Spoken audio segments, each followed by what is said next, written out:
everybody. Good afternoon, evening, whatever it is.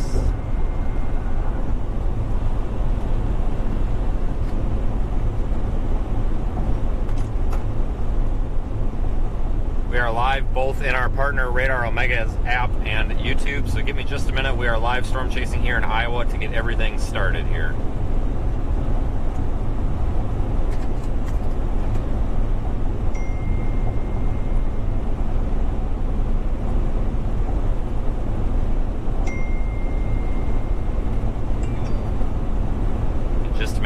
Started, I need to get our overlays or get our GPS and all that loaded up here. So just hang tight for a minute, and we will get going. I am in Iowa,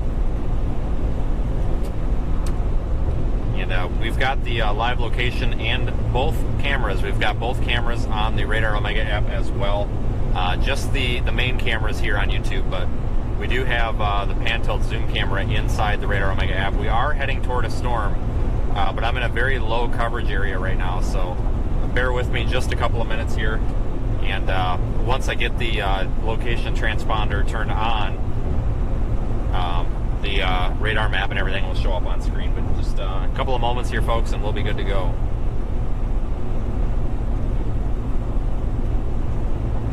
Heading down I-35 to get to a different road.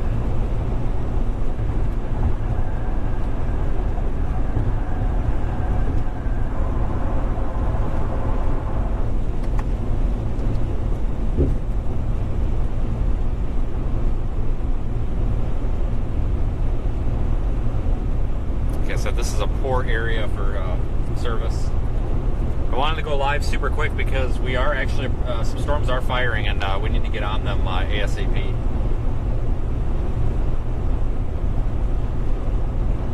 So we'll get the location and all that up in about 2 minutes.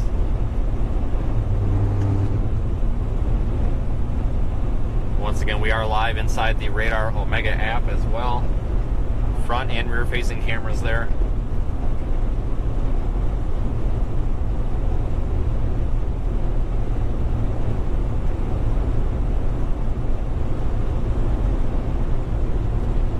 Check with the chat momentarily as well here. Flagstaff, Arizona has issued a flash flood warning.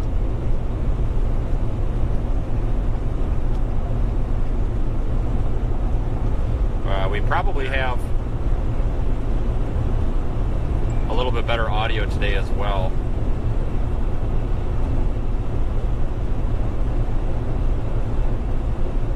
I will check with the chat momentarily. Okay, we do. I went and bought an audio mixer, so we can actually mix the audio properly.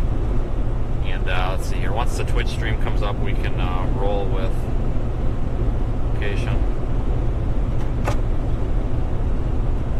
I hope everybody's doing okay. We have a risk for severe weather here.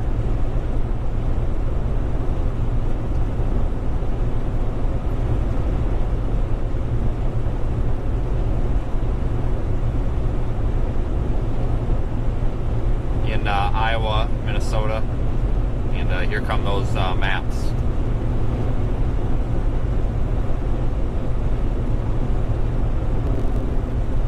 And camera's froze again, so stand by 1 second, folks. Give me just a second. We have a risk for severe weather here.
that should have fixed it, right?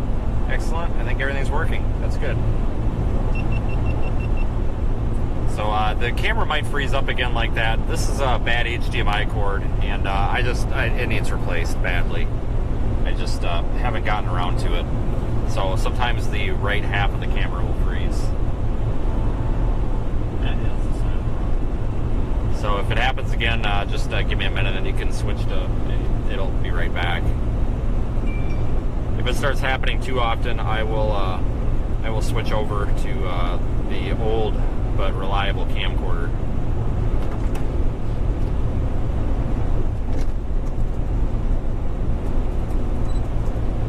Hey, Miss, you got me?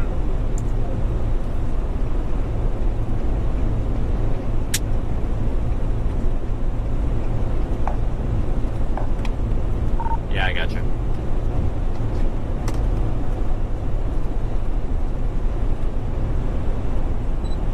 I just wanted to tell you that some of the users, including myself, have been noticing that all of the audio on YouTube is going through the left headphone channels. It's not going to the right at all. So most of us are only hearing it from the left channel unless we've got mono audio on. I'm wondering if it's a YouTube problem then, because I'm showing both channels on my streaming encoder, so it's probably a glitch with YouTube. Later on, if the stream goes too long, I may just start it again. Probably fix it.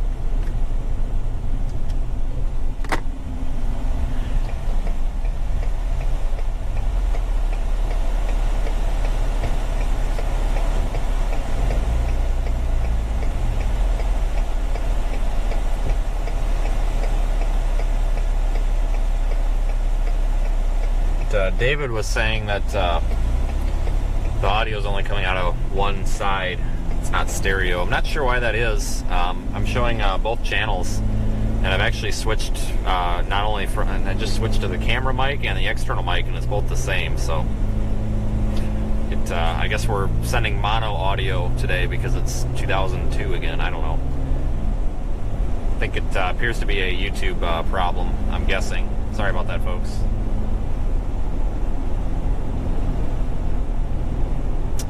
Audio is good for Paul? Really? It could be a YouTube problem then, like on a per stream basis, like maybe it's not transcoding it into the different formats or whatever properly. Wouldn't be the first time that YouTube was goofy.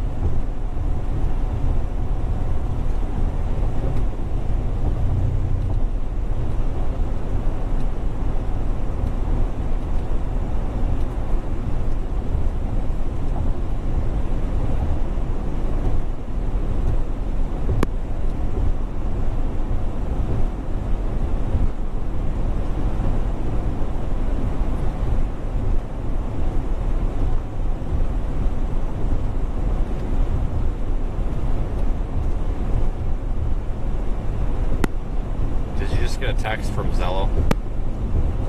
Okay, just go ahead and use that and then try it. I think you might be logged in with the wrong account or something because you have permissions.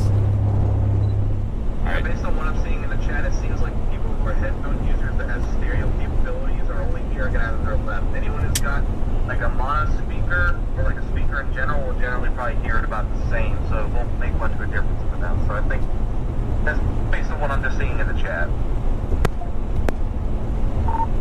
Okay, thanks. I'll make sure I archive the settings and everything, and I'll take a look when we're done to see whose problem it actually is. All right, folks, I see some storms popping up to the east of Ames, and we need to get there. And we're almost there, because we are... I always try to be early to the party. I hate being late. And folks, once again, I am streaming live and covering these storms for Radar Omega. You can view this live stream inside Omega as well. Excellent radar app. In fact, I'm using some of their technology here to track the vehicle and, of course, send those camera feeds. I guess before I talk too much, I should make sure that we do have both camera feeds in the app. Excellent radar app. Okay, we do. In fact, we do. Excellent. That's the center of the road.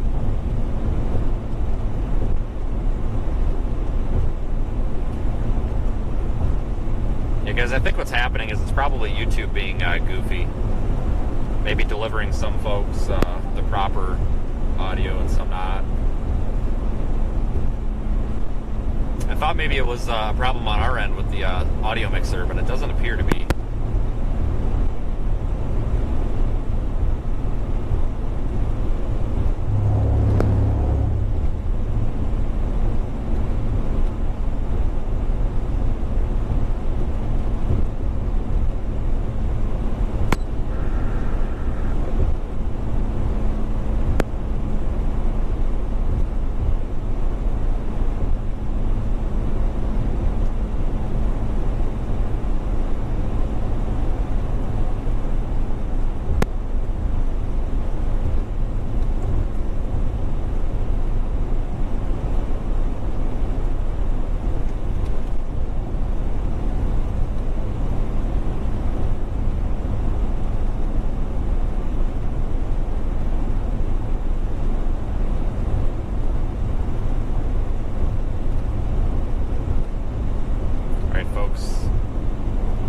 Thanks for joining me. I am headed east. I've been saying west, I think, but I meant east. Heading east toward potential storms. There are some storms back to the west in northwest Iowa, but these ones here are just way too close for us to ignore. They're to the southeast of Ames, Iowa.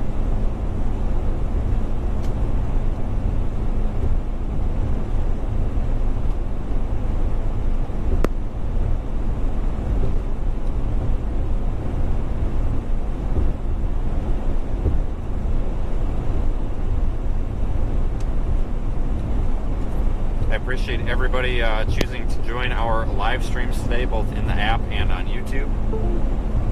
I think we've got a fairly busy day ahead of us. We're going to be storm chasing live tomorrow. That'll be more of a central Minnesota target, though, I think.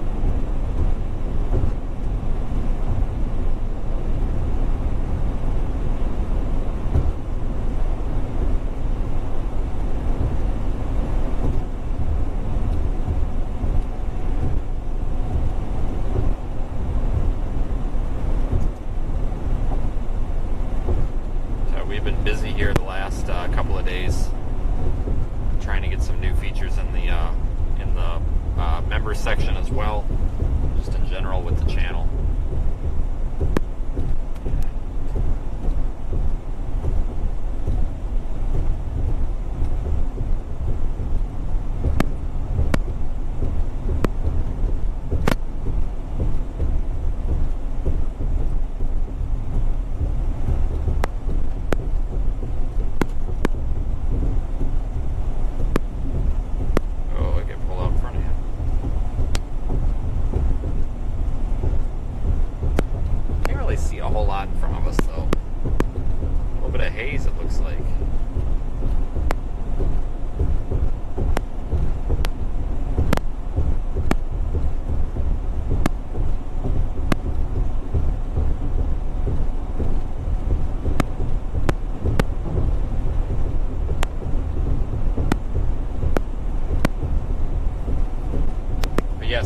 Track the Europe and the weather in Europe.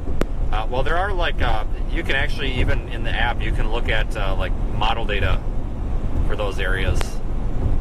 The global model, the Euro model. I think the UK Met might be in there.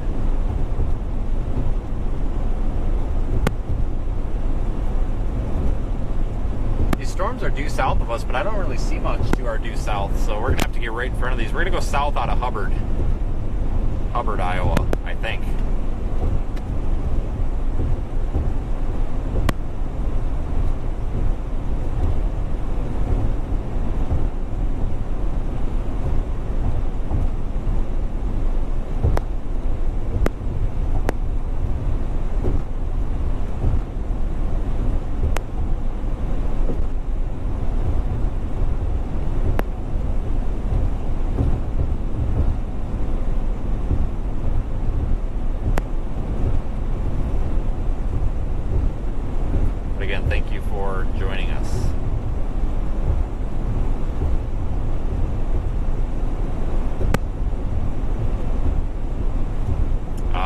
was another target today that was Minnesota, but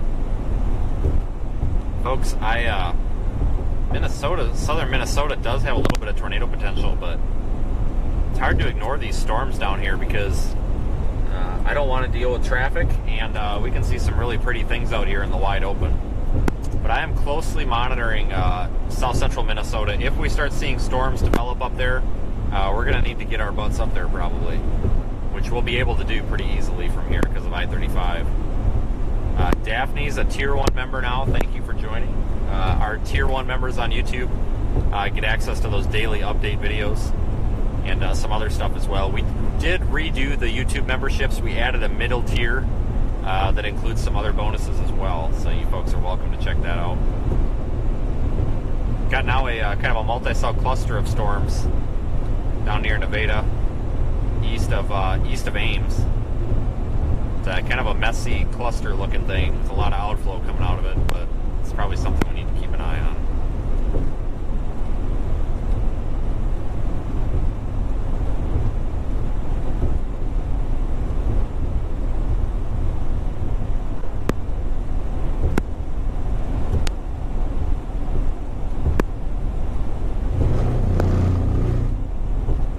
There's a cat over there, and I did not want to hit the cat.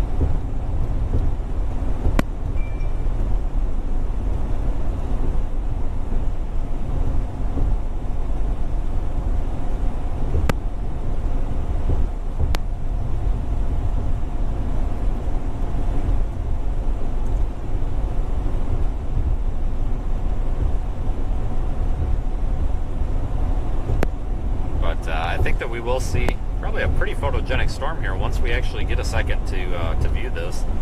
Like I said, it's off a camera view, but I'm watching it. Oh, actually, it looks like a really, really pretty storm. It looks like it's actually got a lowering on it too. Not really like a wall cloud or anything, but the base does appear to be fairly low. So we might have a nice looking storm here in a minute to take a peek at. So I'm actually looking forward to this. We haven't had a really photogenic storm in quite some time. It has been a while.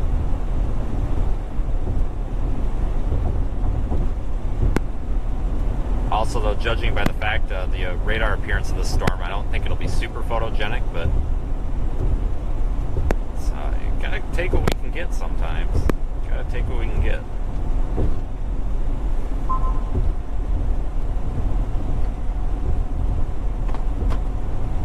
Can we pass this guy? Yeah, we sure can.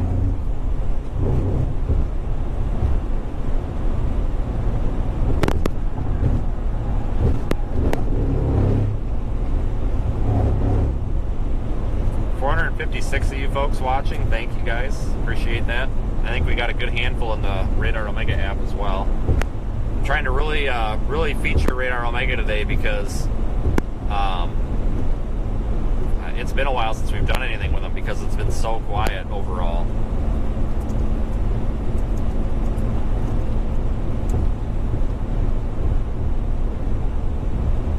Do have those storms developing in northwest Iowa, but I really like this little cluster here. We're just about 10 miles north of it, so let's get down here. Hopefully we've got signal down in this area. I really hope.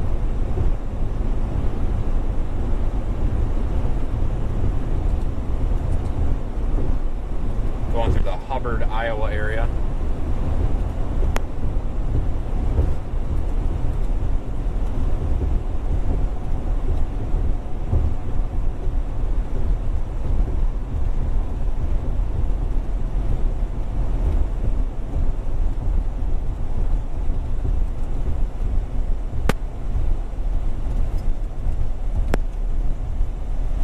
South here.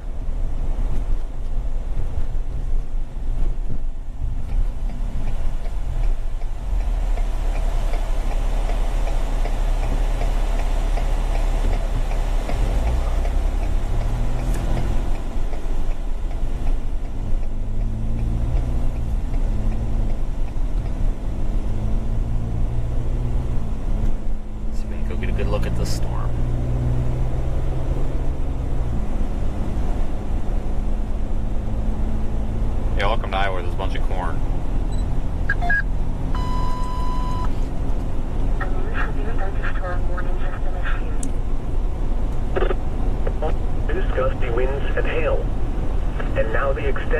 outlook for the period Sunday through Friday. Thunderstorms are forecast to continue into Sunday with additional redevelopment. This broadcast originates from the National Weather Service at Des Moines, Iowa.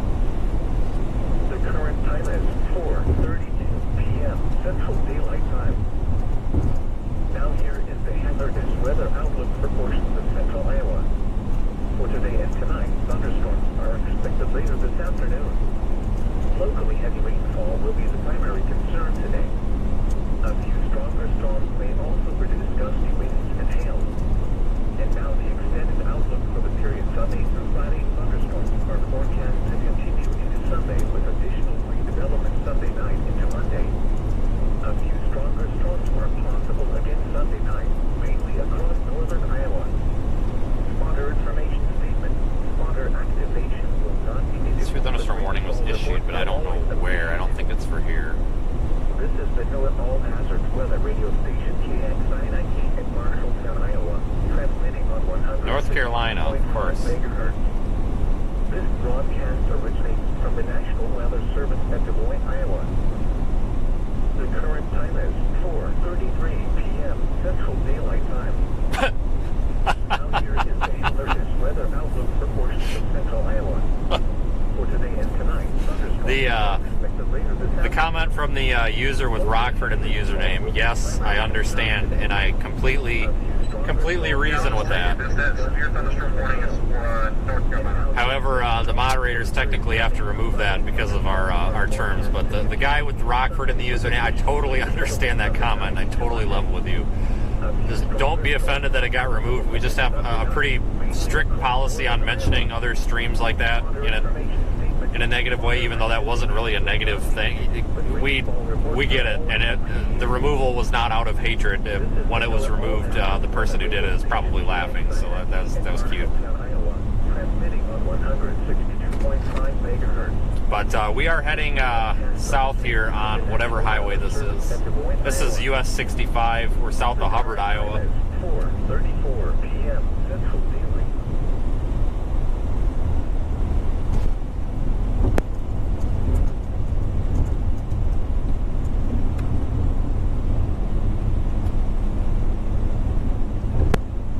A couple of other cells popping up down there near Montezuma, Iowa, south of I-80.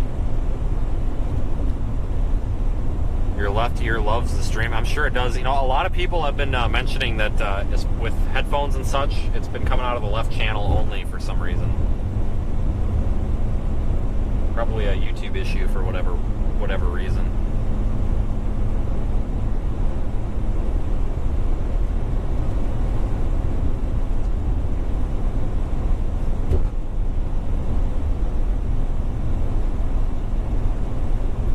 Once again, guys, thanks. I appreciate you joining. And for you guys that are watching in the Radar Omega app, I don't have a current view count on you guys, but thank you for doing that. There's roughly 15 or 20 of you folks. Guys, if you have the Radar Omega app, go in there, make sure the Cyclone Port layer is on. Find me in central Iowa, click on it, and you'll get not only the front camera, but the rear camera, which is a pan-tilt-zoom camera. So we've got 360 degrees of motion here, so the folks back at Radar Omega headquarters in Atlanta can actually move that. So if we're parked on the side of the road and I neglect, as usual, to point my camera in the proper direction, they can actually rotate it for us and capture content that way as well. I can actually control it in the car here too, but it's just too much to do while driving. So we're really pushing that pan tilt zoom camera feature because I think it's really cool. I was messing around with it earlier and really enjoy it. What is the best way to upgrade your membership if you decide to do that? I have no idea. I have never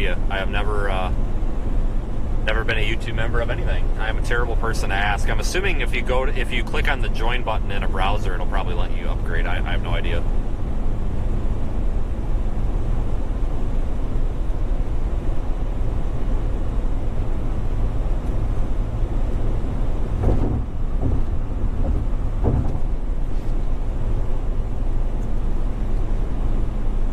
For you guys that are watching along on radar, you can see that we're going after a cluster of storms that is pretty disorganized. There's a couple of 1-inch possible hail markers on them, but nothing severe right now. Just some cells that we need to keep an eye on.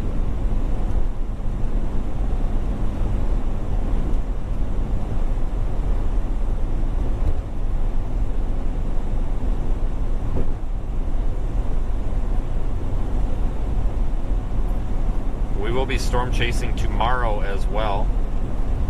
Central Minnesota, I do believe. Let me move this camera a bit.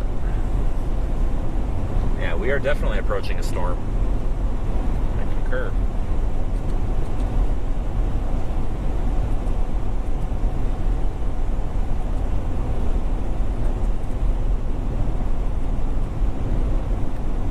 We are in an area with really bad cell service, though, so do bear with me. It could get a little bit choppy, a little bit rough on both streams. The Radar Omega, the pan-tilt zoom camera, might actually hold a connection a little bit longer, even though it's not on the fancy equipment.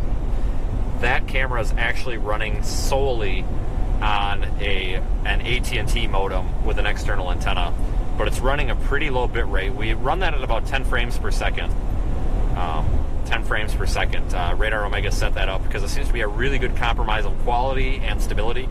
So while we run our mainstream at 60 frames per second, that PTZ camera is at 10, and that allows a 1080p stream at a slightly lower bit rate. So it's possible that even when our mainstream goes down, as long as there's a decent enough AT&T signal, we still might be able to have that PTZ running. But for those of you that don't, is Radar Omega a monthly subscription? Yes and no. For all the extra data, the modeling, and features like that, yes. But to purchase it, it's just a one-time purchase.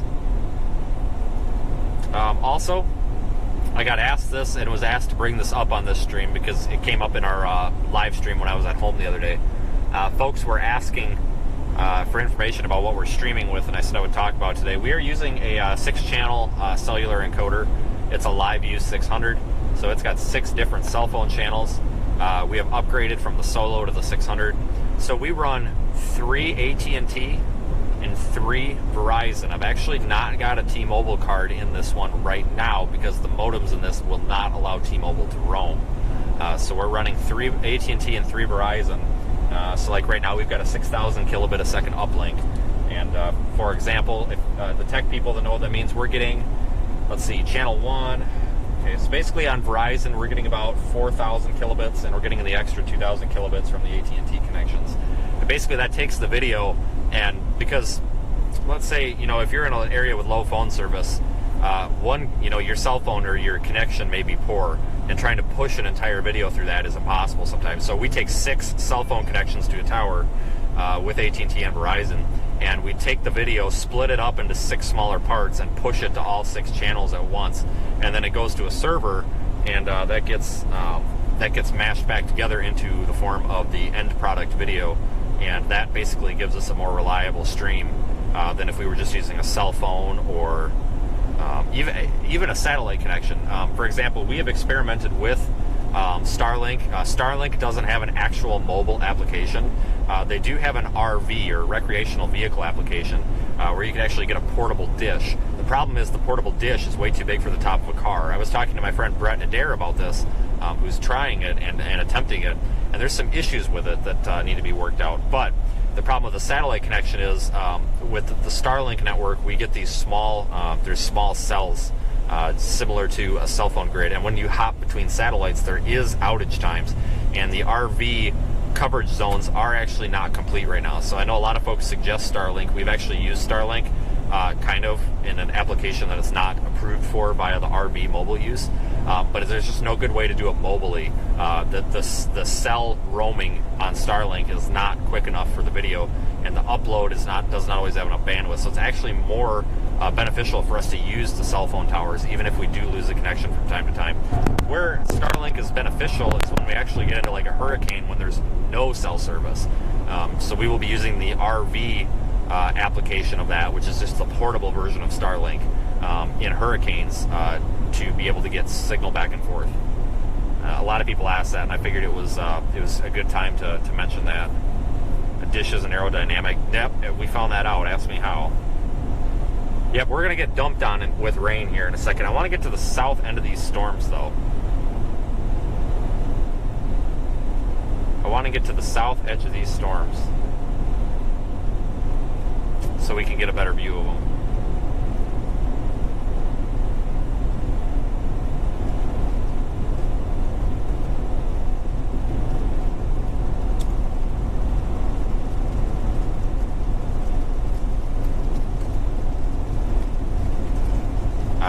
I do want that drone in the air here soon.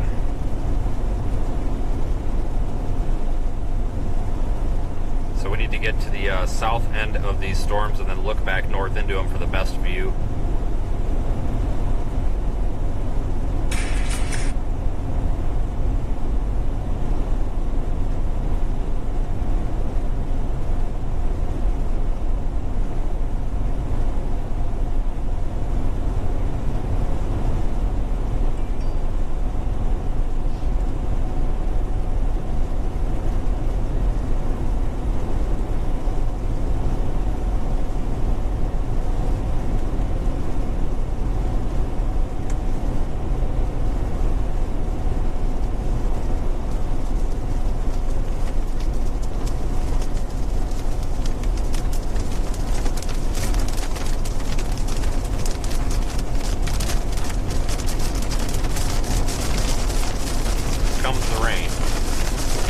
As promised.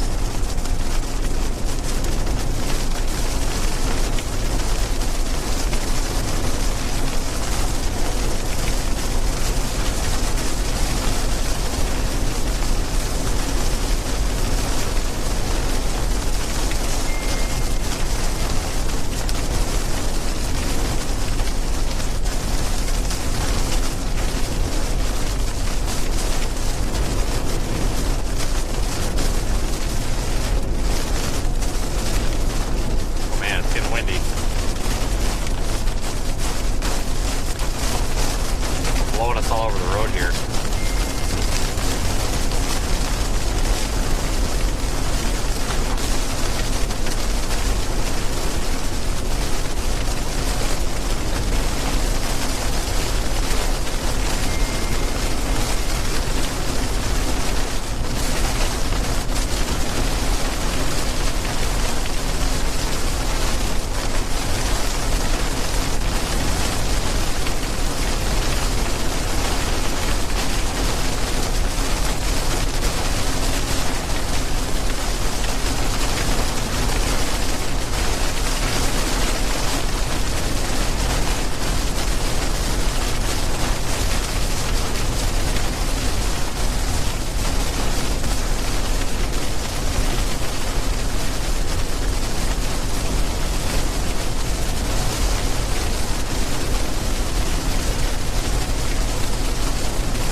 Probably want to get a little bit further east. Big storms going up near Grinnell, Iowa. Get south of these, though. Take a look.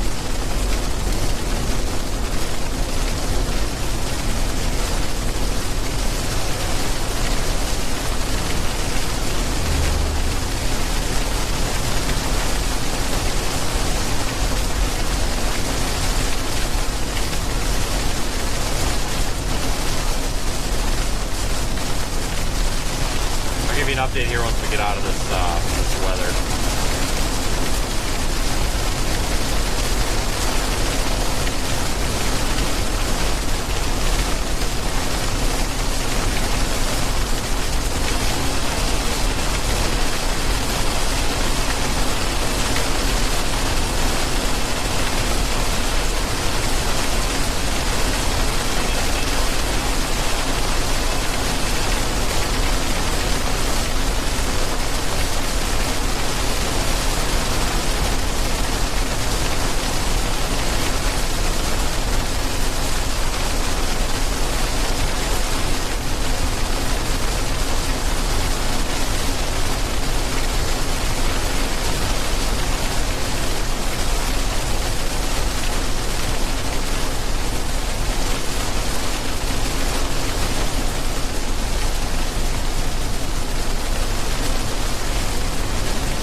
Keep Minnesota in play just in case.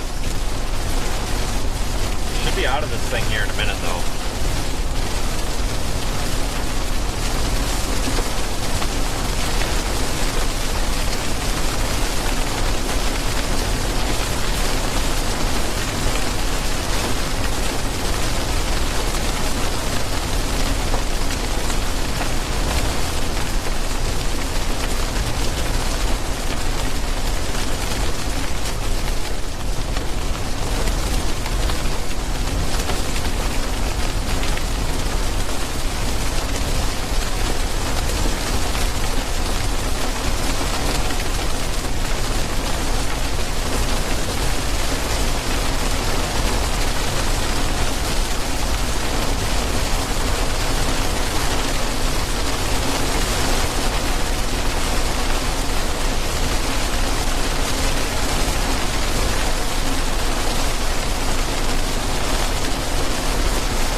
be out of the precipitation here in a second. I can see clear air.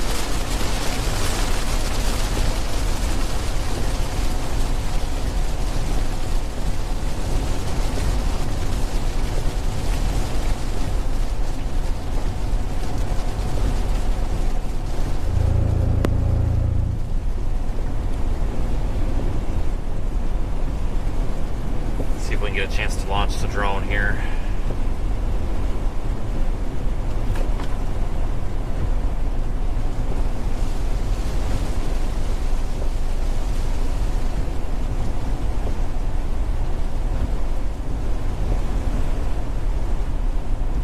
The reason we're trying to get south of the storm is because we'll have a little bit better view. It's more photogenic. If we're looking from the north, all we see is a dark cloud. If we look from the south, we can actually see the storm features.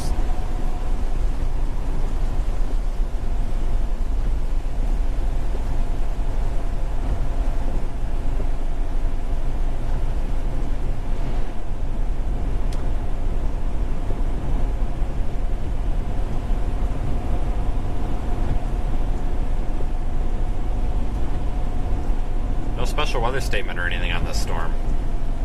Just a regular thunderstorm.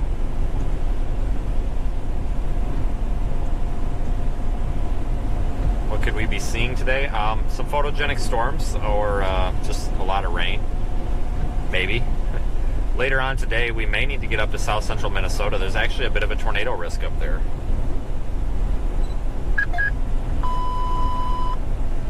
A new severe thunderstorm warning has been issued. That's for us.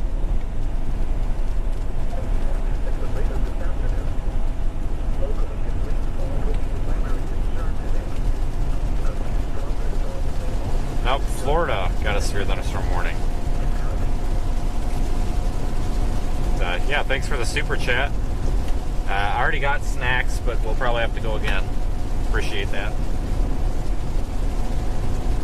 But I don't know if we're even going to make it up to Minnesota if we get a photogenic storm down here. There's no reason to throw it all away to go up there. We're going to be in central Minnesota tomorrow. I think the tornado risk is just a little bit higher tomorrow. Location. Just a little bit higher.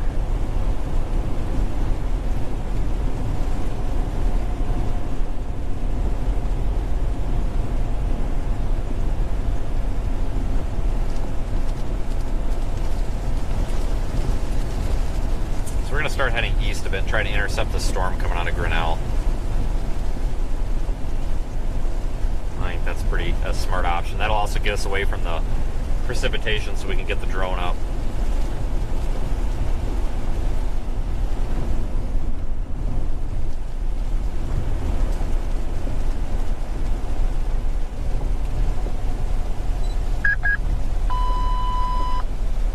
A new severe thunderstorm warning has been issued. They just want severe on that.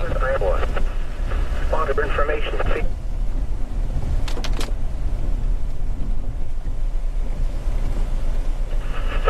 This is the new all hazards weather radio station KXINE in Marshalltown, Iowa. Just went severe thunderstorm warned for Grinnell, Iowa.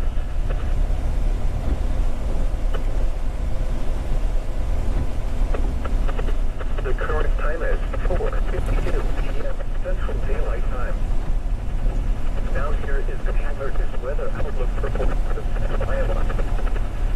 So we're going to head east toward Grinnell on whatever highway this is. 30? I think it's 30.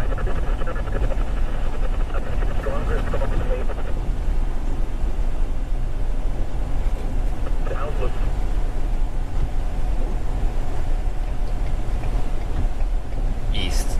I want east, so that means we go straight. I'm lost. This will put us in good position to see our storms too.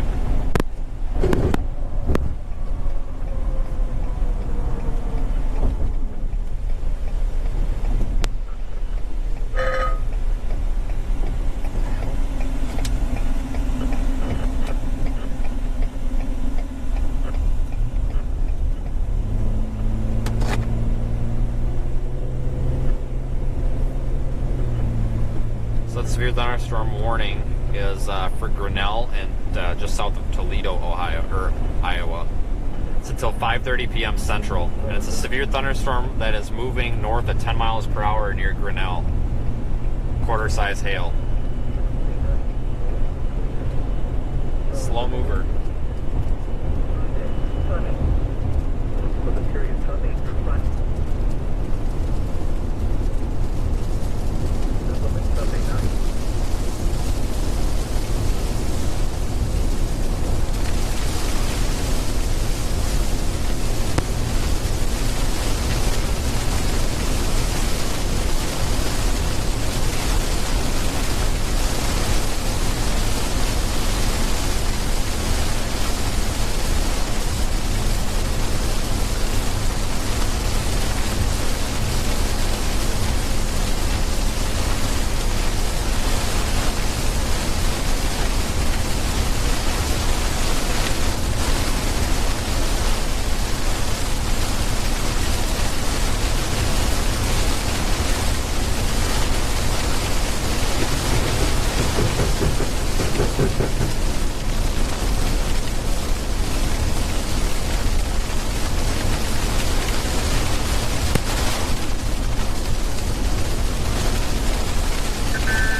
Folks, once we get out of this heavy rain in a minute or two here, I'll give you a little bit of an update with radar.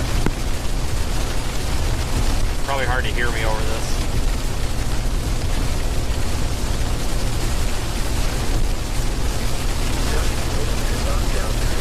Around unsecured objects. Minor damage to outdoor objects is possible. Locations impacted include Salem. This includes Interstate 80 between mile markers 181 and 187. If outdoors, consider seeking shelter inside a building.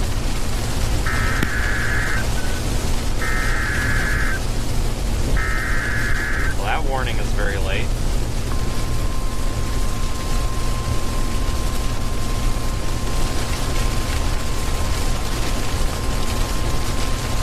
The National Weather Service in Des Moines has issued a severe thunderstorm warning for northwestern Poweshiek County in central Iowa, southwestern Taylor County in central Iowa, northeastern Jasper County in central Iowa until 5:30 p.m. At 4:51 p.m., a severe thunderstorm was located over Grinnell, moving north at 10 miles per hour. Expected hazards include quarter-size hail. This is a radar-indicated threat. The following impacts are expected. Damage to vehicles is expected. This severe thunderstorm will remain over mainly rural areas of northwestern Poweshiek, southwestern Tama, and northeastern Jasper counties, including the following locations: Montour. For your protection, move to an interior room on the lowest floor of a building. Repeating, a severe thunderstorm warning has been issued until 5:30 p.m. for the following counties: in Iowa, Jasper, Poweshiek, and Tama.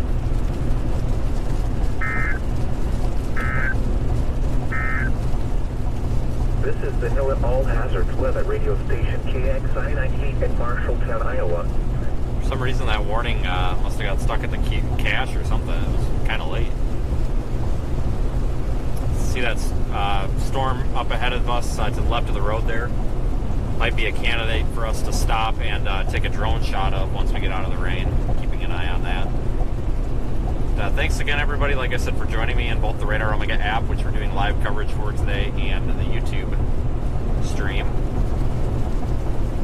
I'm on Highway 30 headed east, catching up to a severe thunderstorm.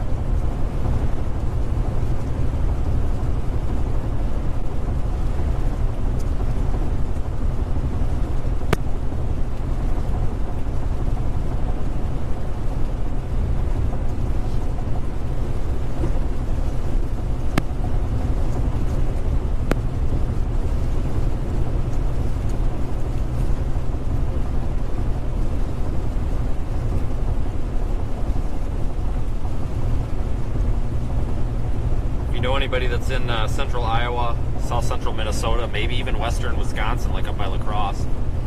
Let them know they could be in for some severe weather today into tonight.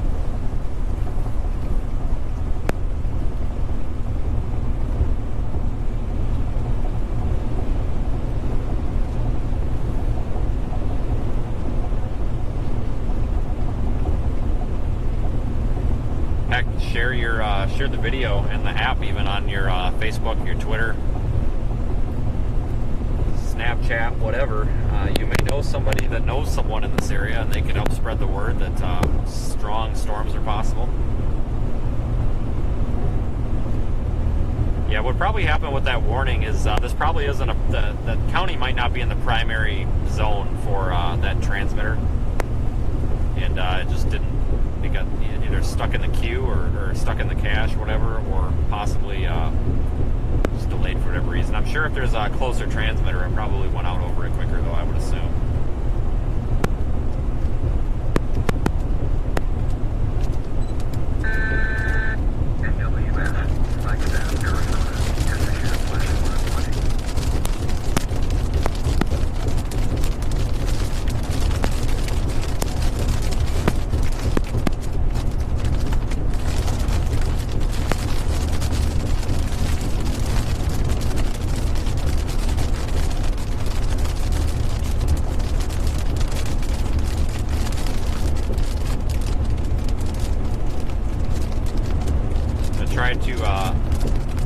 Right now, as we speak, I'm actually panning the pan tilt zoom camera over more, so it's looking out the driver's side toward the storm to our north on the Radar Omega app. We're going to get pan tilt zoom capabilities on the YouTube side eventually. It's a work in progress.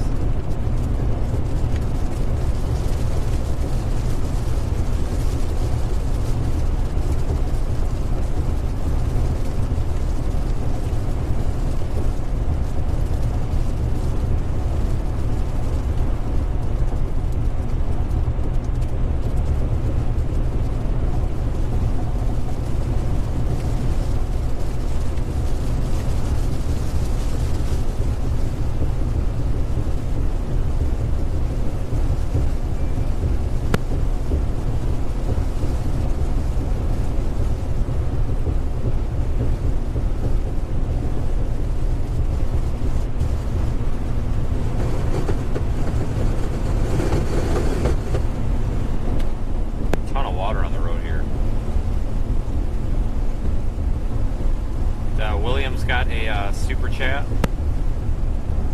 Do I get the alerts? Okay, if you're talking about the short, I mean, if you're talking about the weather radio, that's the weather radio, William. But if you're talking about like the text to speech over, if actually, I can't really explain it here. If you go ahead and email me, you do like info@seethestorm.com, or you can find the contact info on my website, which is linked. It's a pinned comment or in the chat here. If you send me an email, I can actually give you a little bit of details on it. It's really hard to explain, and I actually don't fully understand it. I had a little bit of help with it, so it's a long explanation. We're basically pulling the warning feed off of the weather service. It's not the IWWN, whatever.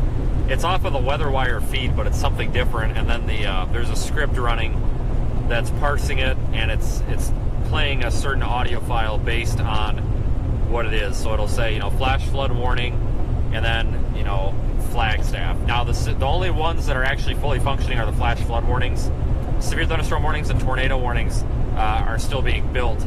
And eventually it's going to be built so that it will say, new flash flood warning, Flagstaff, Arizona, 8 p.m. expires. Or for tornado warnings like new tornado warning, Des Moines, Iowa, Van Buren County, tornado observed until 8 p.m., whatever. It'll start doing things like that. We're working on it, but if you go ahead and contact me, I could probably give you some better details. It's one of those things that's probably best explained by me sending you a screenshot of what's going on. So it's kind of complicated, but basically it's to replace my weather radio, because I get really annoyed having the weather radio play constantly. So if we've got basically a radio an LTE network radio that works on Verizon and AT&T. If it doesn't have service, we'll have to use the weather radio, but basically that goes off and tells me in short format, you know, hey, there's a warning here. Then we can check on it instead of just having the weather radio go constantly. It works out really well. But it's actually playing out of a network, LTE, push-to-talk radio. It could be set up to play through like a Skype call or even a phone connection. It could be set up to play through different things, I suppose. We're just using a network radio because then there's only an audio carrier when there's actually information.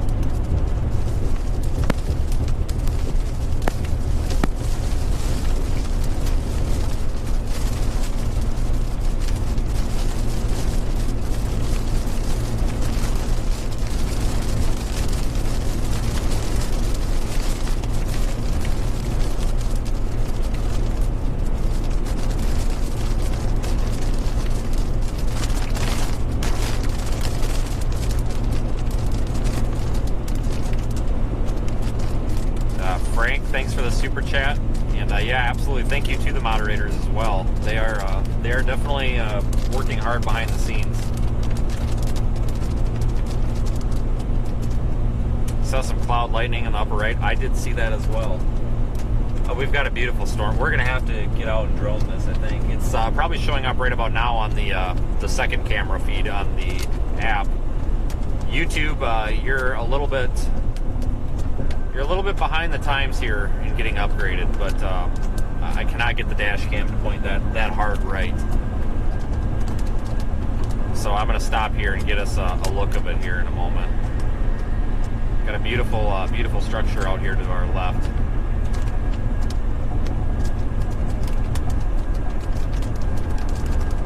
Get a little bit farther away from this precipitation.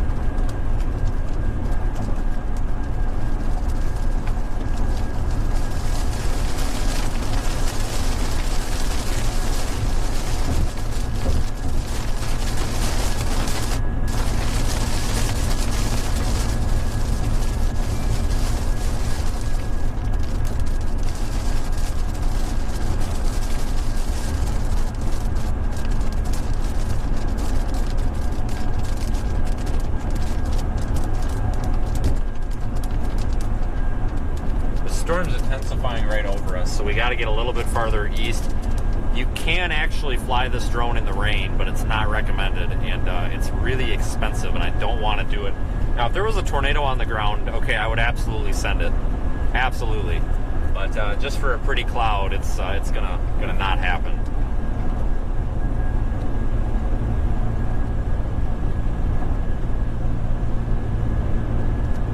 We will get the ability to patch the drone into the stream.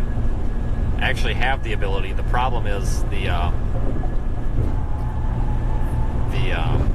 HDMI feed is not clean. It's got a bunch of garbage information on it, and we don't want to stream that. So I'm working on a few things to clean that up and get that able. So basically, we can wirelessly feed the drone right into the stream, which is going to be awesome. And I hope to have that working here within the next couple of days. I'm really close to having it working. It needs a little bit more development, but we're almost there.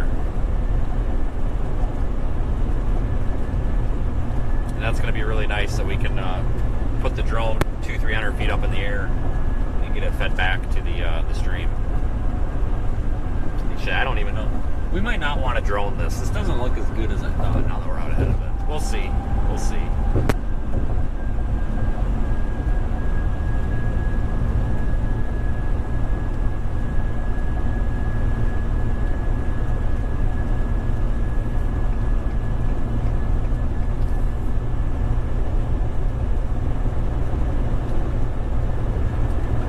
We're at right about 78 degrees with a 67 dew point, so we've got good moisture here, and those details are available as they're being measured in the Radar Omega app from the Cyclone Port Unit, which is that device on top of the roof.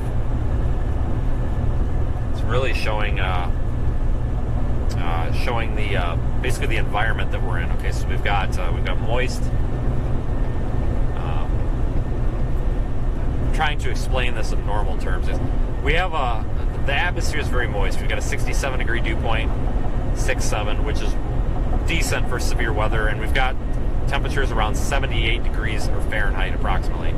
So we do have an ample environment here for severe storms. I wouldn't be surprised if we actually start seeing some severe thunderstorm warnings out for hail primarily, because I think the hail threat today might be a little bit higher than the wind threat. But where we're at here in central Iowa, the main primary risks are going to be wind and hail. The tornado risk is up there in southeast Minnesota, but I just don't see those storms firing until a little bit later on. I think they're beginning to develop here in northwest Iowa, but we're so close to these, it's just we have to go after them. It would just be silly not to.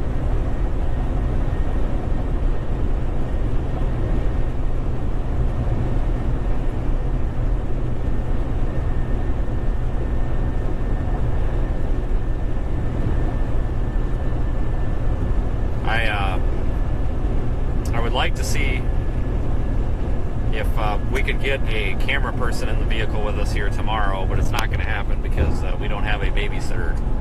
But it would be nice if I could have a camera person in the car tomorrow, because it would be nice to show all this behind the scenes. But we're going to be storm chasing tomorrow in Minnesota. Tornado threat is just a tiny bit higher tomorrow, but it's nothing to be alarmed about, nothing to write home about. Just because there's a small chance at a tornado does not mean there's going to be a tornado. It just means that you need to have a way to receive those warnings if they are issued. Looks like Robin's in there with a super chat as well. Thank you. Appreciate that.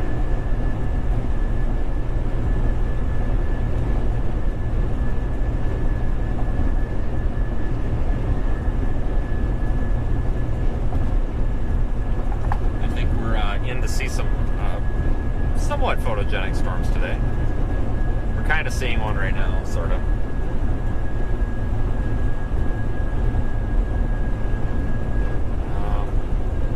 What do you guys think? Should we pull off?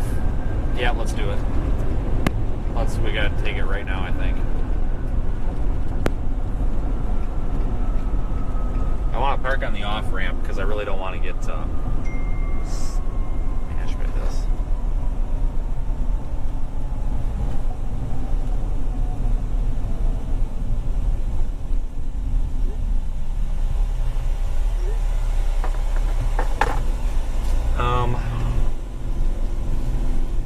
Actually,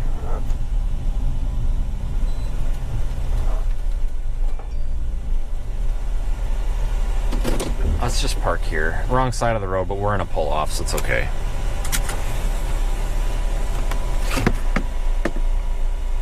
Okay, drone time. All right, folks, bear with me here.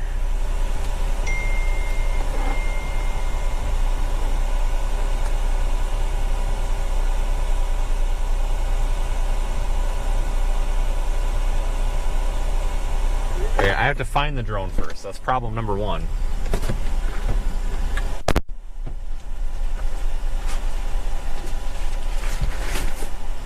Drone. There you are.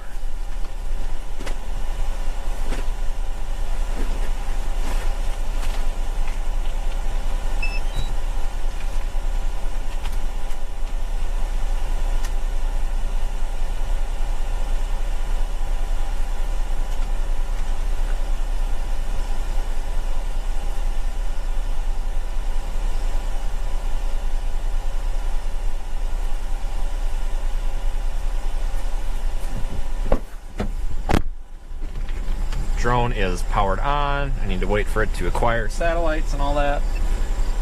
The drone is being launched soon. There's a big tree in the way, so I gotta actually walk over here for a minute.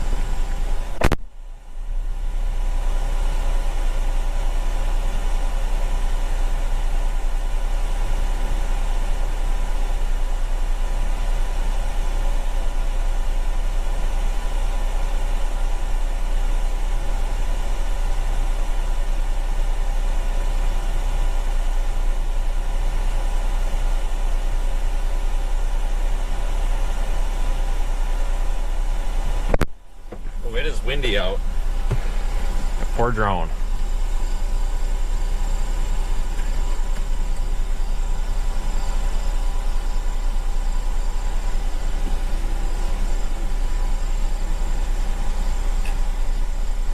Okay, Okay, I gotta concentrate on the video here for a second with the drone.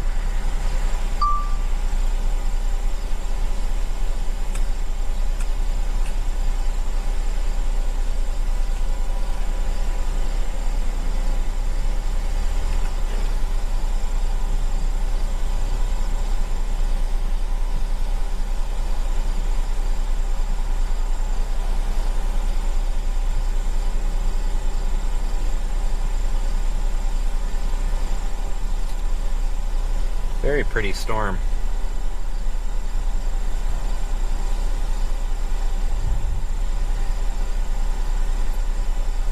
I don't want to fly this thing too far away in case it starts raining.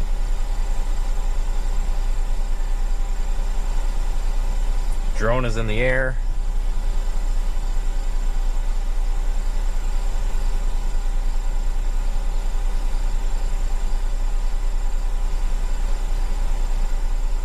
We are way over there. I can barely see it.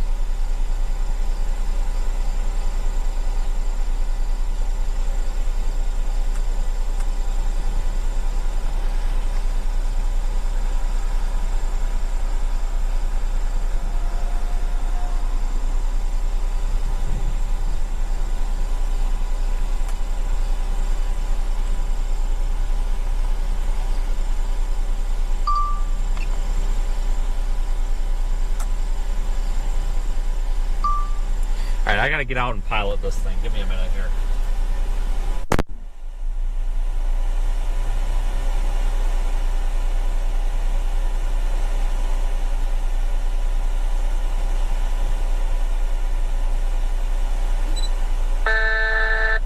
NWS, Phoenix, Arizona has issued a flash flood warning.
drone would not let me catch it.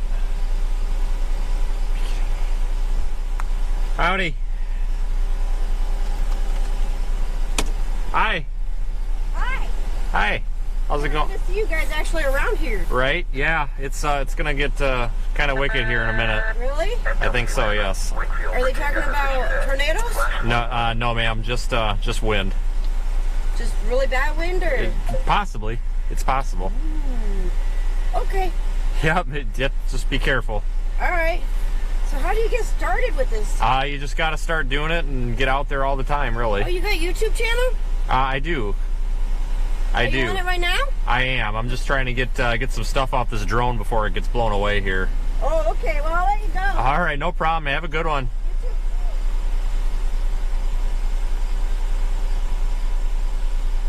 Nice person.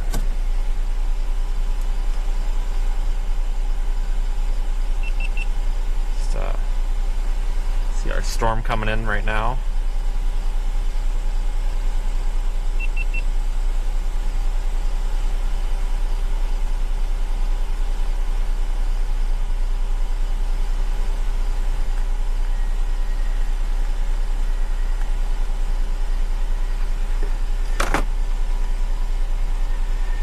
I'm uploading some stuff into Lightroom right now.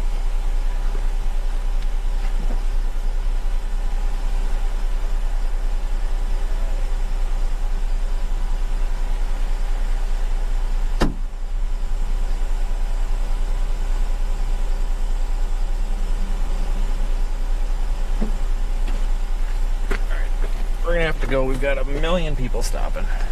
And I really don't want to cause a traffic problem. Alright, I'll post these pictures here in a minute.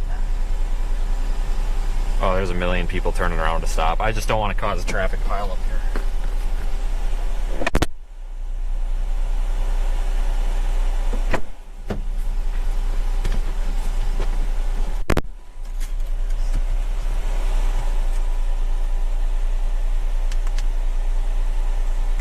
Drone is powered off. Yeah, the drone, the obstacle avoidance would not let me catch the drone there for whatever reason. Thought I had that disabled. So once these get uploaded into Lightroom here, we'll be good to go. They actually dropped that severe thunderstorm warning on the Grinnell storm. Yeah, what a beautiful storm. A new severe thunderstorm warning has been issued. Issued until 5:30 p.m. for the following counties in Iowa: Jasper, Tallahassee, and Salem. This is the hill at I don't wash your float. Are you kidding me?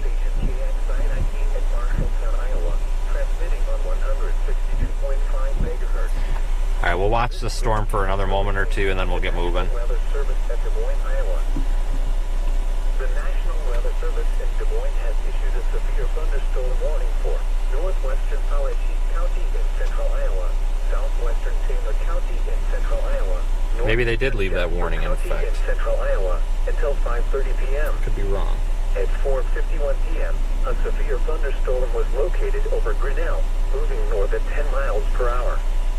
Expected hazards include quarter-size hail. This is a radar-indicated threat. The following effects are expected. Damage to vehicles is expected. This severe thunderstorm will remain over mainly rural areas of northwestern Tallahassee, southwestern Tama, and northeastern Jasper counties, including the following locations: Montour. Could actually go up here north, or up. Let's actually go up here through Marshalltown. Repeating, a severe thunderstorm warning has been issued until 5:30 p.m. for the following counties in Iowa: Jasper, I think. Tallahassee, and Tama. This is the Hill All Hazards Weather Radio Station KXI-98 at Marshalltown, Iowa, transmitting on 162.5 megahertz. This broadcast originates from the National Weather Service at Des Moines, Iowa.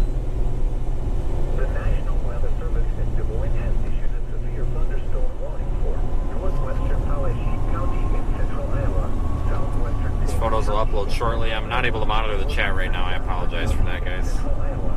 A lot of things going on in here. Pretty busy. So we're gonna get rained on hardcore again.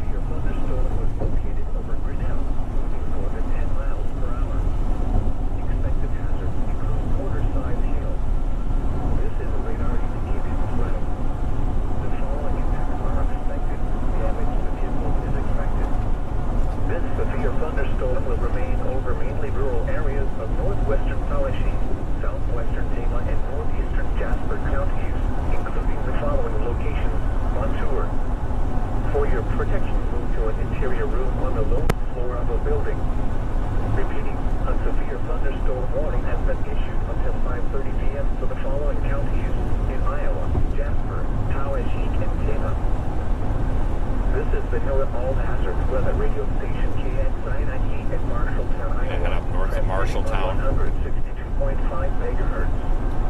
This broadcast originates from the National Weather Service at Des Moines, Iowa. The National Weather Service at Des Moines has issued a severe thunderstorm warning for northwestern Poweshiek County in central Iowa, southwestern Taylor County in central Iowa, northeastern Jasper County in central Iowa until 5:30 p.m. Train. At 4:51 p.m., a severe thunderstorm was located over Grinnell, moving north at 10 miles per hour. Expected hazards include Coming into Marshalltown. This is a radar-indicated threat. The following impacts are expected. Damage to vehicles is expected. This severe thunderstorm will remain over mainly rural areas of northwestern Poweshiek, southwestern Tama, and northeastern Jasper counties, including the following locations on tour. For your protection, move to an interior room on the lowest floor of a building. Repeating, a severe thunderstorm warning has been issued until 5:30 p.m. for the following counties in Iowa, Jasper, Poweshiek, and Tama. This is the NOAA All Going right up the east side of town. KXI-98 at Marshalltown, Iowa, transmitting on 162.5 megahertz. This broadcast originates from the National Weather Service at Des Moines, Iowa. The National Weather Service in Des Moines has issued a severe thunderstorm warning for northwestern Poweshiek County in central Iowa, southwestern Taylor County. What kind of lane split is this? Northeastern Jasper County in central Iowa until 5:30 p.m. At 4:51 p.m., a severe thunderstorm was located over Grinnell, moving north at 10 miles per hour. Expected hazards include quarter-size hail. Well, this made today worth it. The following impacts are expected. Damage to vehicles is expected. This severe thunderstorm will remain over mainly rural areas of northwestern Poweshiek, southwestern Tama, and northeastern Jasper counties, including the following locations on tour. For your protection, move to an interior On the east side of Marshalltown. building. Repeating, a severe thunderstorm warning has been issued until 5:30 p.m. Just looking for our best back road here, and it looks like it's right up here. Poweshiek and Tama. This is the NOAA All Hazards Weather Radio Station KXI-98 at Marshalltown, Iowa, transmitting on 162.5 megahertz. This broadcast originates from the National Weather Service at Des Moines, Iowa. So we've got almost 1,000 people watching. Actually, probably do have about 1,000 people when we add the Radar Omega viewers in there. So thank you, folks. Appreciate all of the overwhelming support today. Couldn't be out here without it. Alright, so we gotta head east a little bit here. We're gonna be pointing back into the storm here in just a minute. Expected hazards include quarter-size hail. This is a radar-indicated threat. The following impacts are expected. Damage to vehicles is expected. This severe thunderstorm will remain over mainly rural areas of northwestern Poweshiek, southwestern Tama, and northeastern Jasper counties, including the following locations on tour. For your protection, move to an interior room on the lowest floor of a building. Repeating, a severe thunderstorm warning has been issued until 5:30 p.m. for the following counties in Iowa, Jasper, Poweshiek, and Tama.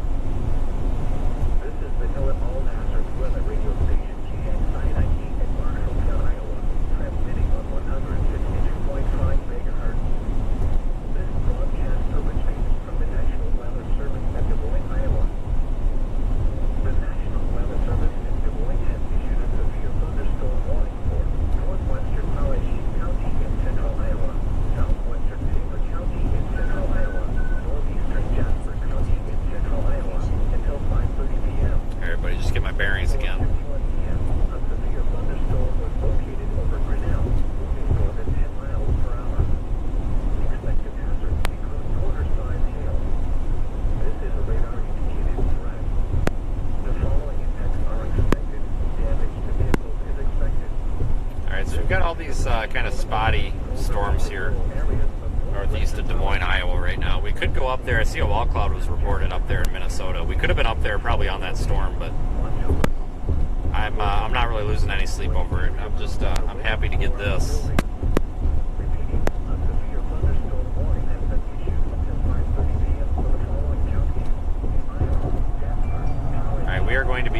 turning to go north here in just a second, so we'll get this thing back on the feed here.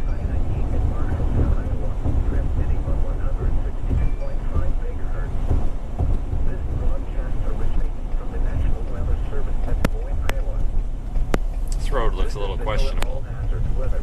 Might lose signal in it. Got a feeling we're going to lose signal. Just be aware of that.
Hopefully the video will come back here in a moment.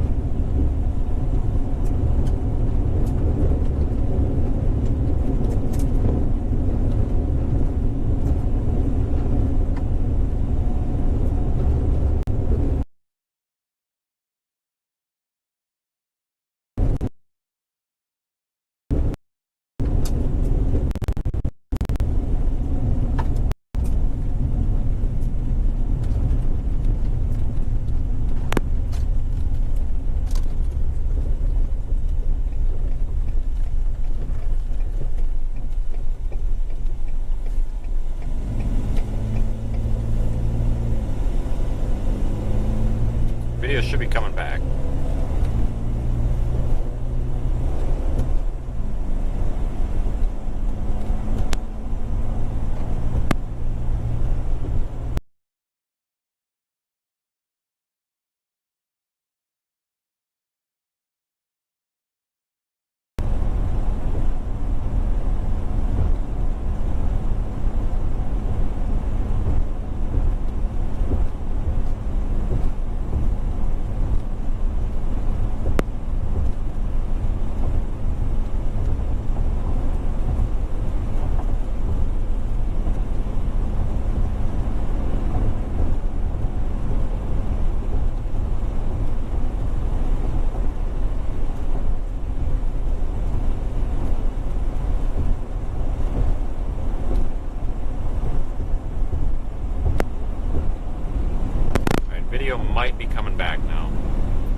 bad area for coverage. Real bad area.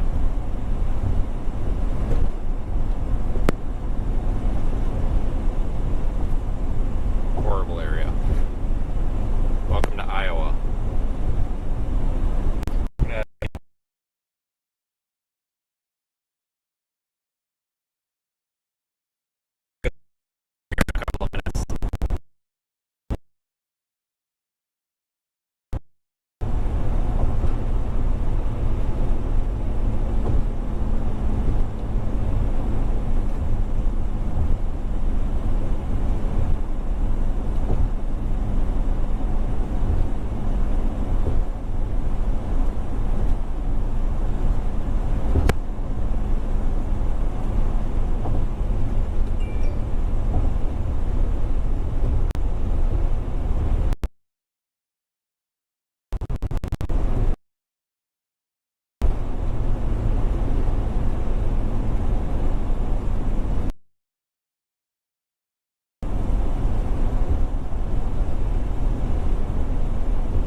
Hopefully we're going to get the stream back here in a minute. It's really, really, really bad area out here for streaming. It gets better a little ways up the road, I know from experience. It's just hang tight. Don't really have a whole lot of, kind of at the mercy of the cell phone network out here.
guys, we have a terrible area for service right there near Garwin, Iowa. I'm actually going to double back here.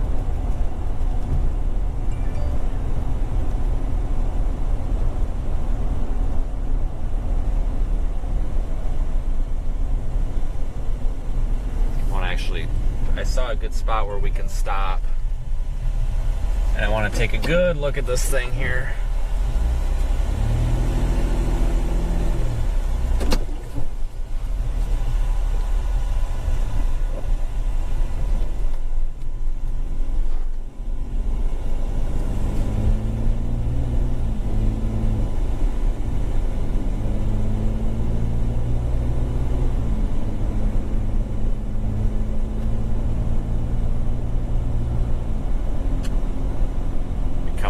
Here any minute.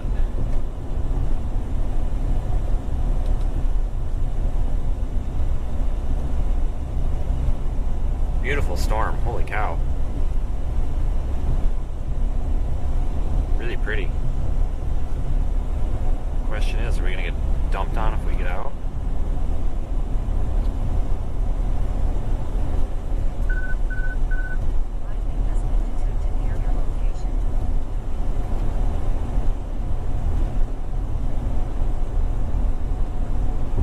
Parked by these cell phone towers.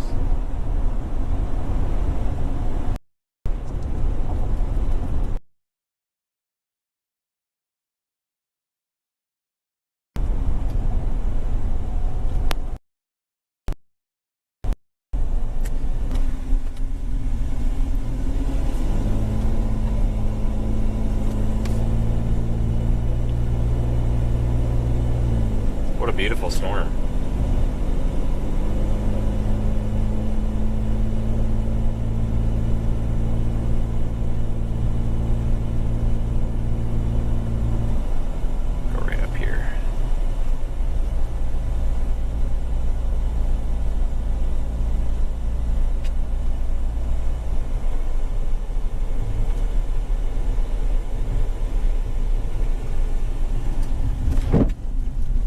Too much of a drop off. We don't want to mess with that.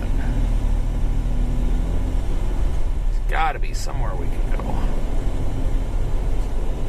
Bear with me, folks. It's a fluid situation here. Just trying to find a good spot we can sit.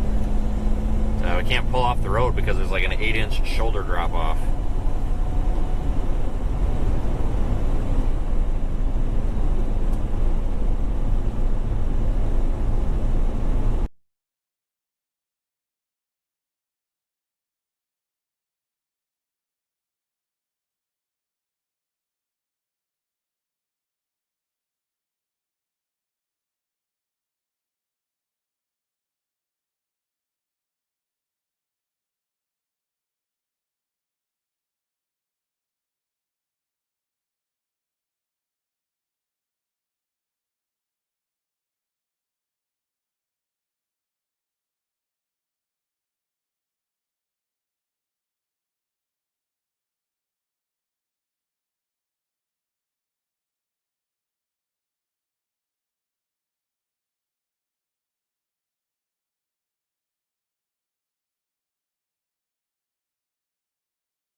absolutely beautiful storm. And picture that.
Drone is in the air.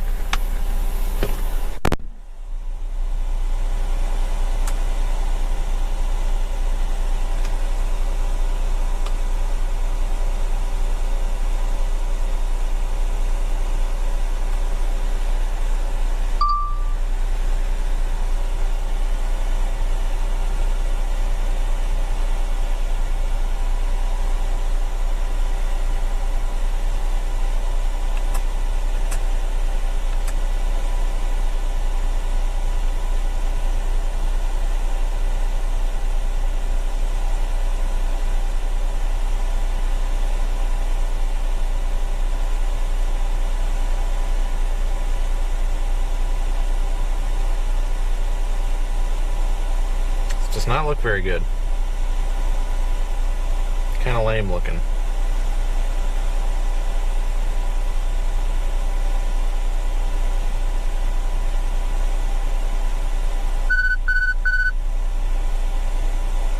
We'll bring it back.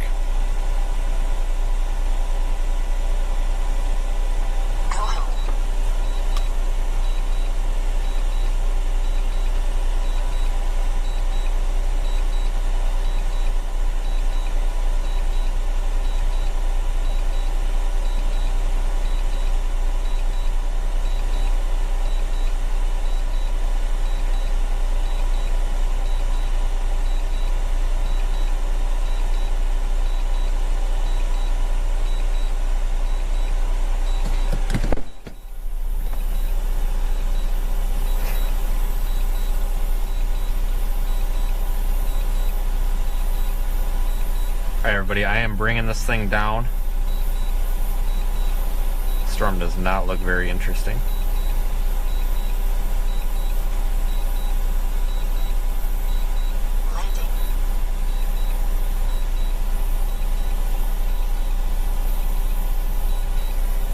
Drone should put itself where it needs to go.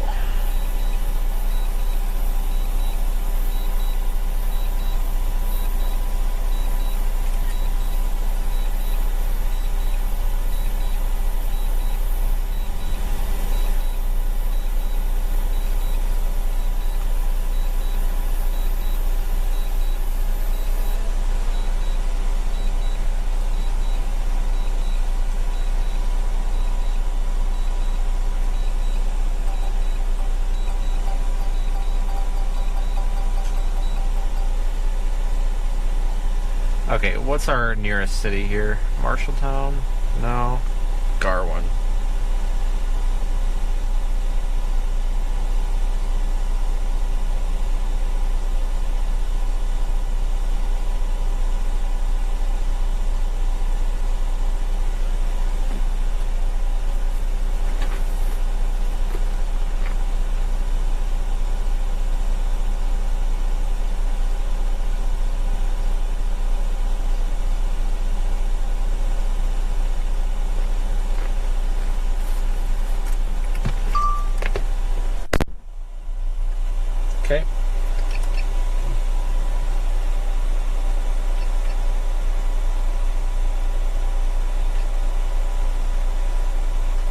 controller turn off now?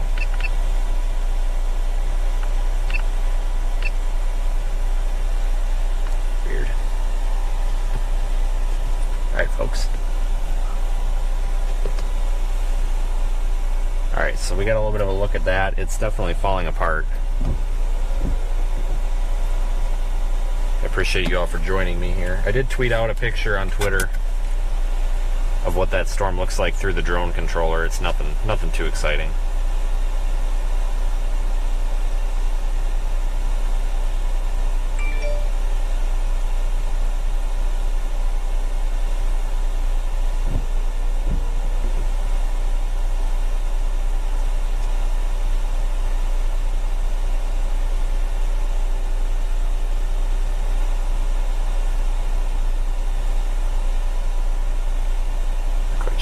Do here yet. Let me look at the models real quick, or HRRR for a little bit of guidance. I'm gonna back up some.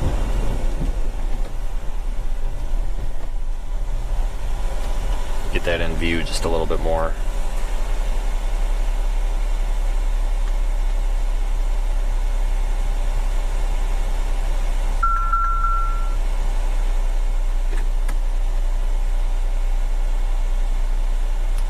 Let me see what I can do here.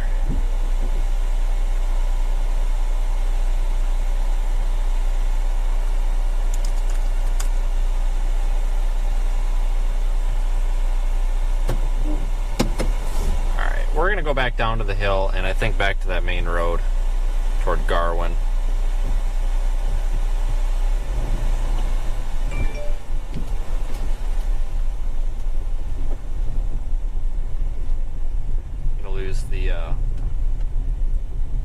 You're gonna lose the video here for probably a second.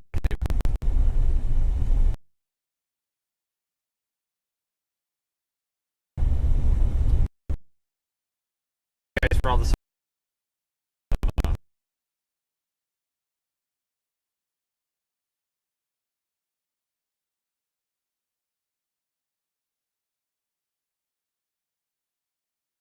Super chats come in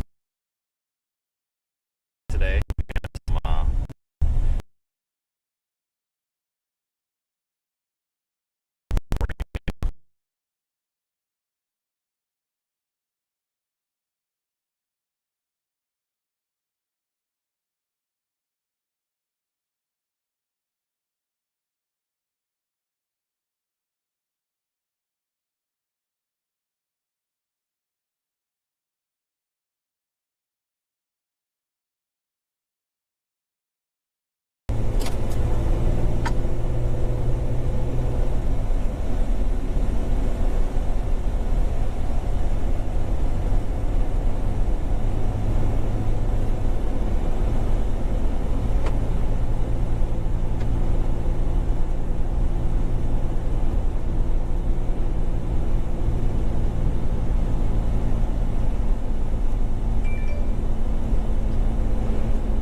Alright, we're going to continue heading east for now.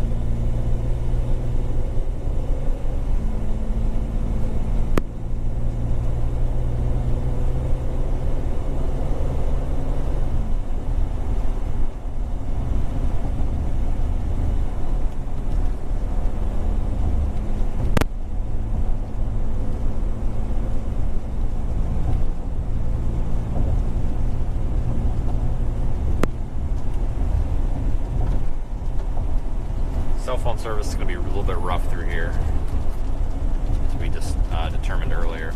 So we kind of got to reposition and see what we can find. None of these storms are really materializing. There's one severe thunderstorm warned up there near MSP, Minneapolis there, going into Wisconsin, but it doesn't look too terrible significant. It's really tough. You can't really see anything up there because of the trees, so we're better off down here anyway. So I'm just going to stick with these storms for a little while and see what happens. I'm going to check some short-range model guidance as well.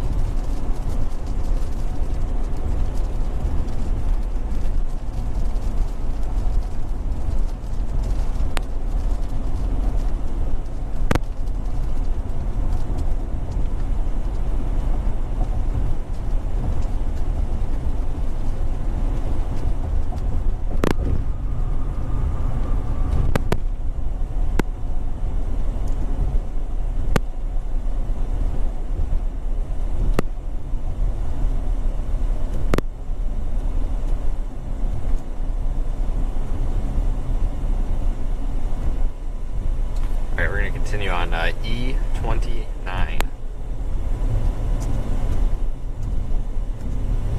E29.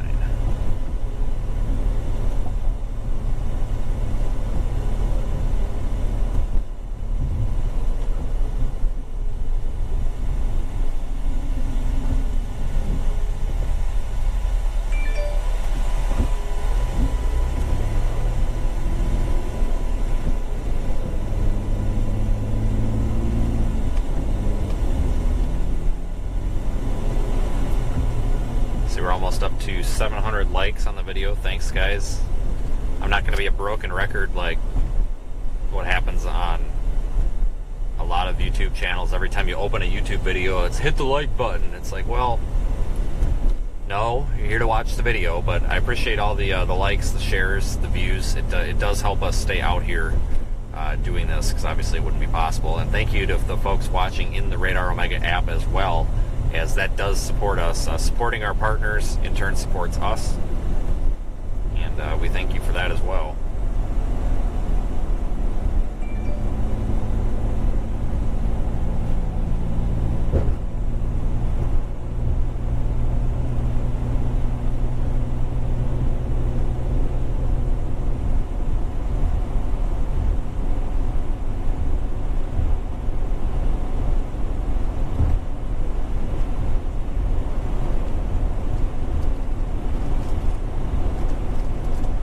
Spotty cell area again, so I can't really monitor the chat too much. Might lose the connection here in a couple of moments also even.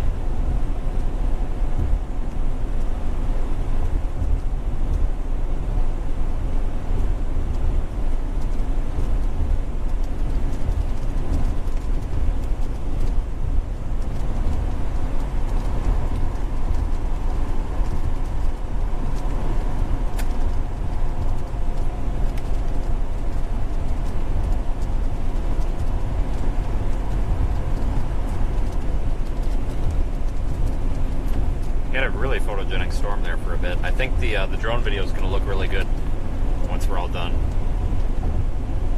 We'll stick with these for a while. I'm a little bit more excited about tomorrow's storm chase. I think that tomorrow is going to yield a little bit better results, personally. We are not done though. We're going to stay with this cluster of storms for a little bit yet. See what they have in store.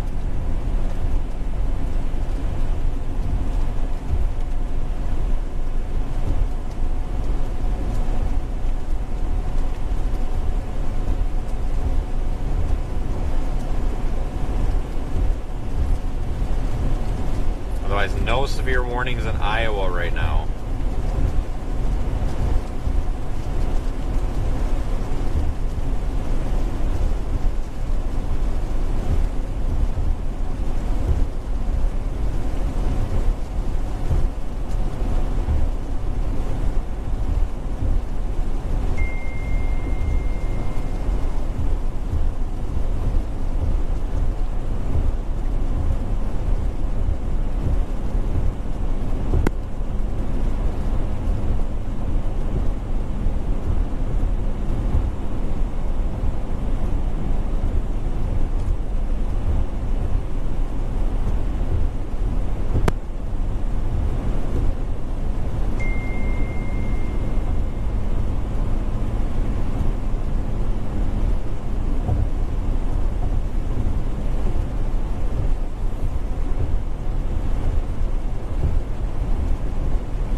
Alright, we'll continue up here to the state highway. And then probably head north.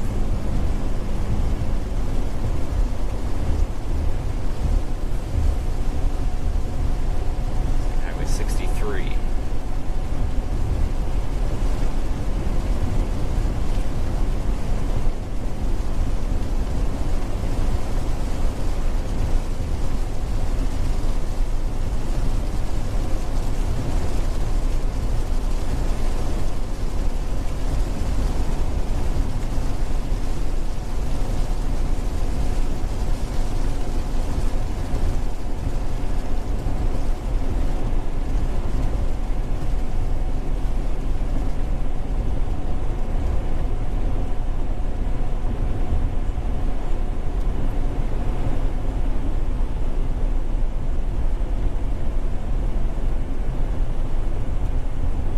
Alright, so this is Highway 63. We're going to take a left and go north.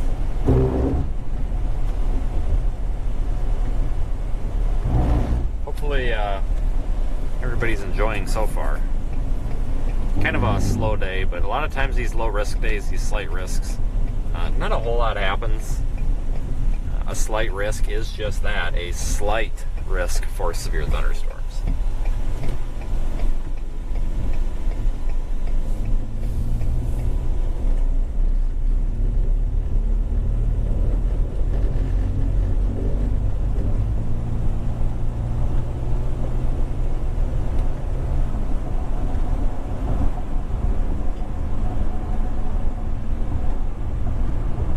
Might get another good view of this here in a minute.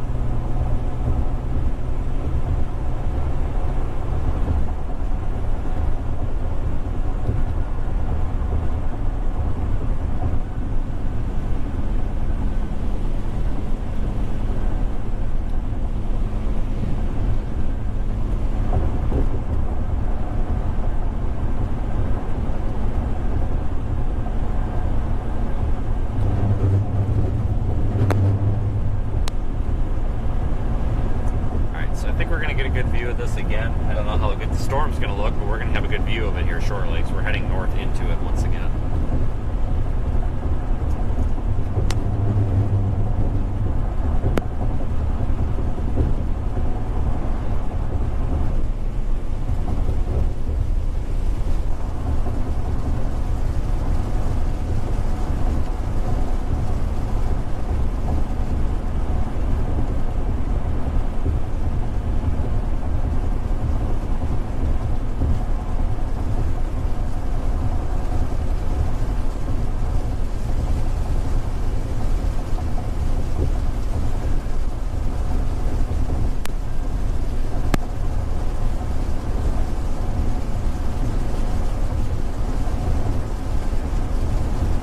Quite the pattern change from what we had, though. Very slow pattern, and now we're finally seeing some stronger storms come into play.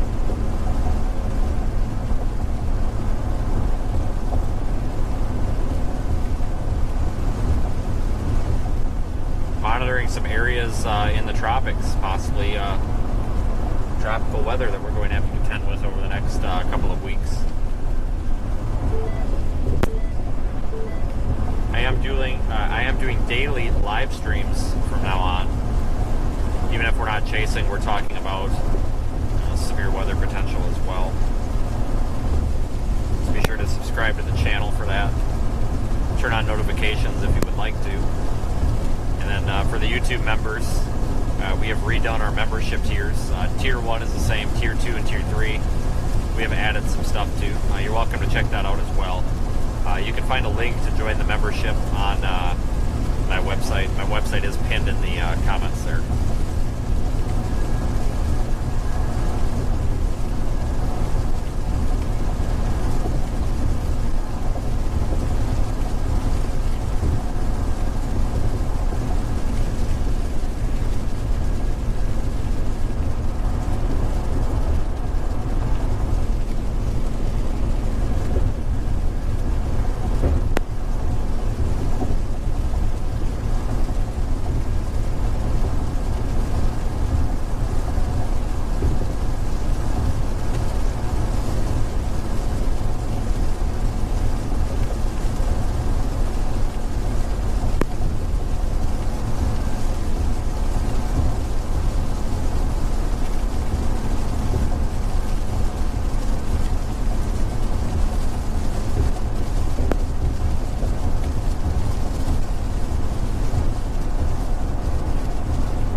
rained on pretty hard now.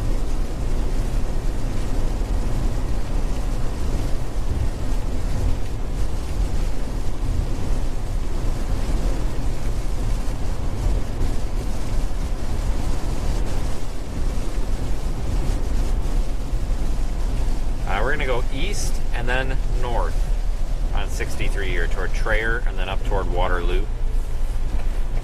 This will allow us to stick with this cluster of storms to see what develops from it. And then we'll have that option of going north and possibly even west if we need to.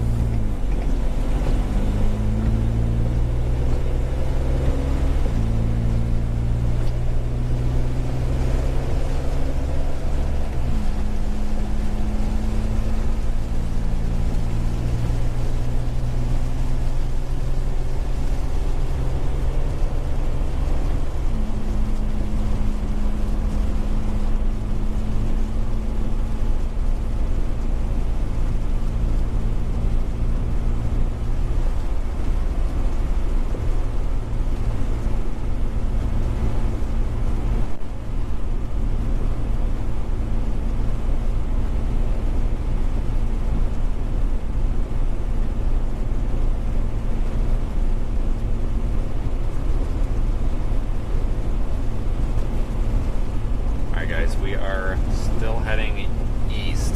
Had my directions mixed up earlier. West, east, north, whatever. We are definitely heading east.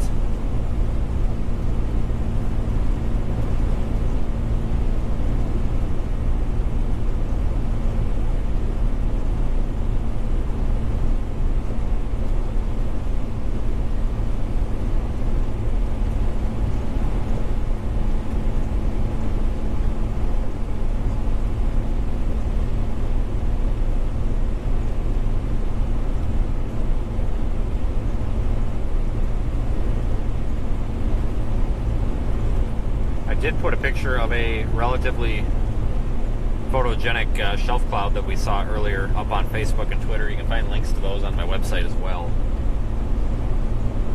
That was live on stream. And David upgraded his membership. Awesome. Always appreciate the support. We have a really, really good audience here, it seems like. I mean, we have a very committed group. I see a lot of the same people in the chat all the time.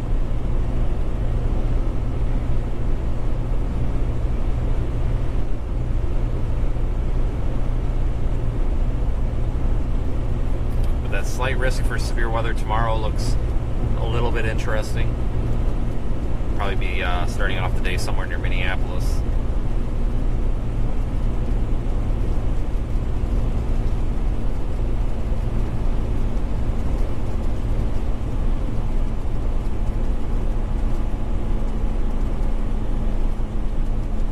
Karen's got a super chat.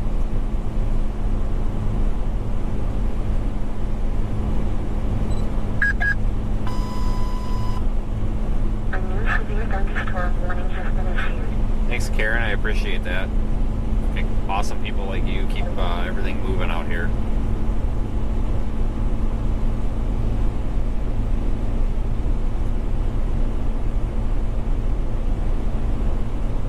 Bob's going to put a rainbow picture in Discord. That's always fun. Haven't seen any of those today. At least not here.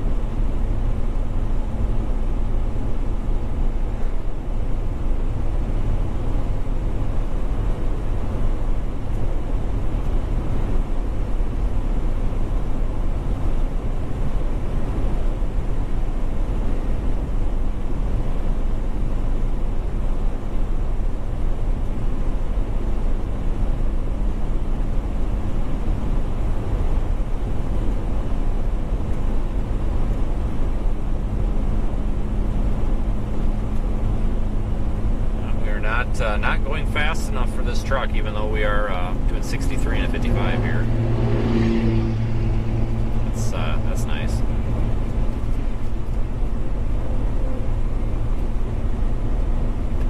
Somebody's in a hurry. We'll be heading north here in just a second. I believe this road curves north here any moment now.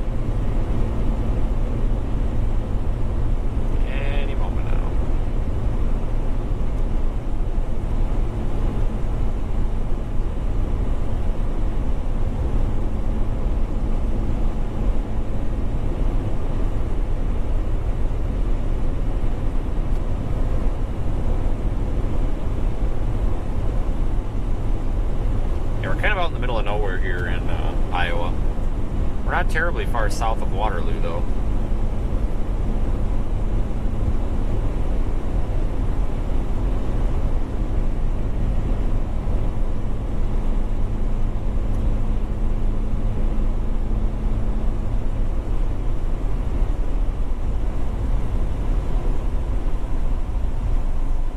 Alright, this is Traer, Iowa.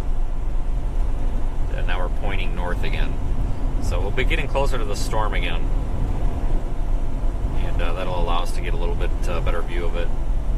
Apparently this town has a salt and pepper shaker museum or something. The sign just said, come visit the salt and pepper shaker gallery or something. That's different.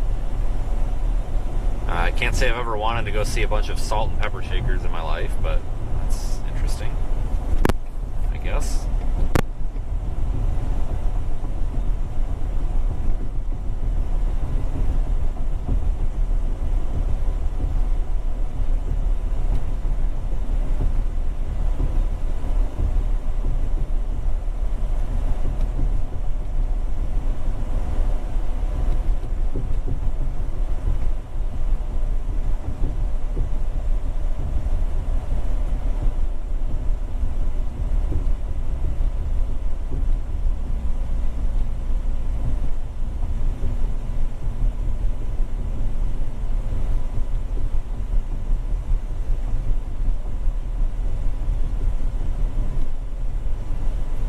It's another super chat in there. Thanks for watching. This guys keep us educated. I try to explain what's going on. So yeah, thank you for the super chat.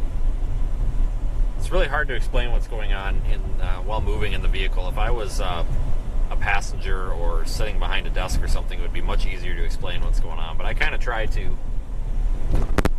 So I appreciate the kind words.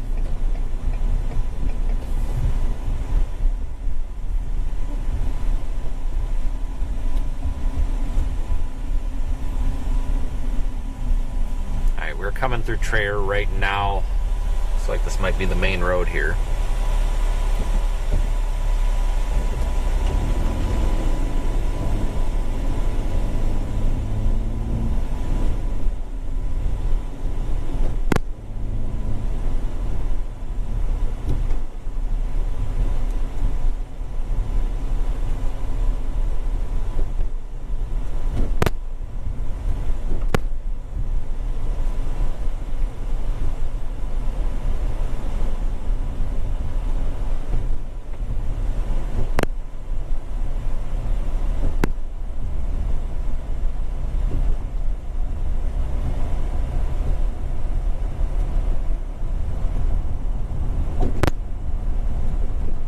Dark skies again. That's typically our first clue that we're getting close to the storm.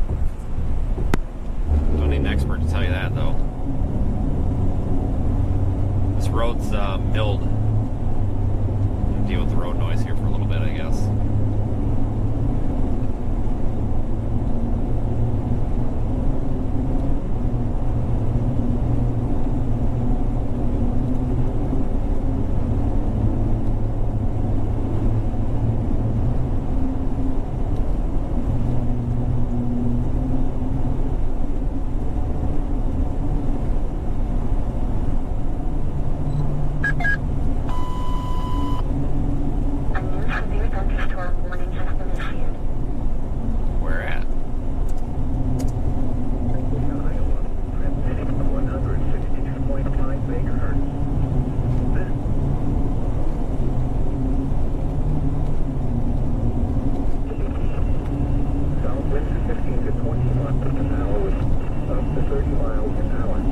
Thunderstorm warning up there in north central Iowa. Just issued.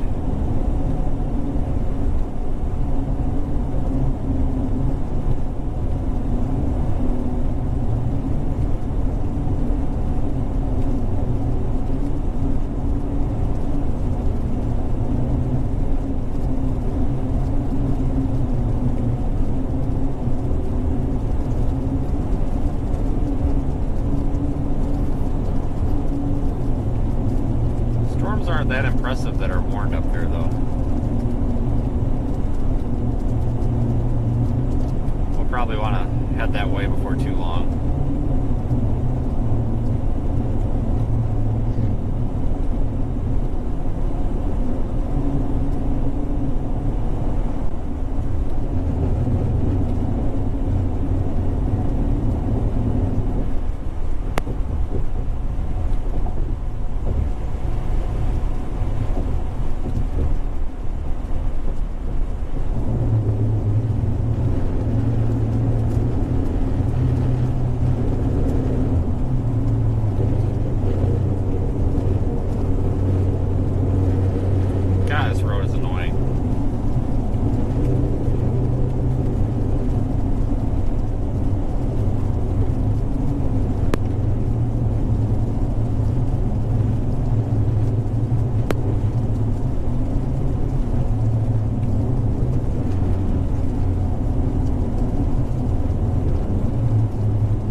road being milled down is not ideal.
Shelf cloud out ahead of us. Very pretty.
Storms right here that we're on. There's a severe warned storm up there just east of Minneapolis, St. Paul, and there's one over there near Esterville, Iowa, which is north central, northwest Iowa. Our storms right here are not severe warned, but they are kind of nasty looking here. Special weather statement's in effect now. 6:22. Time. Now for the official National Weather Service forecast. Friday, sunny.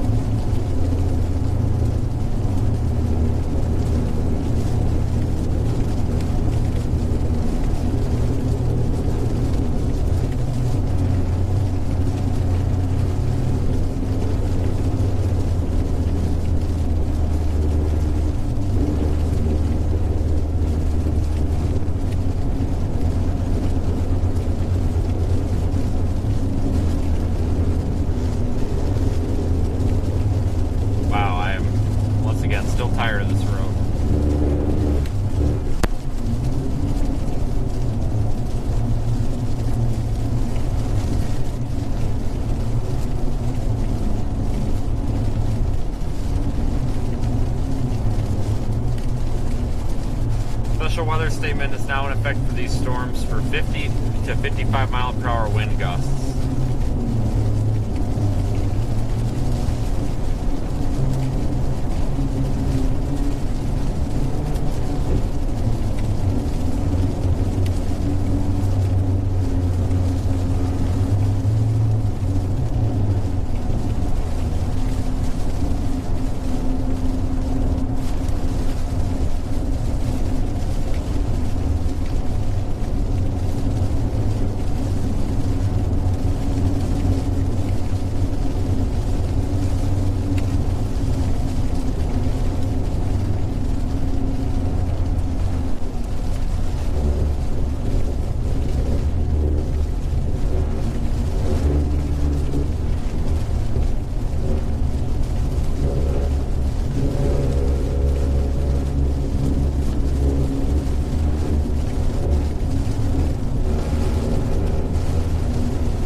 far from Waterloo.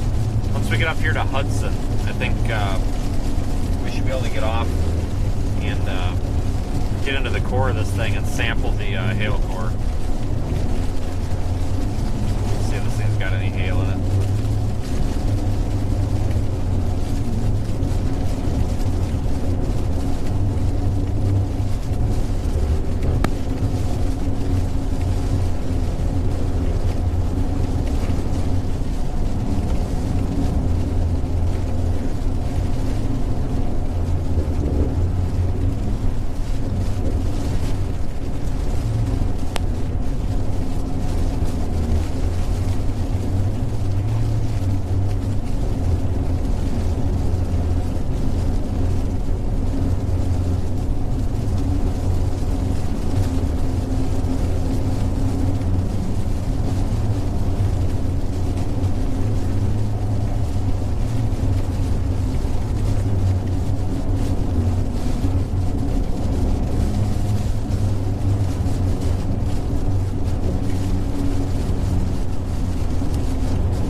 I am heading north toward this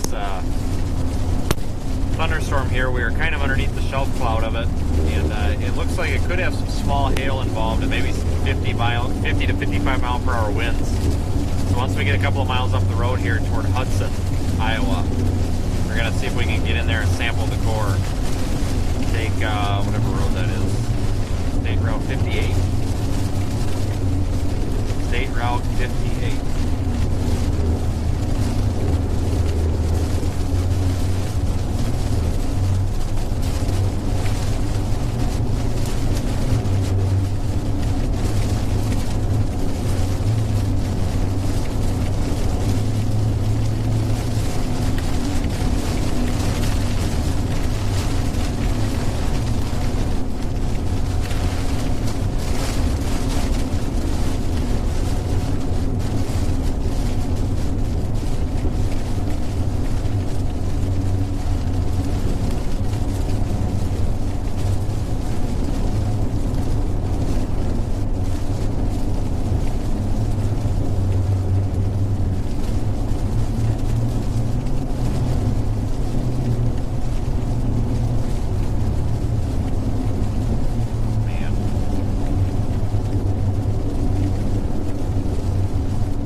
Into Hudson here. It looks like the heaviest precipitation is just off to our west, which is off to our left.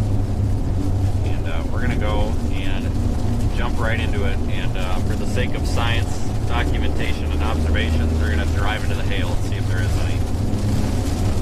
About 3 miles here, I think.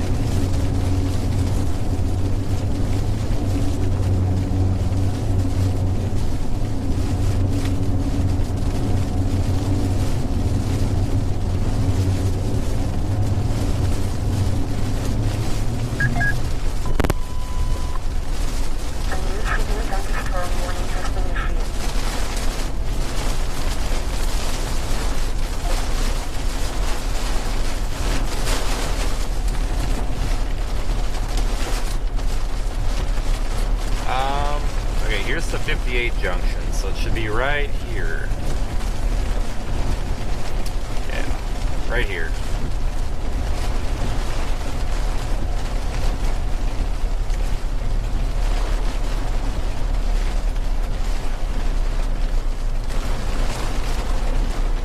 Looks like they just extended that severe thunderstorm warning up there near MSP. Just crossed into Wisconsin. Doesn't look too feisty at the moment. It's right over Ellsworth. Really tough chasing terrain. Lots of trees. Kind of a pain in the butt. That was kind of the secondary target today up there.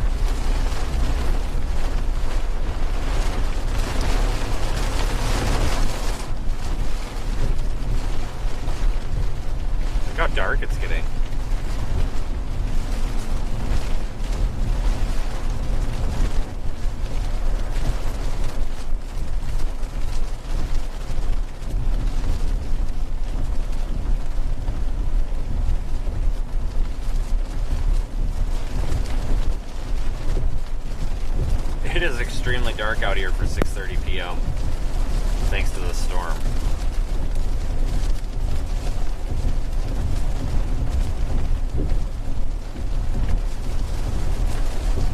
Wow.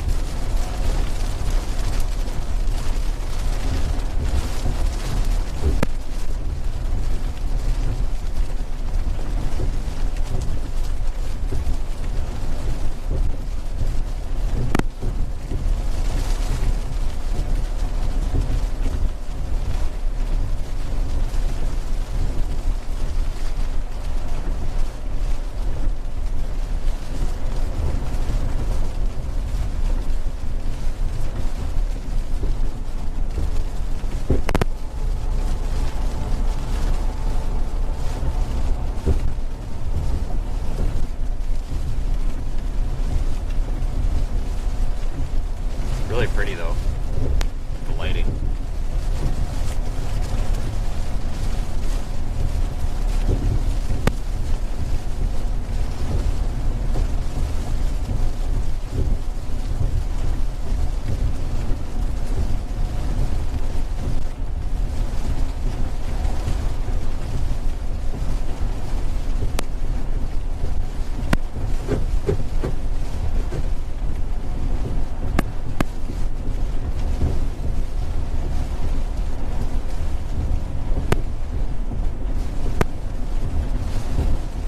We're actually in the core of this thing, and it's not anything too exciting. So we'll continue up 58 here, and then intercept the looks like a little bit stronger of a core that's over Dyke right now. We'll catch that on the northwest side of Waterloo.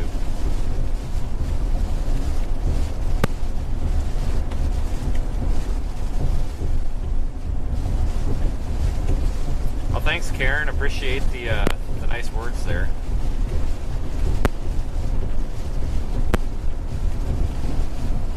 Yeah, I like to think I'm usually spot on with positioning, but it's not always the case. But lately we've been doing pretty good, I think.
Raindrops, or the rain is getting a little bit heavier here, so we may come into some hail, maybe. Big maybe, but we might. Special weather statement says we could.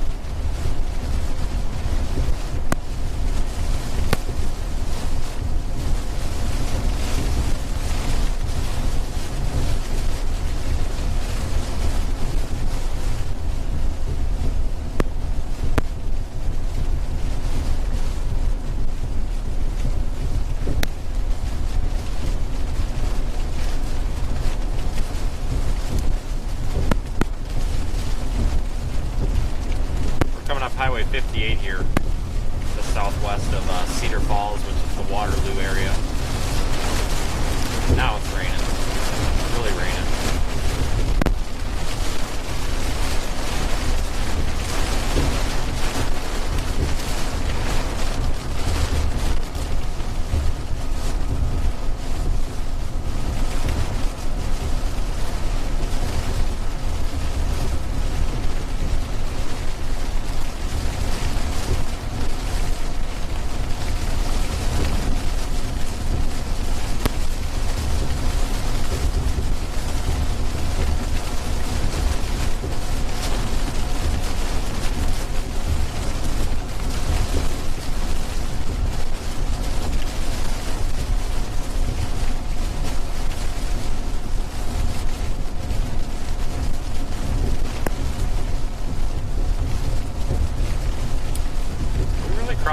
Yeah, we're crossing Highway 20 again. Not too terribly, this isn't too terrible far from where we actually started the chase. It was just further west.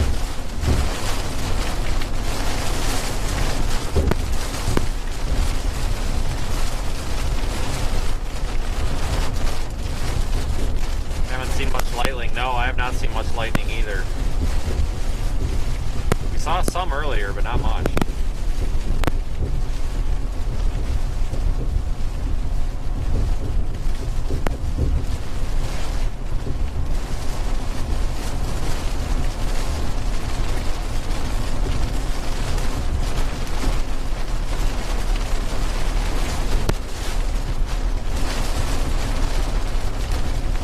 Into any hail, I would expect it to be in the next couple of miles here.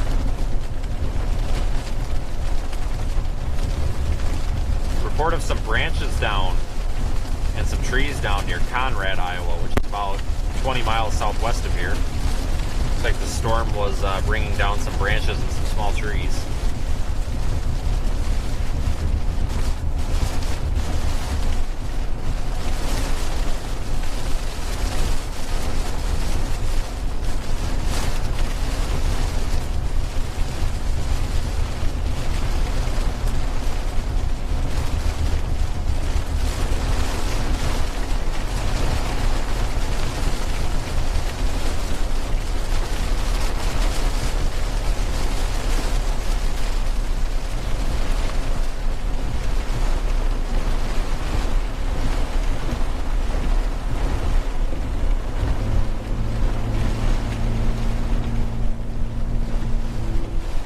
We're going to go through Cedar Falls here, get back on the main highway, continue north for a little while.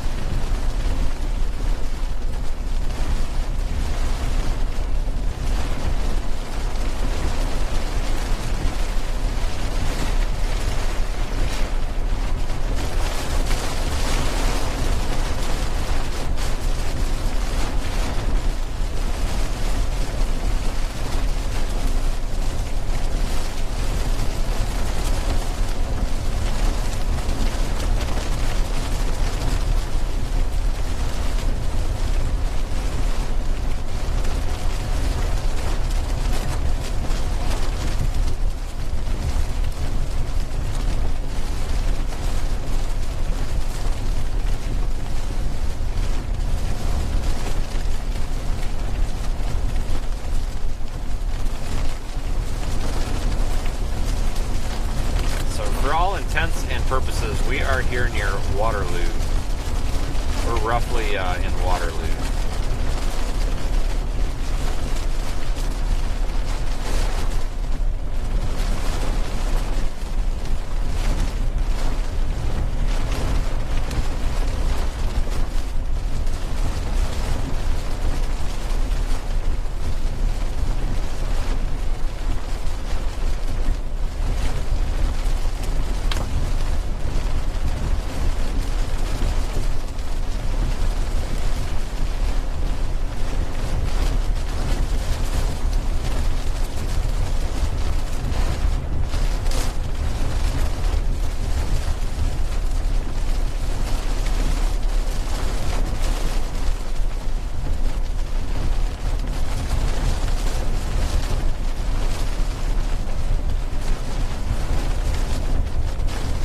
At the very end of the stream, we'll go over tomorrow's severe weather risk also.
Actually, we want to turn right here.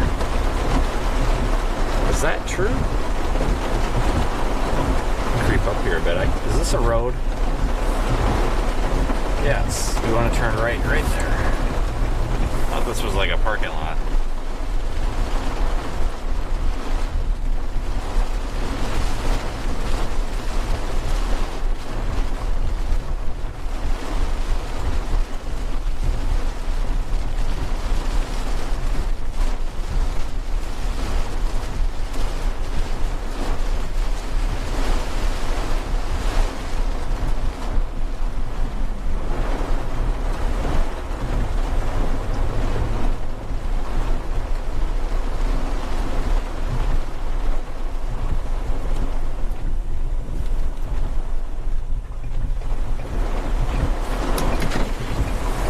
Pretty good downpour here.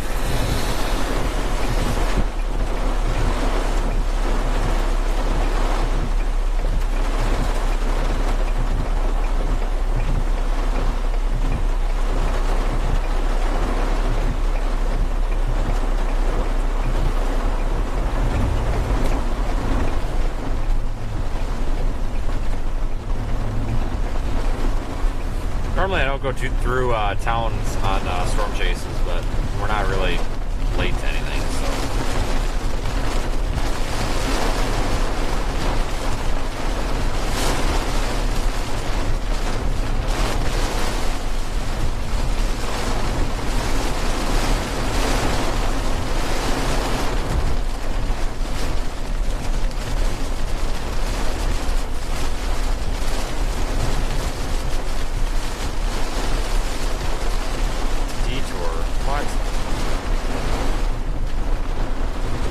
Downtown Cedar Falls right now.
Back to the highway here, just a couple more stoplights.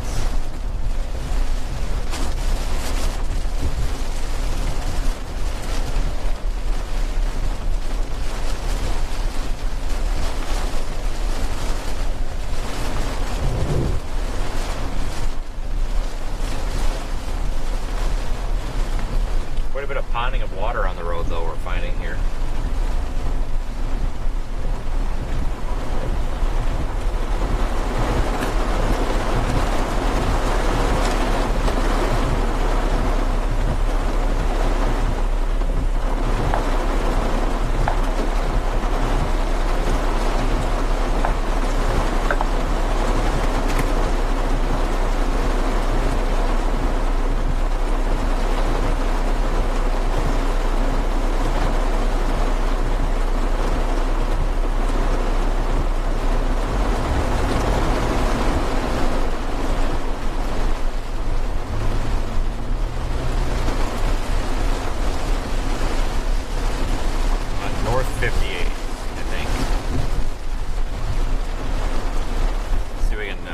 Navigate this roundabout here.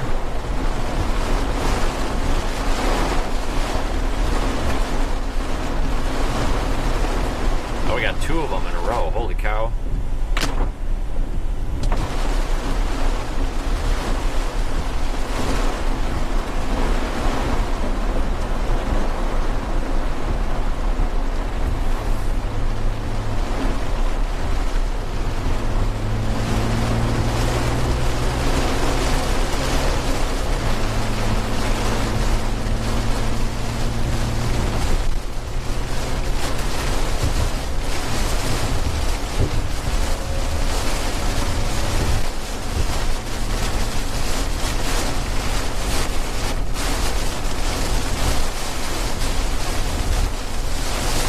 be in this core of this storm for quite a while here now, I think. If we come across any hail, this is where we're going to find it.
Starting to get some lightning now.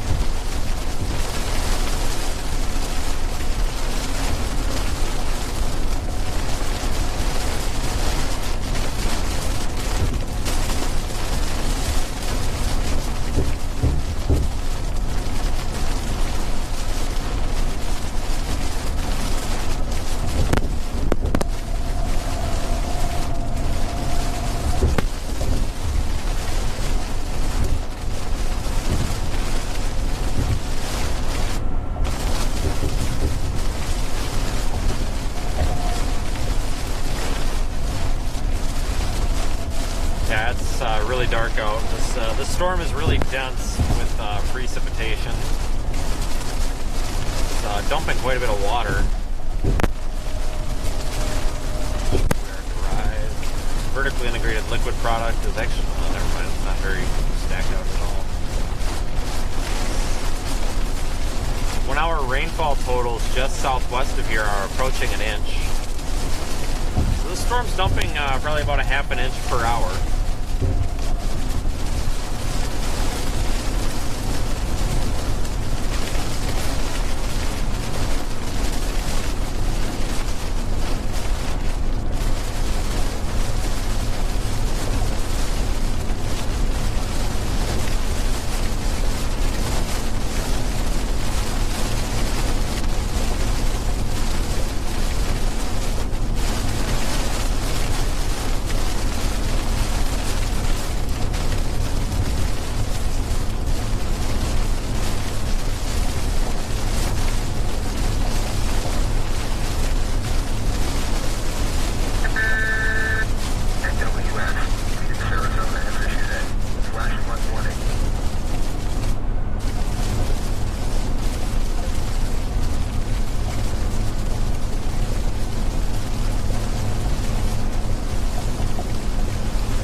Due for some new windshield wipers again. They're not doing so hot.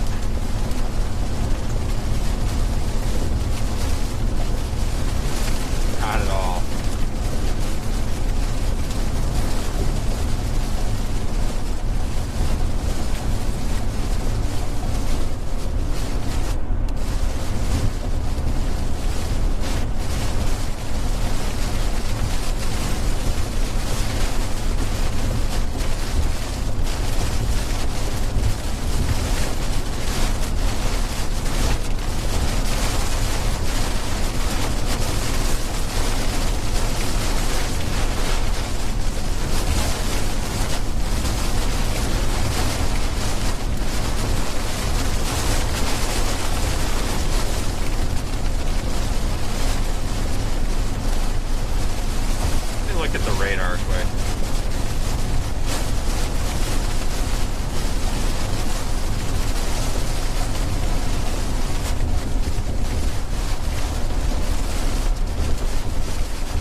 make my best guess at what we need to do.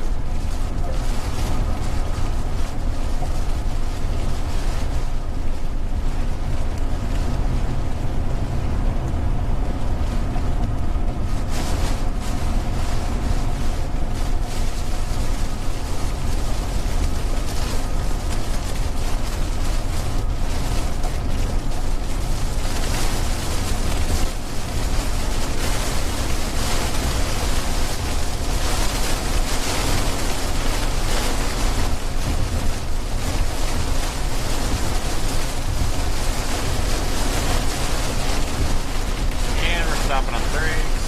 Good.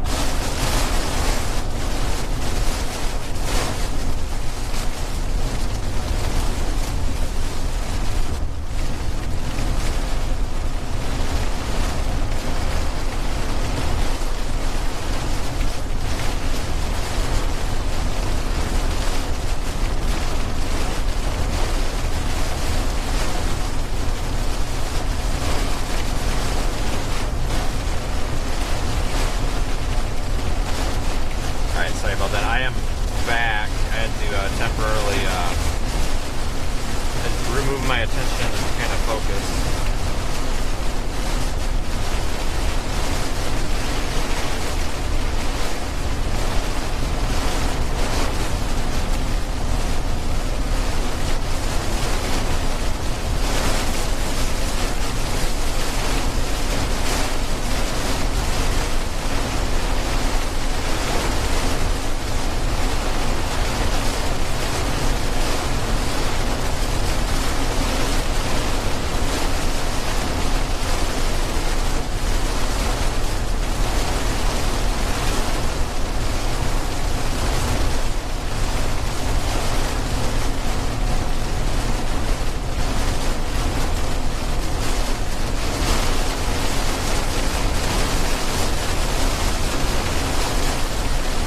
I don't know about you folks, but I am really, really sick and tired of driving in the rain.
Actually, holy smokes. We might want to pull off here up in Waverly. We're actually in Janesville right now.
stop and assess what we're doing here in Waverly.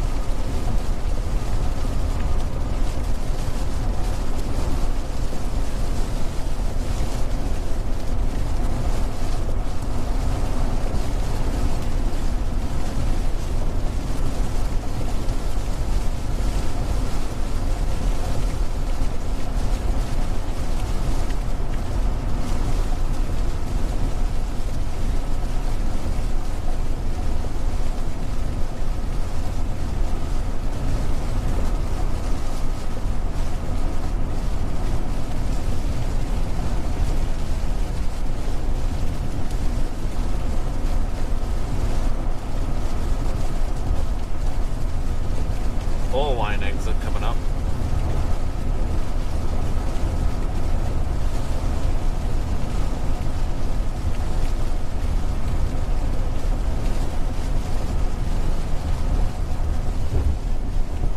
Oh no, do I want this exit? No, too late now. Dang it.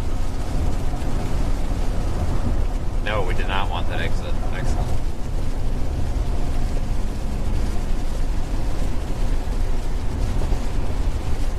Good, because we totally missed it.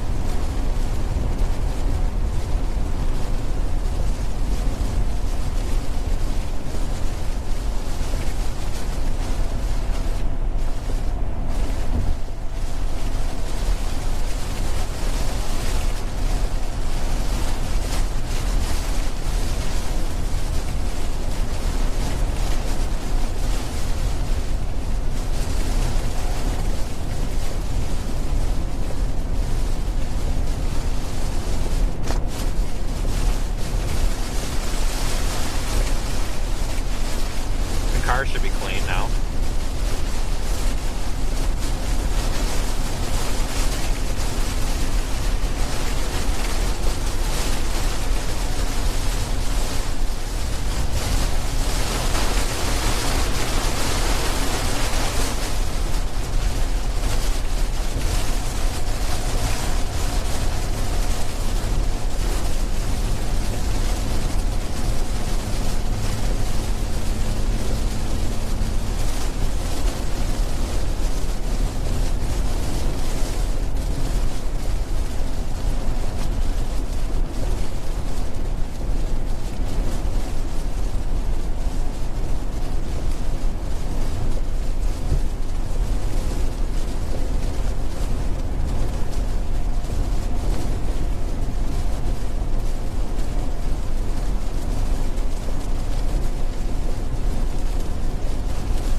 That guy has a boat. Probably find a use for that.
we want, I think.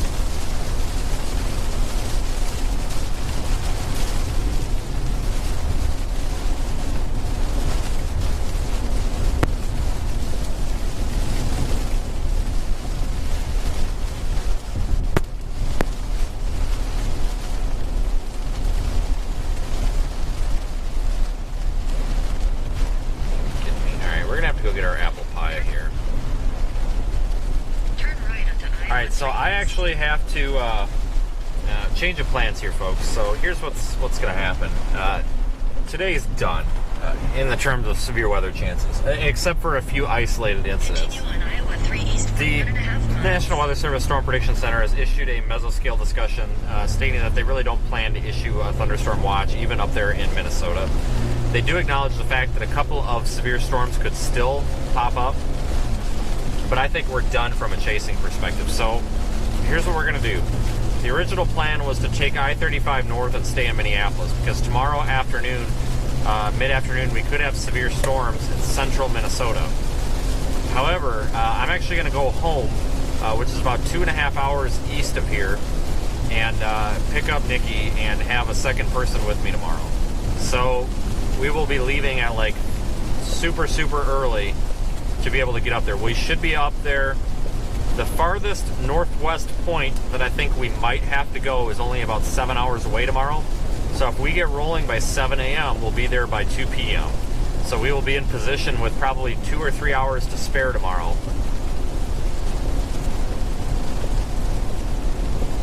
So I plan on doing that. So we're going to keep the stream active, because for us to head west back toward my house, we actually have to continue to drive through these storms. So for all you folks watching me on Radar Omega, thank you. For all you guys watching me on YouTube, thank you. Things are going to start winding down a little bit. Holy cow, that was close. Holy shit. That scared the hell out of me. Did that hit the water tower? I don't know what that hit, but that was within a mile, I think. Don, we need to get that radar or the lightning detector in here. Holy smokes. So I'll have probably have Nikki driving tomorrow, so that we can try to get some quality content. But tomorrow is another slight risk day, which is a lower risk. I'm not going to hype it up, because I'm not trying to put fear in everybody in order to get views. Not doing that. I don't think that tomorrow is a very big risk for severe storms. Neither does the Storm Prediction Center. But there is a potential for a couple of them, and there's a small possibility, very small possibility, that some of those storms could produce tornadoes. But we'll know more in the morning. That severe risk extends for portions of Iowa into Minnesota, northwest Wisconsin, but I think that we want to be just northwest of Minneapolis, St. Paul. So I will be keeping the stream live for quite a while yet, because we're going to be driving through storms. But I wanted to give everybody kind of a synopsis of our plans tomorrow, because we're going to be back out here again. And it looks like on Monday we actually... That sounded like a bomb going off. Wow. Sounds like Monday we actually might be in lower Michigan.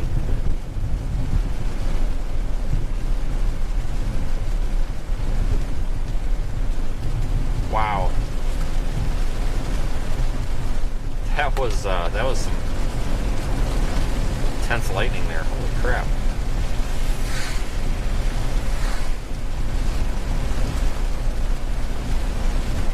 In a quarter mile, turn right onto 4th Street Southwest. But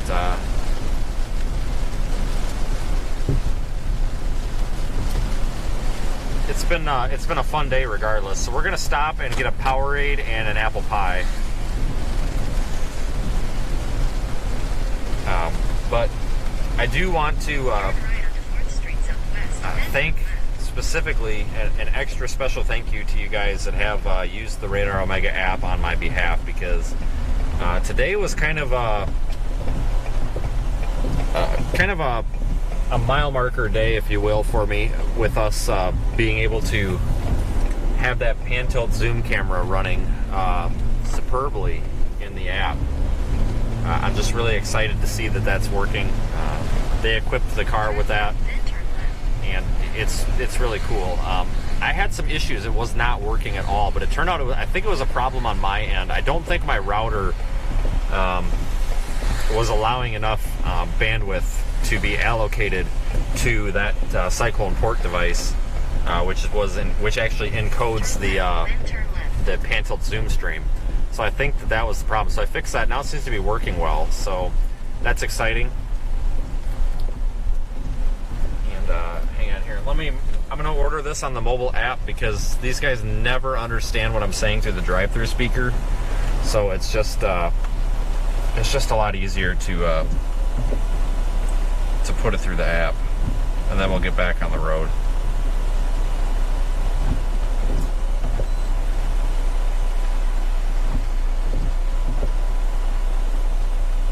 Alright, technical difficulties here with the app, so hang on.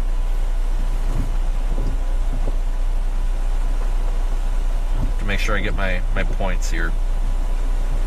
A $40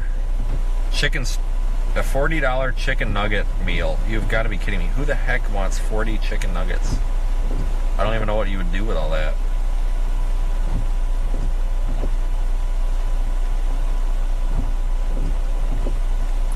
You prefer a double quarter pounder. I prefer nothing because I am an absolute hater of McDonald's and most fast foods, honestly.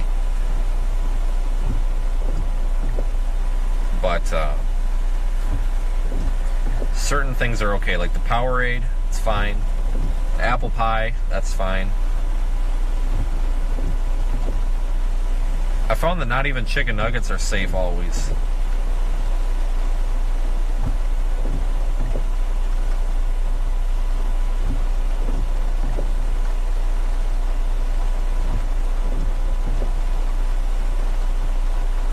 See, they're advertising the price of a cheeseburger. It's gone up to $2.25. Are you kidding me? Holy smokes. It used to be on the dollar menu.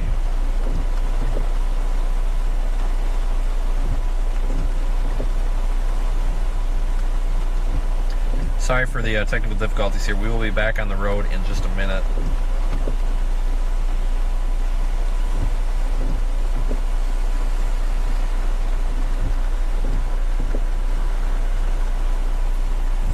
Okay, we're good. So we'll go retrieve our order, and we're going to be good to go then and continue. We're actually going to probably be coming in right behind the storm, so we might see some structure, we might see a rainbow.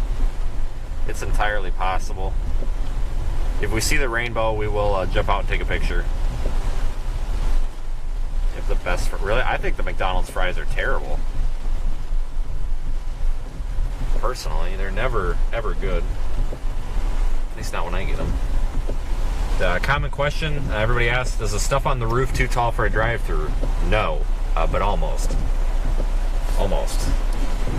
Beat the heat and try our new frozen Sprite lemonade chiller. Hi, how may I help you? Hey, can I just? I actually have a mobile order. It's VR41.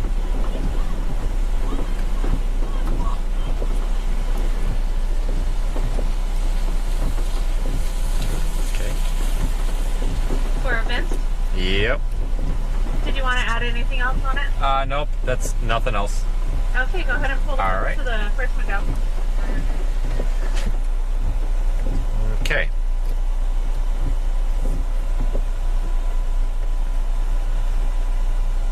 But yeah, we did get some good video, with the drone, I think.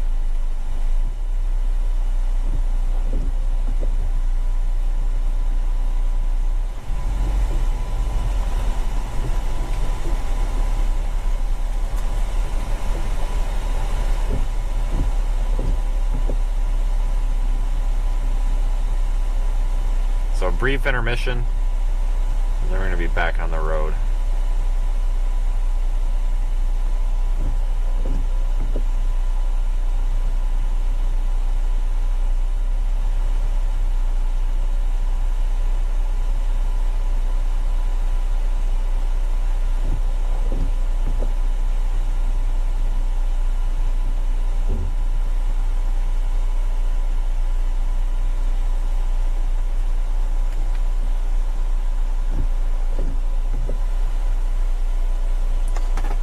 you guys enjoyed the stream today. I did.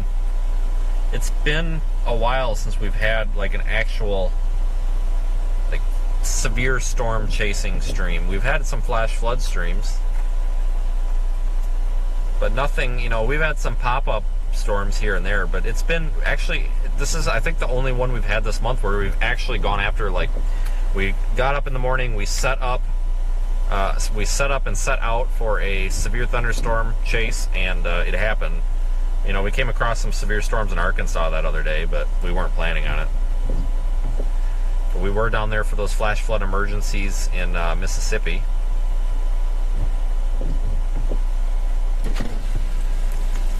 Person's gonna ask if it's probably done raining. $10 says.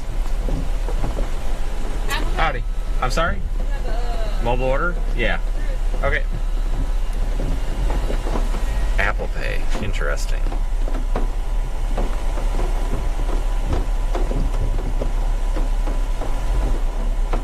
Locks rekeyed while you wait. Oh boy, that's just what I needed.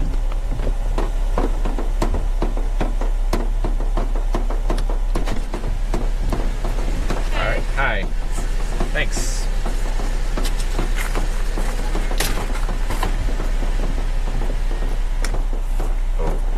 Okay.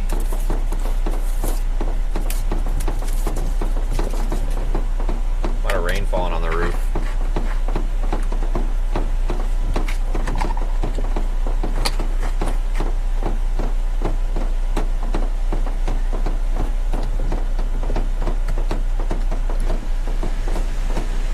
Howdy. Hi. Hi. So where are you off to? Oh, I'm just going. It's done now. It's all done. I love the car. Do ya? I do too. Sometimes. NWS, Flagstaff, Arizona, has issued a flash flood warning.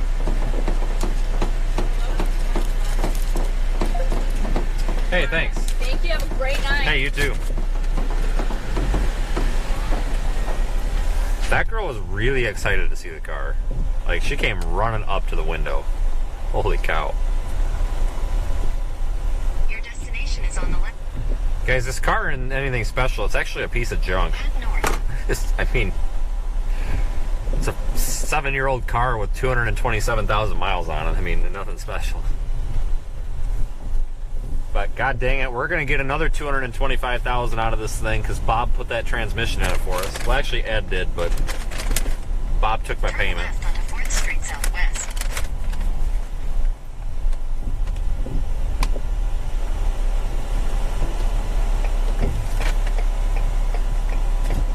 Head north on 4th Street Southwest toward 10th Avenue Southwest.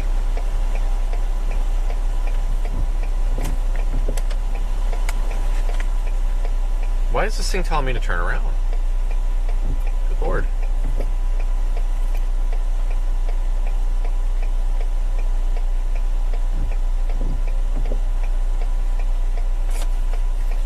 Yeah, a lot of people are like, oh, I bet that car's really expensive.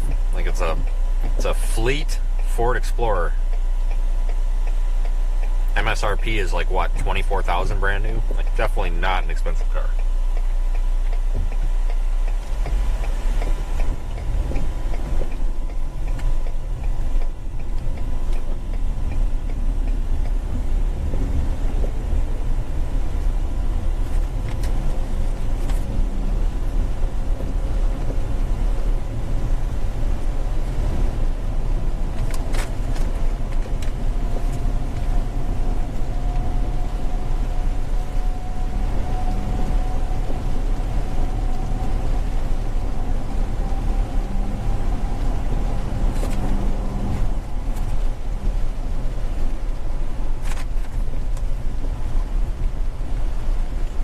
So we're still in Waverly, headed east, which is the same direction the storm is going.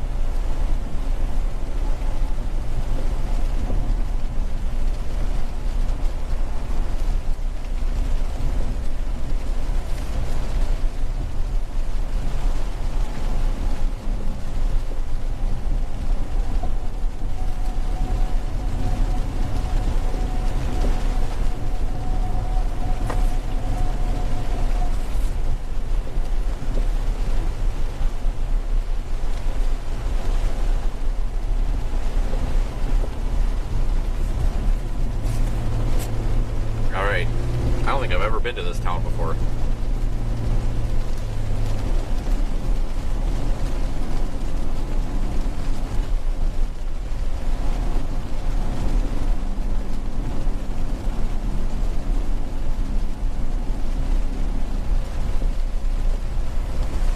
In a quarter mile, keep left at the fork. Follow signs for Cedar Falls, Waterloo.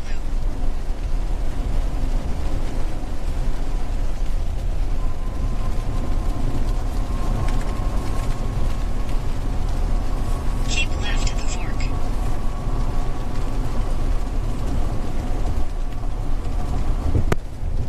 We're going to take 27. Continue for 12 miles.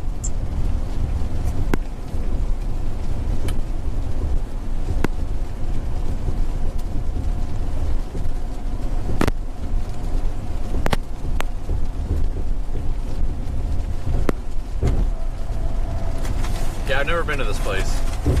There was a tornado here back on July 14th, 2021. It wasn't as good as the tornado that I was on or I guess I should say as Photogenic, which was down in Jewel, about 35 minutes southwest of here, I think.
Like I said, folks, I think the more active day will probably be tomorrow.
Southwest right now, back toward Waterloo, and then we're going to head east.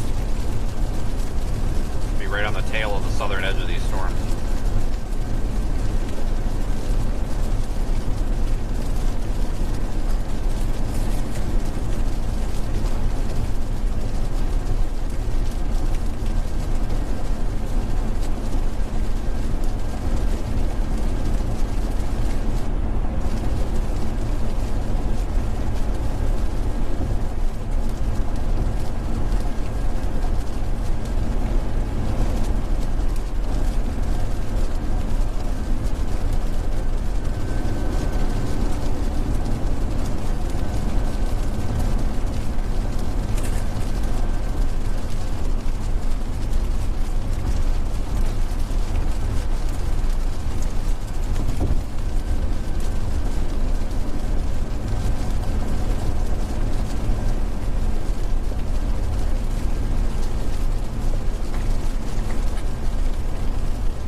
stronger cells back there near Grundy Center, Iowa also. The night is not entirely over just yet.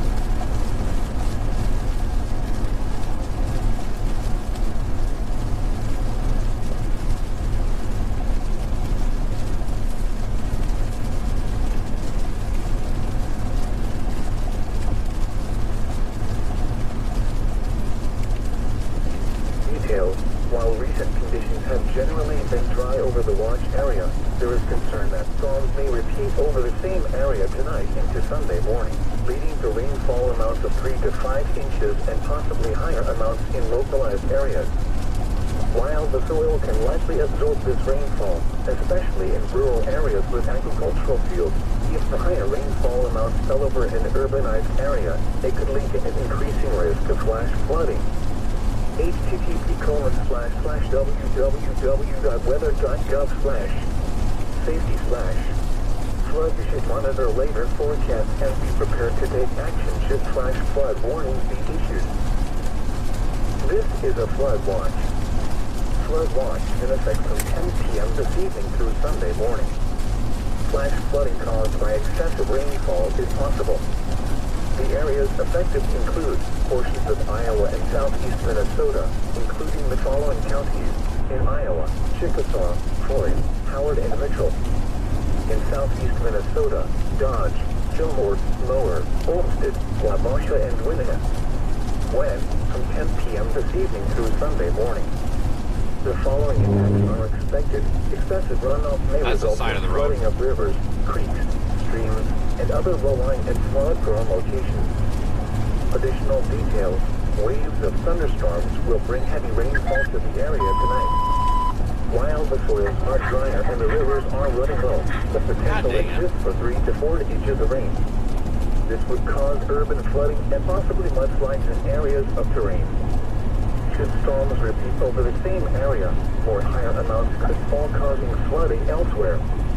http://www.weather.gov/safety/ flood should monitor later forecasts and be prepared to take action should flash flood warnings be issued.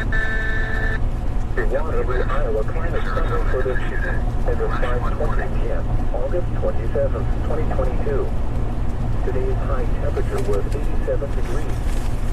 The normal high is 82. Severe thunderstorm warning got issued northeast of Waterloo. We're not going to go after it. I don't think we're a little bit out of reach, but the far south, the tail end of that storm is not warned, but we're about to go through that. The low is 41 degrees, which was last set in 1971. Total at 3.75 inches. This is 0.11 inches above the normal amount of 3.64 inches for August. The total precipitation for the year still stands at 25.64 inches, which is 0.93 inches below normal. There were 13 cooling degree days today, which is 7 above normal. This brings the monthly total to 226, which is 24 above normal. The yearly total since January 1st is 877, which is 94 above normal. Today the maximum wind observed was 20 miles an hour from the south. The highest wind gust observed was 29 miles per hour from the south. Today the average wind speed was 12 miles per hour. The normal high temperature for tomorrow is 82 degrees, and the normal low is 59. The record high for tomorrow is 98, which occurred in 1926, and the record low is 39, which occurred in 1935. Sunset tonight is at 7:52 p.m. Sunrise tomorrow is at 6:30 a.m. This is NOAA All Hazards Weather Radio Station WXL 94 at Waterloo, Iowa, transmitting on 162.55 megahertz. This broadcast originates from the National Weather Service at Des Moines, Iowa. The current time is 7:29 p.m. Central Daylight Time. Now for the official National Weather Service forecast for Waterloo, Cedar Falls, and surrounding locations.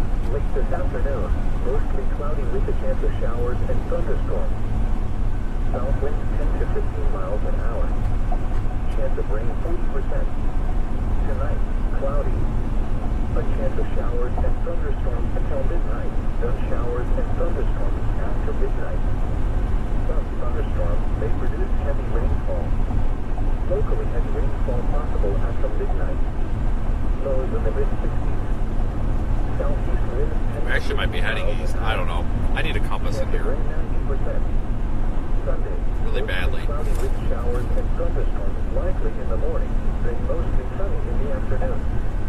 Highs in the mid-80s. South winds. Will there be a rainbow? I doubt it. Up to 30 miles an hour. There's a cloud deck behind this precipitation. Sunday night, mostly clear with a slight chance of showers and thunderstorms until midnight, then mostly cloudy with a chance of showers and thunderstorms In half a after mile, take midnight. the US 218 south exit toward Waterloo Airport. South winds 10 to 15 miles an hour with gusts up to 30 miles an hour. Chance of rain 50%. Sunday, mostly sunny. A slight chance of showers and thunderstorms in the morning.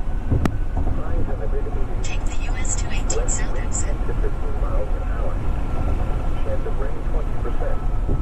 Monday night, clear. Lows in the upper 50s. Continue for 9 miles. Northwest wind 5 to 10 Alright, now we're going to be going east, Tuesday, sunny. which is the intended Highs in direction. the upper 70s. Tuesday night, clear. Lows in the upper 50s. Wednesday, sunny. Highs in the upper 70s. Wednesday night, mostly clear. Lows in the mid-50s. Thursday, sunny. Highs in the mid-70s. Thursday night, mostly clear. Lows in the mid-50s. Friday, sunny. Yeah, I don't think the rainbow is going to happen. In the upper 70s. It's not backlit enough. Mostly clear. Trust me, I'm an expert. Lows in the mid-50s. Saturday, sunny. Why are the wipers still going? Because it's the windshield's still wet. Again, the forecast for Waterloo. The camera's focused on infinity, so oftentimes you won't see light raindrops on the windshield because it's focused beyond the windshield.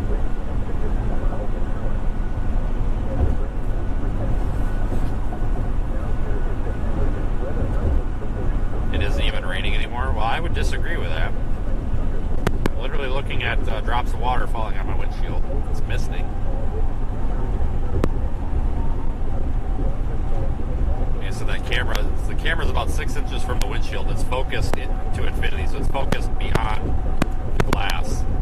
Which, for that reason, if it was focused on the glass, you would start to see more of the raindrops.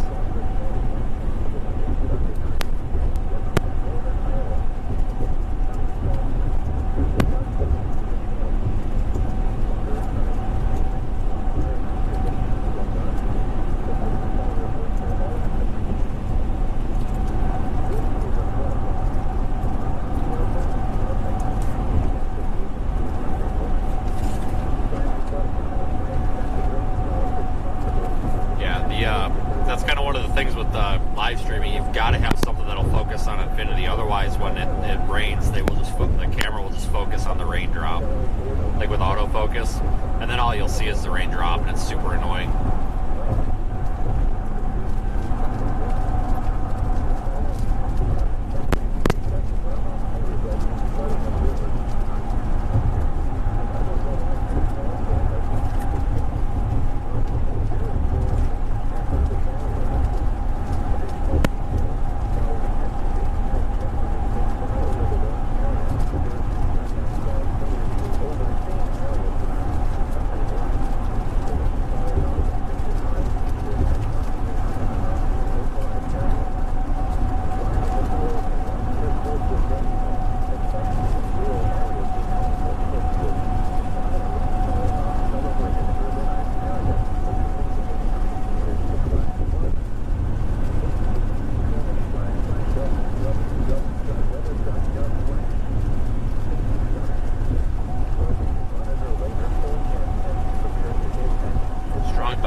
line of strong storms. We're near Waterloo, Iowa.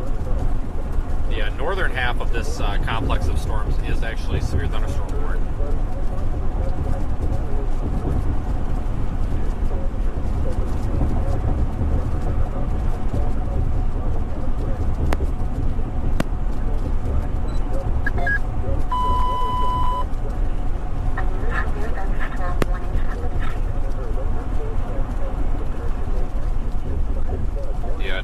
Cell just went warned.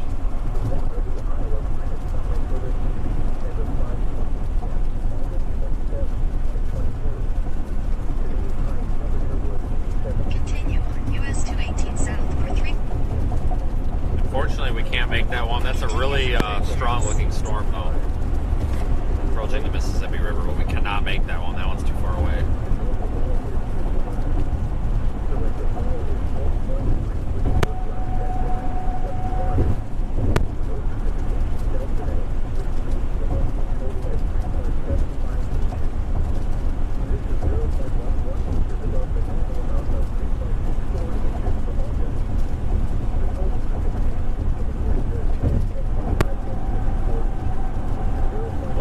These storms here as we head off to the east, because they could re-intensify. Some of these storms are actually intensifying right now, so we could be right back to a pretty active chase before you know it.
Continue for 5 miles. Okay. Screw that up. That apple pie was okay. A little burnt. Late this afternoon, mostly cloudy with a chance of showers and thunderstorms. But yeah, folks, we are headed east right now. We're kind of done, but we're not at the same time. If that makes any sense.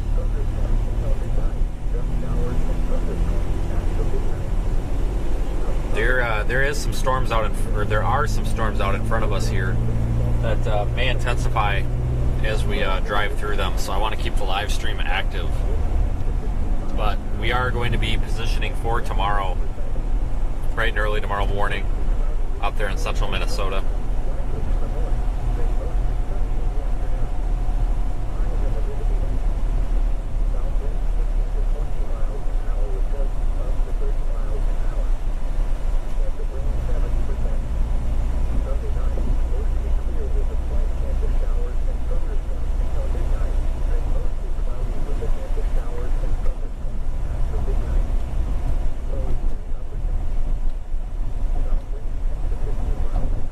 In 2 miles, use the right lanes to take exit 71 for I-380 south, US 20 east towards Cedar Rapids, Dubuque. Okay, I will take the exit.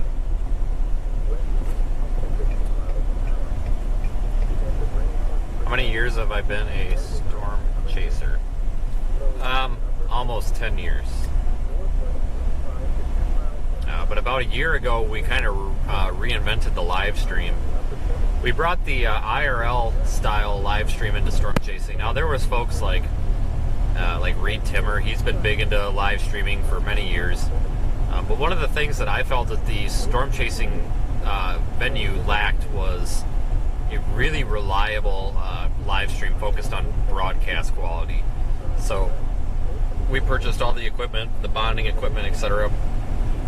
We've got dedicated servers to not only host our VPN for bonding, but it also hosts our live stream graphics, and we started putting graphics on stream, etc.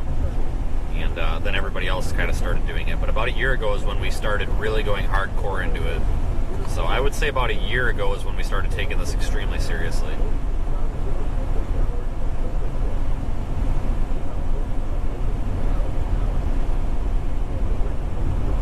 You live in Cedar Falls and it was pouring. Yeah, we went through Cedar Falls and it was pouring. Pretty hard.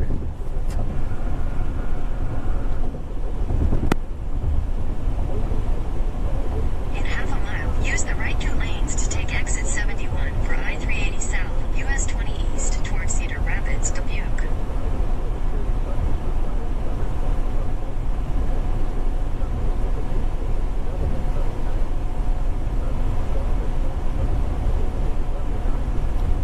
Use the right 2 lanes to take exit 71, then keep left at the fork.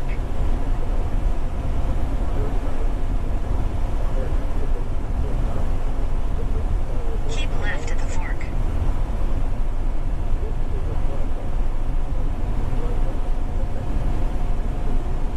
There is a potential for maybe Continue on I-380 South for 6 miles. some minor flooding out here in this area of Iowa too. I think I've been hearing a flood watch be advertised as well for this area.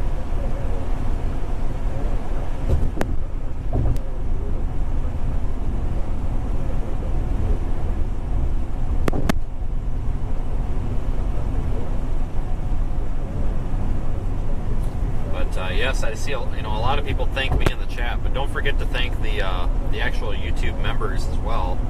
The folks that have purchased a channel membership keep the stream funded, as do the super chatters.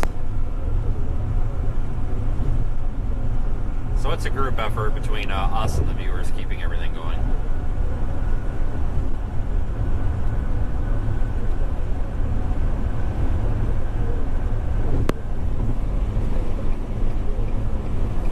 My goal is to live stream every single day, and if we're not storm chasing, then we'll do a live stream from somewhere else. So far, we've been meeting that goal.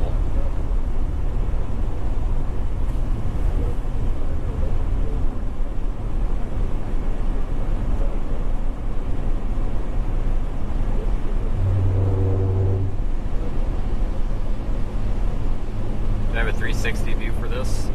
Yeah, it's 360's recording up there, but I don't know if it's going to be any good or not.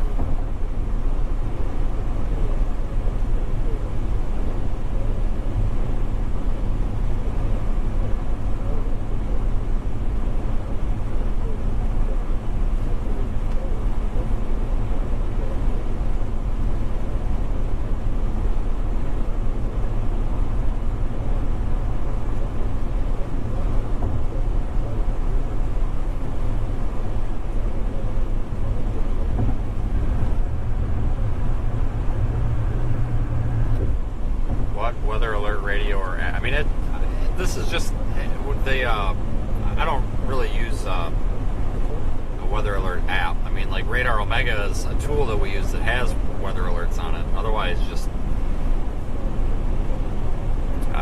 Otherwise, we just receive the broadcast from the nearest NOAA weather radio transmitter.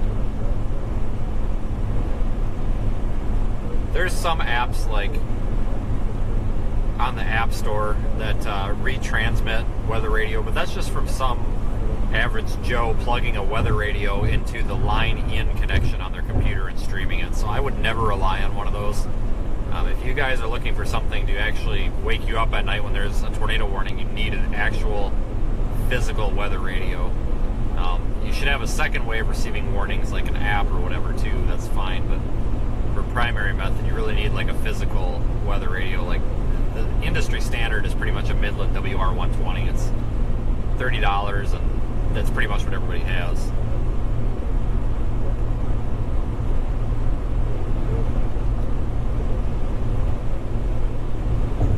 There's nicer and fancier ones out there, but WR120 is kind of the standard.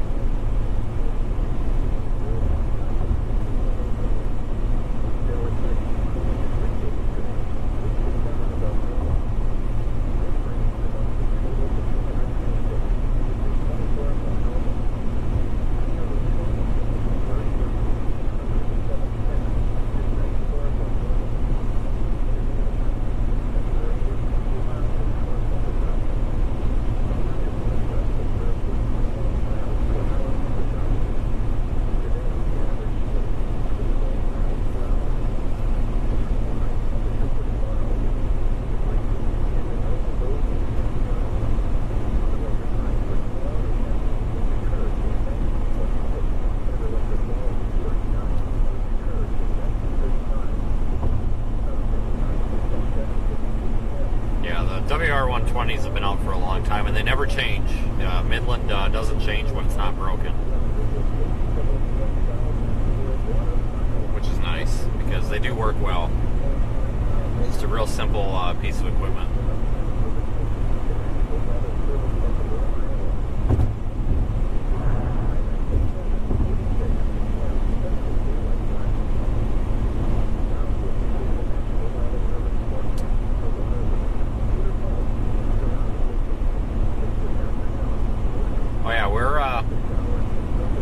We're well east of Waterloo now, but we're going to be repositioning for tomorrow up there in central Minnesota here. Be headed that way probably about 6 a.m., 7 a.m. In half a mile, keep left at the fork to continue on US 20 East.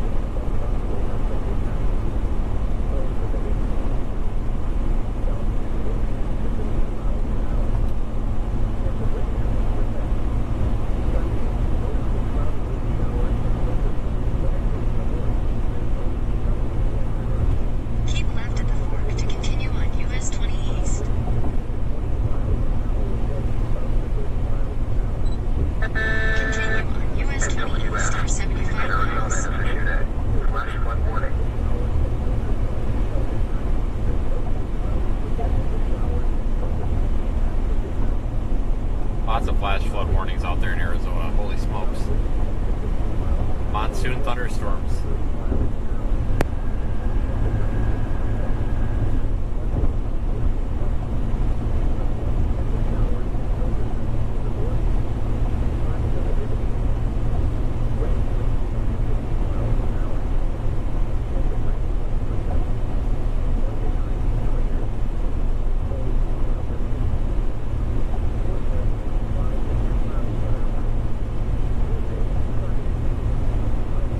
Expect a live stream tomorrow, probably starting sometime around noon or 1 p.m. Central.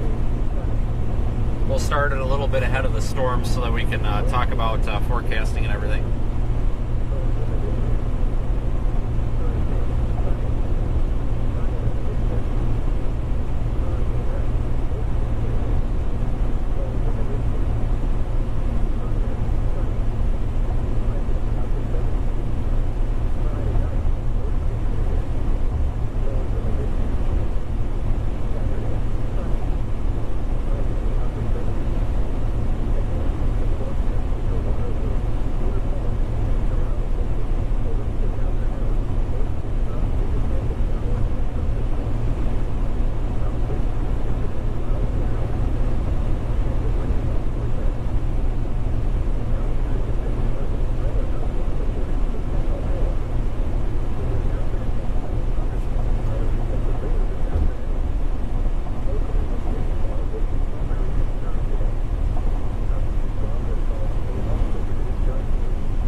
Affected include a portion of north-central Iowa, including the following counties: Butler, Cerro Gordo, Franklin, Hancock, Winnebago, Worth and Wright. When? From 10 p.m. this evening through Sunday morning. The following flood watches are in effect out here.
think that this is probably one of the more, I guess you could say, normal streams that we've had in a long time. Like, in terms of actual, like, severe thunderstorm chasing, not just flash flood chasing.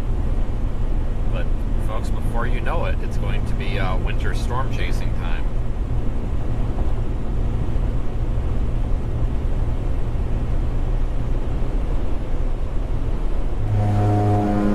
That's also the side of the road, in case anybody forgot. Talking about the tropics, there actually is a potential that we could see a tropical system be worth watching here.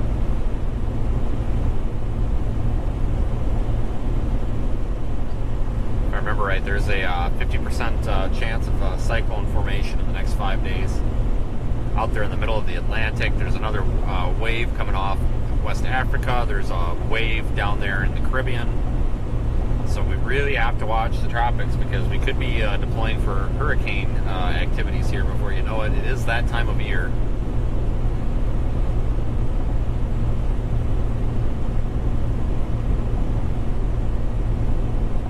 But right in the middle of winter with snowstorms, that's when we have some of our longest live streams.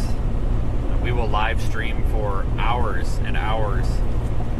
I remember the Boston blizzard last year, like 2.5 feet of snow. I flew out to Boston, had a rental vehicle, started streaming at 5 a.m. and I think we shut it down at like 11 p.m.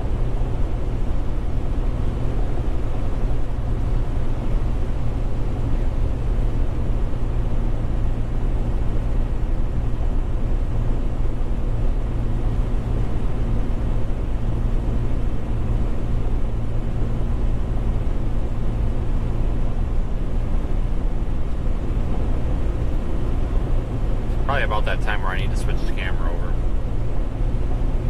Alright guys, I'm going to switch the, I think I'm going to switch the camera over. Because it's getting to the point where it's going to start getting dark. So let me switch the video camera over. I will be back in just a minute. Don't go anywhere, it's only take about 2 minutes, or actually more like 30 seconds.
are back.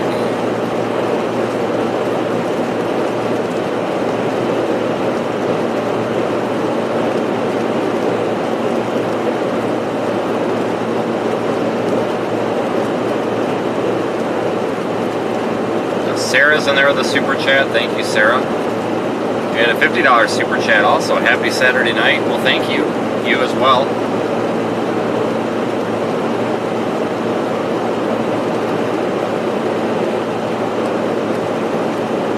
I appreciate all the support we've gotten today. You guys are awesome.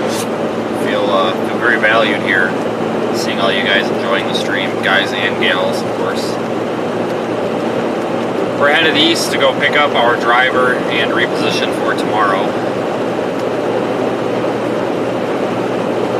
Anyone know what song? I have no idea. No idea.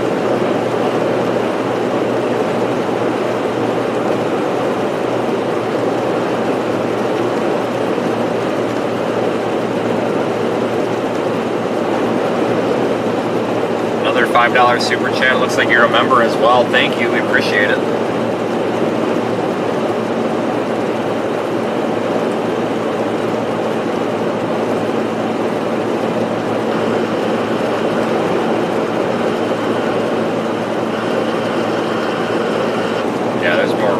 Camera is not set up with the audio switcher. I'll fix that by the morning. But we went out and bought an audio mixer so we can actually eliminate noise instead of doing it by software. We've actually got a piece of hardware in here now. Yeah, I fixed the mono problem. It was a setting on the streaming encoder. For some reason, it got knocked out of it when I stopped the stream to reboot it. It's in mono, which is really weird that it was only coming out the left channel because I don't know, it should, whatever. But I'm sure that's the way YouTube was processing it.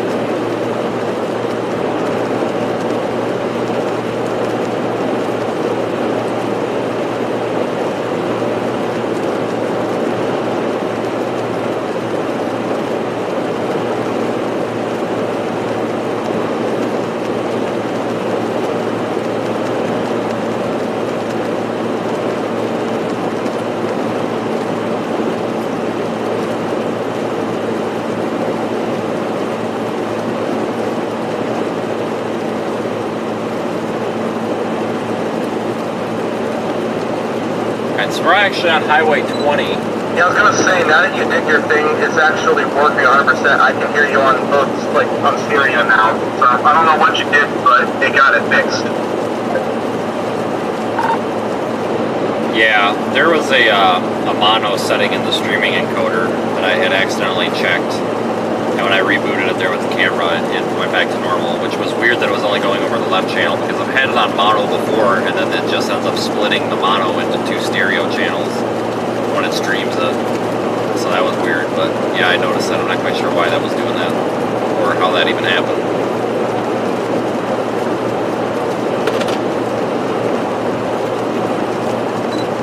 Well, all I can say is you're good now and you're clear. I can hear you perfectly fine. I had a little bit of, had to switch over to my boombox speaker to even understand what you're saying because it's hard to hear with just one ear hearing it. All right, I'll take a look at it here again in the morning before we go out again. Because I like using the external audio better, but it's got to split it into the two channels. If the encoder doesn't do it, I can do it with my little audio mixer, so I just might have to handle all the audio before it goes into the encoder or something, but I'll double check it. Thanks for confirming that, so at least I knew it was a setting. Thank you also for the $45 super chat. Well, very appreciated. No worries. I don't know if you might need help with this possibly. I don't know if you do, but if you do, I do have some experience with audio mixers and this audio technical stuff, so if you need help with that, just hit me up. I'll get a hold of you. Be back. You're enjoying the stream, and yeah, thank you, mods, as well. Could not do this without the moderators, that's for sure. And I appreciate you guys in the chat recognizing the moderators also, because sometimes they kind of go unnoticed, and they're very important. They have a very integral part of the stream here.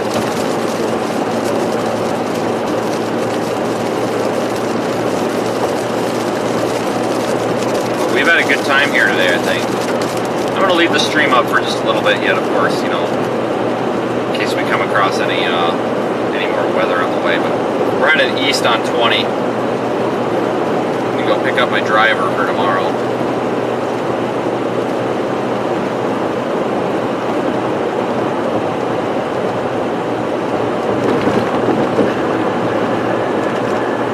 Get the audio figured out tomorrow. I was talking to David there, one of our moderators on the radio, and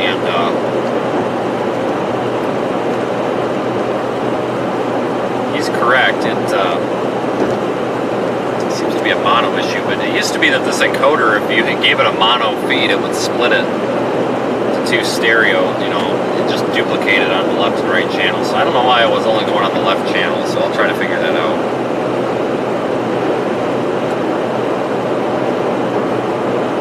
We are out of windshield washer fluid, so this could be a problem with all the bugs, so we're going to have to stop at the next gas station and get some.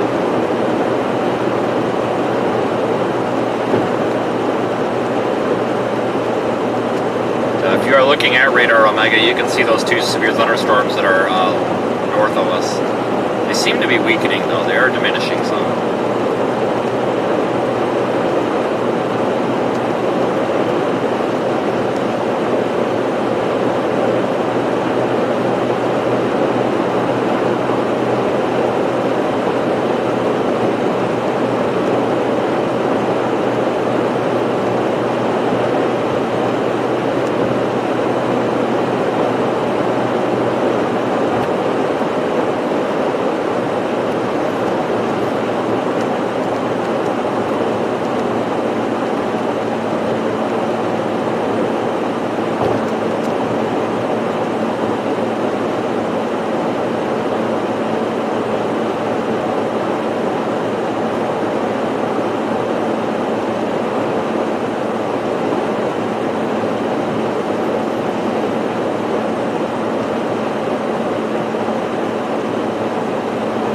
Nothing too eventful to see right here.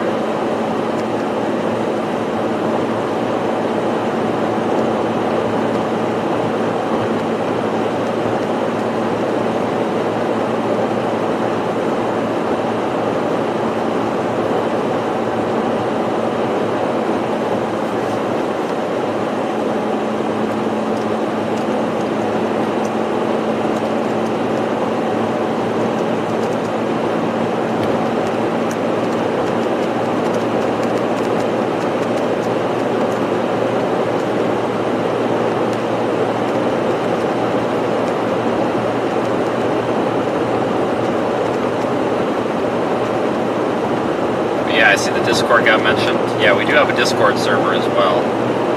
So if you folks want to chat and be part of the community while we're not live, you can go ahead and join that as well.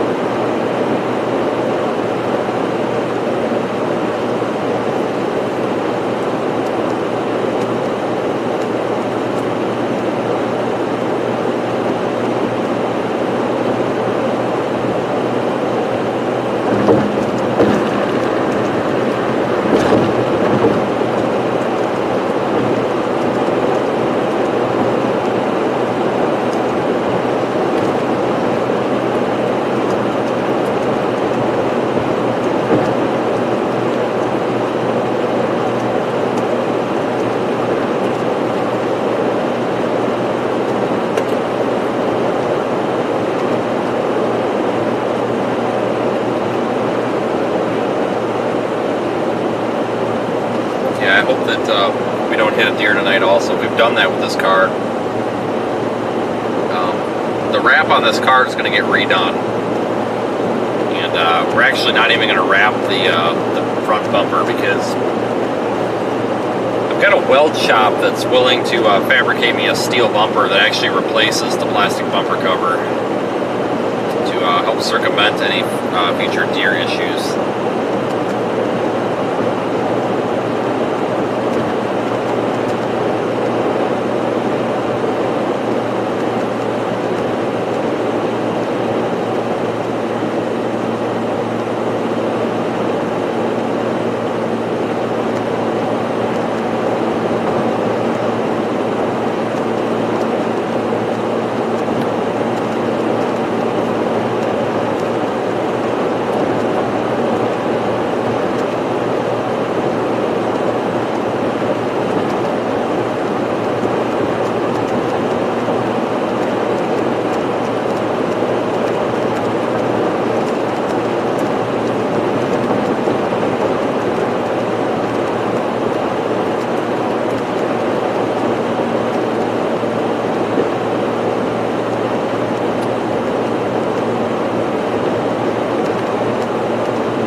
everybody who has submitted the super chats.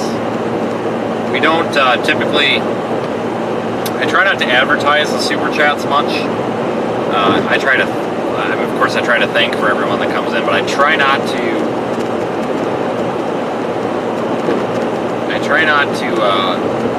advertise for it too much, because I don't want this to turn into a big mess. Because it's not about the viewers funding the stream. It's about the stream. So I appreciate you folks that take things into your own hands and help fund the stream. You guys are awesome. But, and rest assured that everything's appreciated. A severe thunderstorm warning has been issued.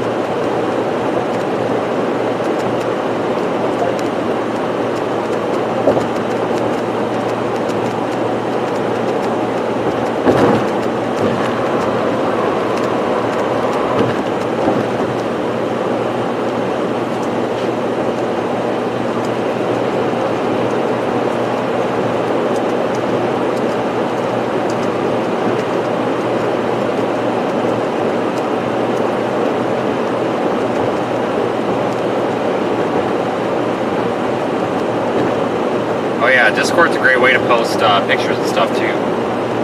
I do those daily member, dailies, I don't even know what to call them, daily members only video updates, where we talk briefly about the plan for the day. That's for the YouTube members. It's usually about 2 minutes long, and I post it in there. And it's actually filmed in 9:16, so it's actually vertical, so it fits your phone screen. I might start opening up submissions for like viewer photos that are from members to like put in that and kind of show off.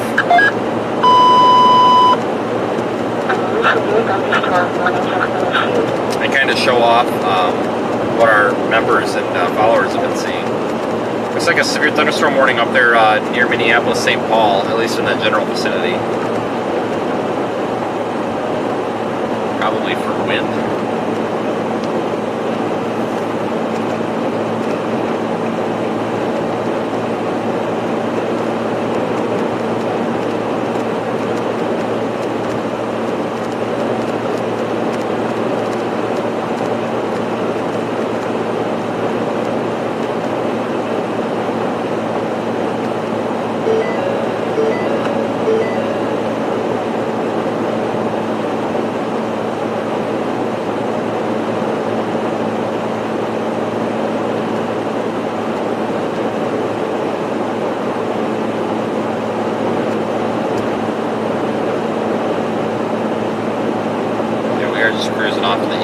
Probably going to end the Radar Omega stream most likely here after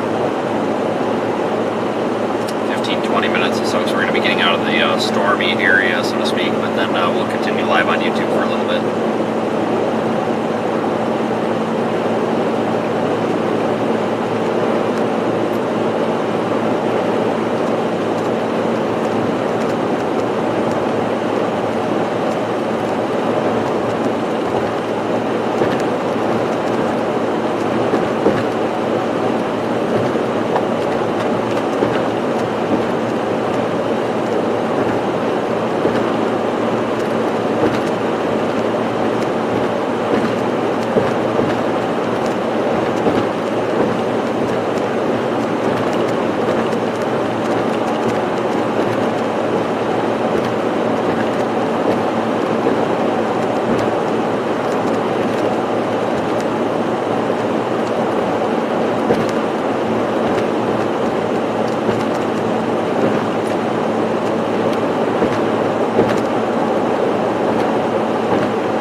About 50 miles west of Dubuque, Iowa.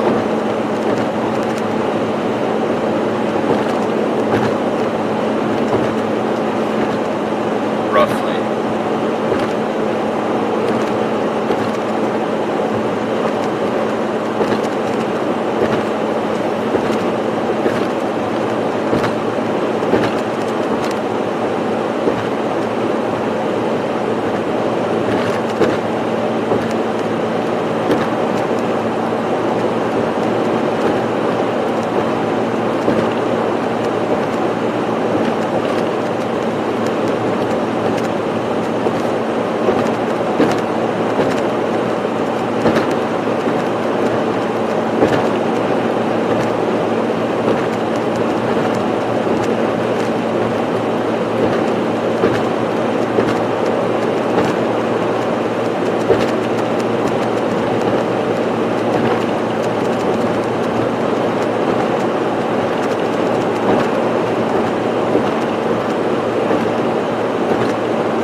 pretty much clear of the severe weather. There's that one severe thunderstorm warning up there just south of Minneapolis, and looks like it's for wind. Looks like a lot of lightning with that storm up there, though.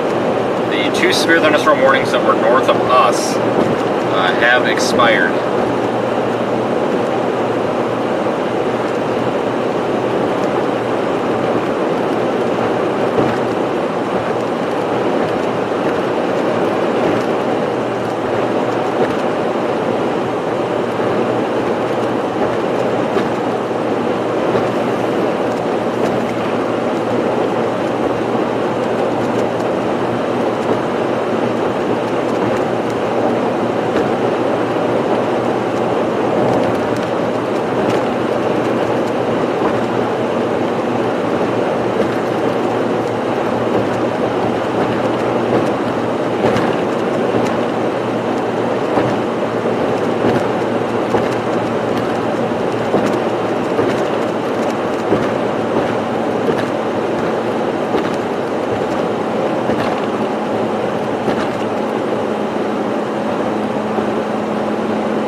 Today went about as planned, though. I didn't think we were going to see anything too spectacular. I'm kind of surprised that we ended up as far east and south as we did. I thought that if we were going to end up in Iowa, we would be a little bit further west, maybe even closer to Omaha. But no, we ended up east of I-35, northeast of Des Moines.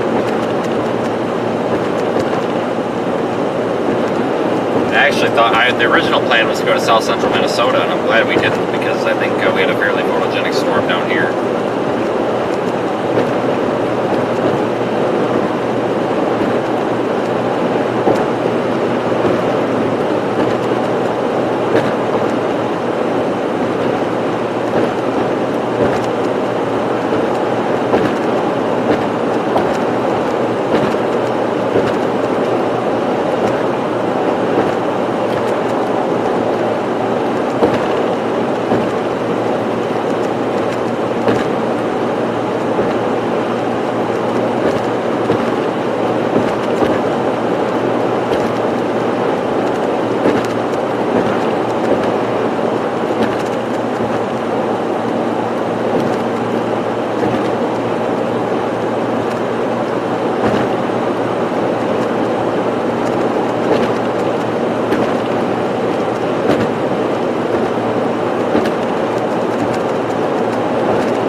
Manchester, Iowa area here.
Have to get some windshield washer fluid here soon.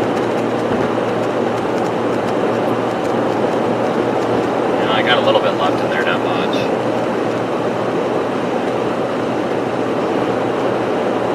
I carry a spare gallon of it, but the problem is this is the spare gallon. I did not replace the spare.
We'll pass this trailer here one of these days.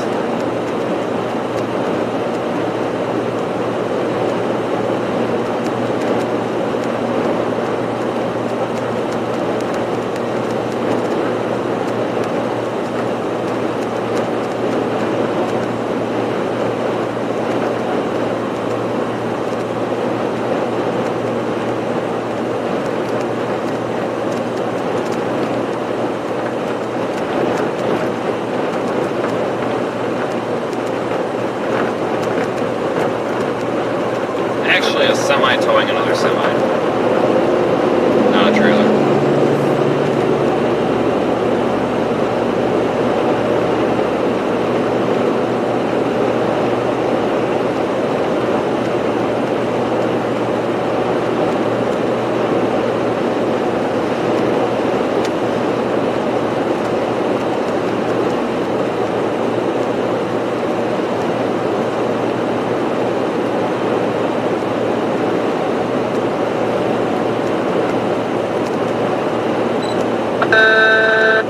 WS, Lacrosse, Wisconsin, has issued a flash flood warning.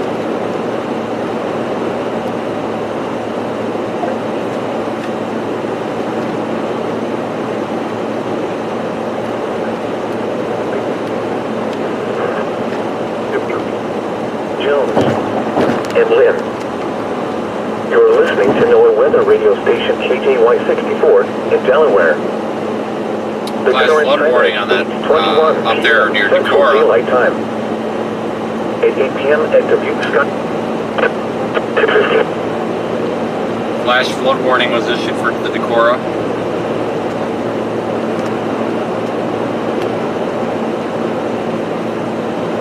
Decorah area. Let's see, they issued that for the next 3 hours.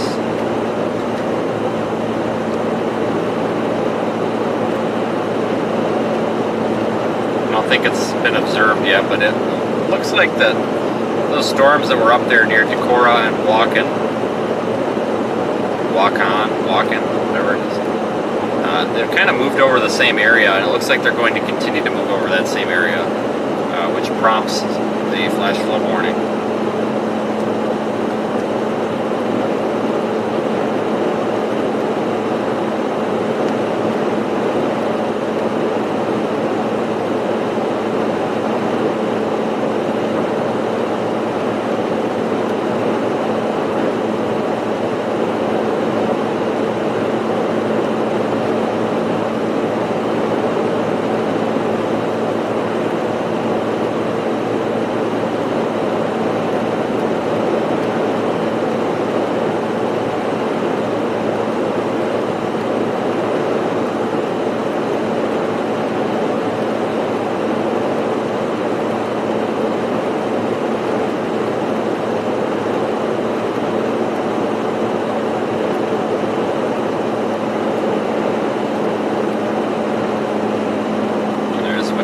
for some minor flooding in parts of Iowa tonight.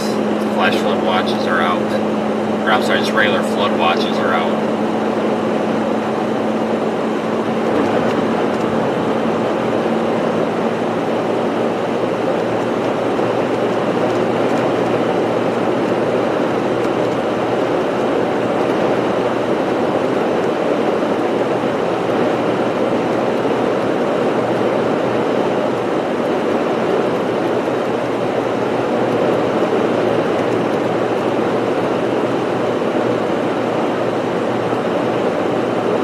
Exactly the way we came out here today too, right here along 20.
Passing the Earlville exit.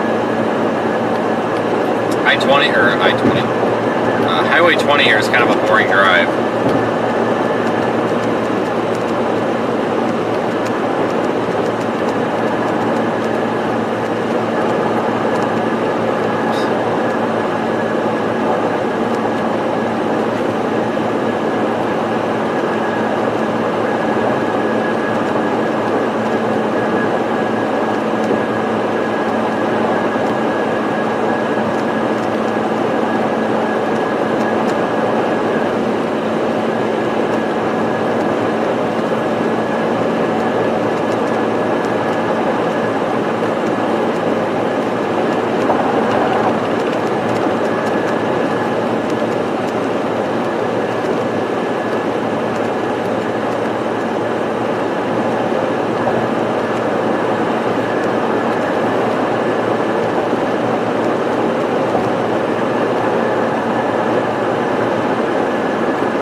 Tornado warning up there for Minneapolis now, guys.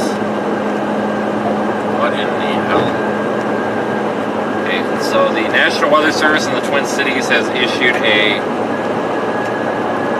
tornado warning for west central Dakota County and east central Scott County, Minnesota, until 8:45 p.m.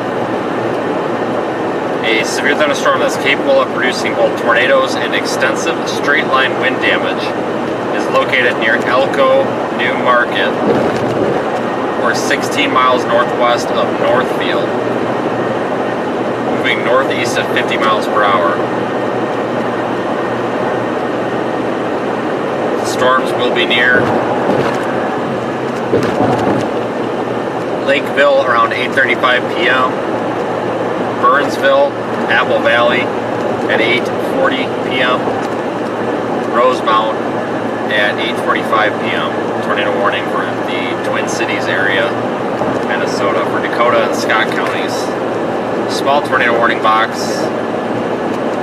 Nothing too impressive on radar though. I think that's more of a, that's kind of a blanket warning too.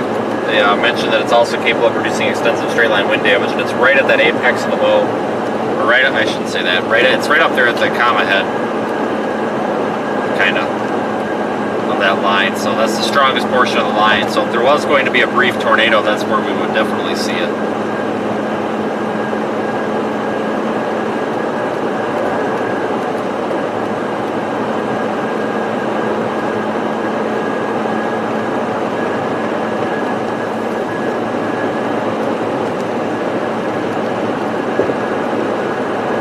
Tornado warning doesn't look super great.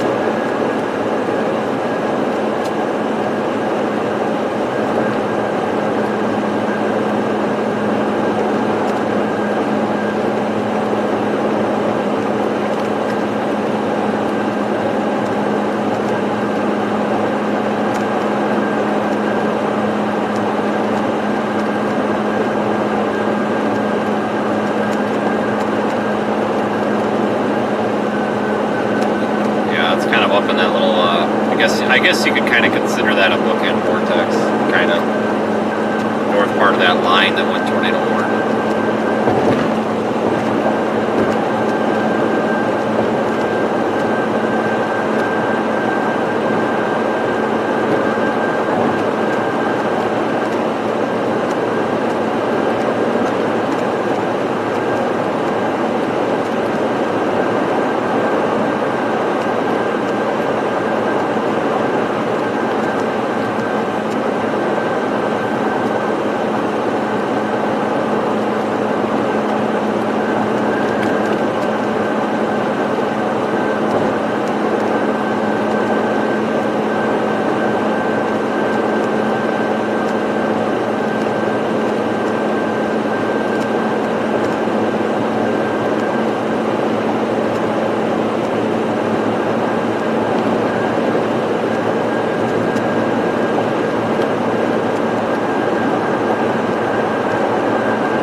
Stop up here at the next gas station, I think.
probably going to be ending the stream here once we get to Dubuque. But we will be positioned for those storms in, I think, central Minnesota tomorrow by about 2 or 3 p.m.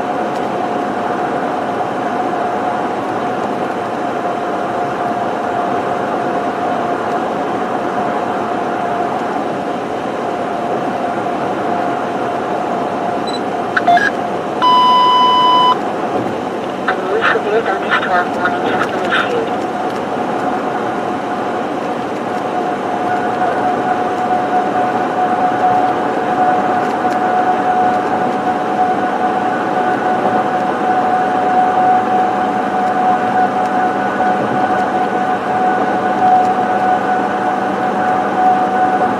Aside from all that, we've got a pretty peaceful drive here so far.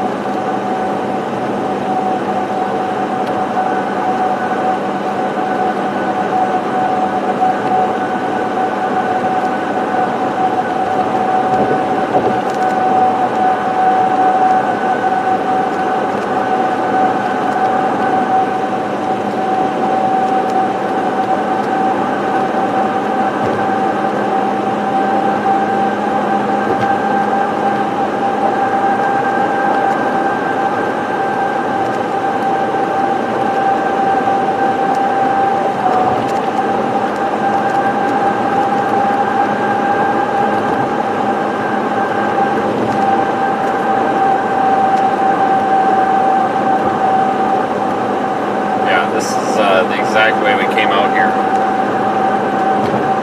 today. Took Highway 20 all the way out there to I-35.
Until we get to Dubuque here. It's been a good time. I will try to get some of that drone video posted when I get home.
Just looking at radar, it looks like storms continue to move over that same area near Decorah.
Look at some of the data, newer data from tonight,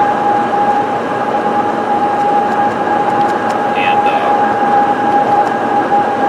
try to come up with a little bit more concrete plan for tomorrow.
Lightning off behind us though.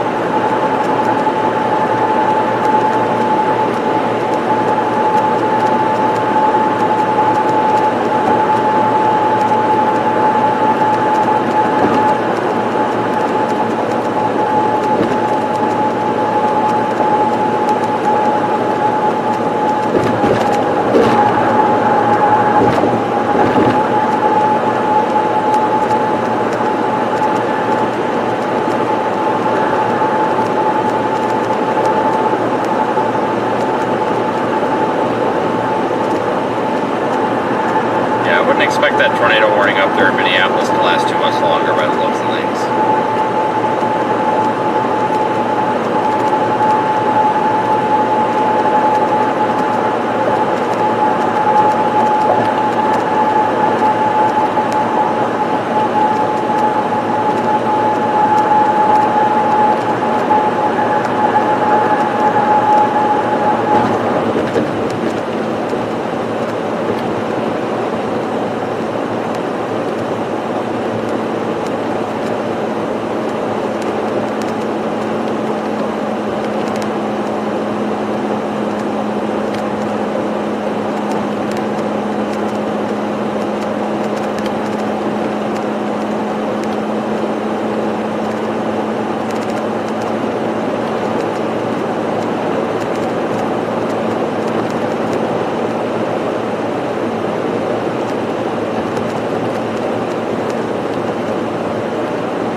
think they continue that tornado warning up there in Minneapolis.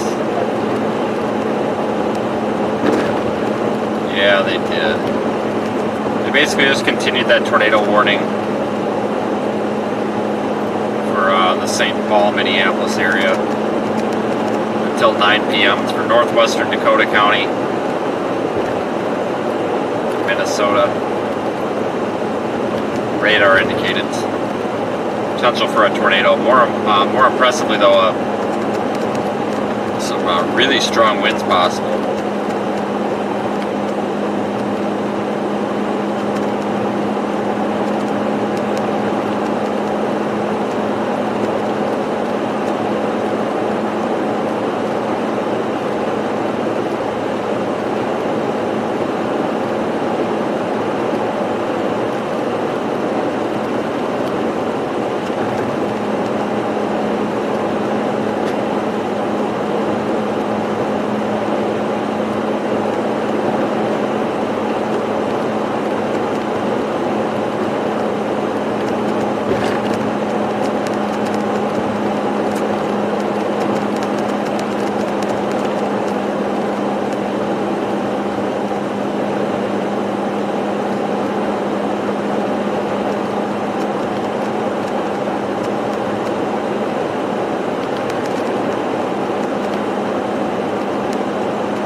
About 10 minutes west of Dubuque right now.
That tornado warning that's up there,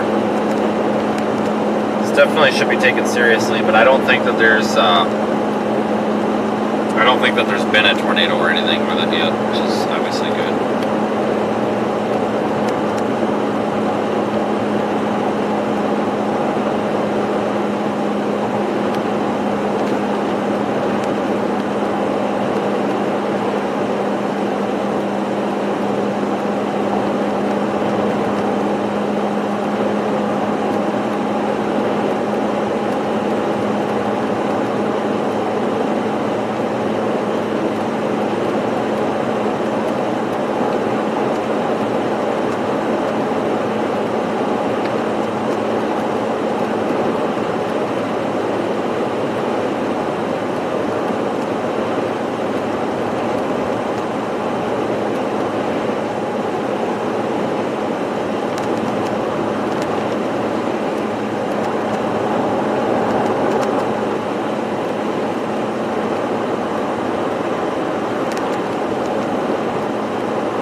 So it's kind of an unexpected end to the storm chase there.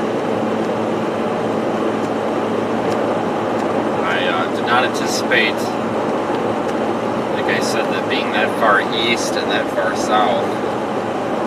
If we would have went all the way up to Minnesota, we probably would be on that storm near Minneapolis right now, I would figure.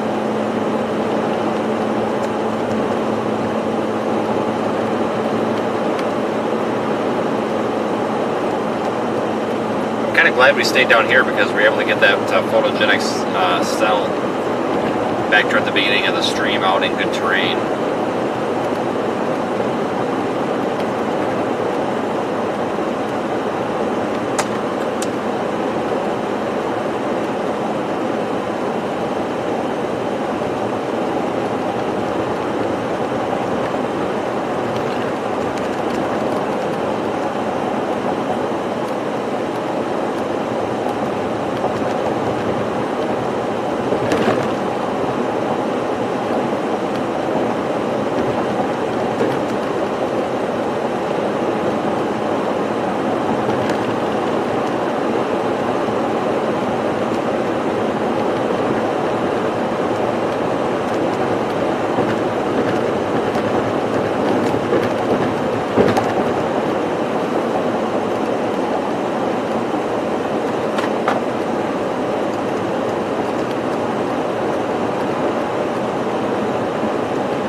Hopefully everybody's excited for tomorrow because it's Sunday and means another stream.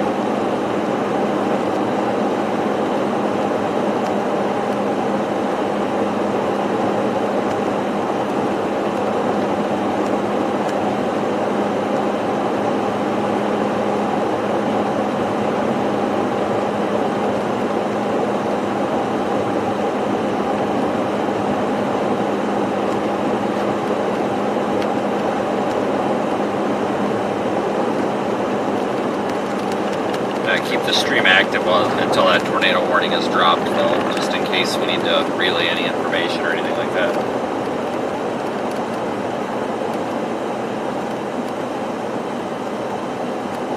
Yeah, some chatter about the CC up there.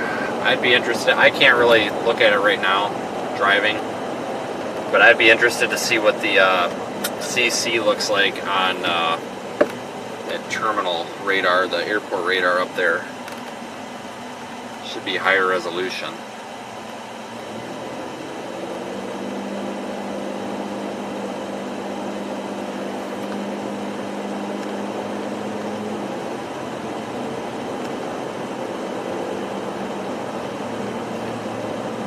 David and I were having this discussion the other day. Sometimes people mistake just CC drops for, you know, I mean, a CC drop can occur for multiple things. It can be debris, it can be hail, it could be unusual precip, it could be a lot of things. Heck, it could be actually side lobe, it could be an entirely miscalculated radar return too sometimes.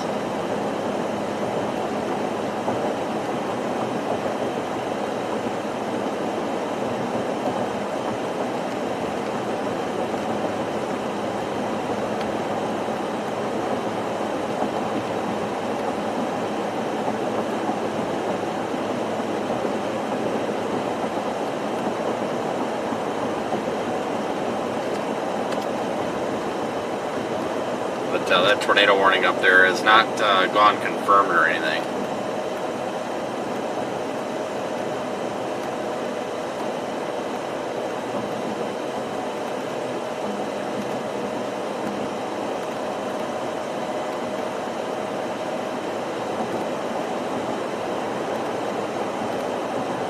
If David's not concerned about it, then I'm not too concerned about it. David's one of our admins, and he's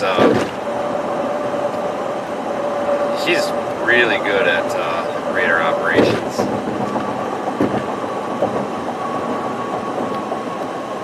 If he's not excited, I'm not excited. A new severe thunderstorm warning has been issued.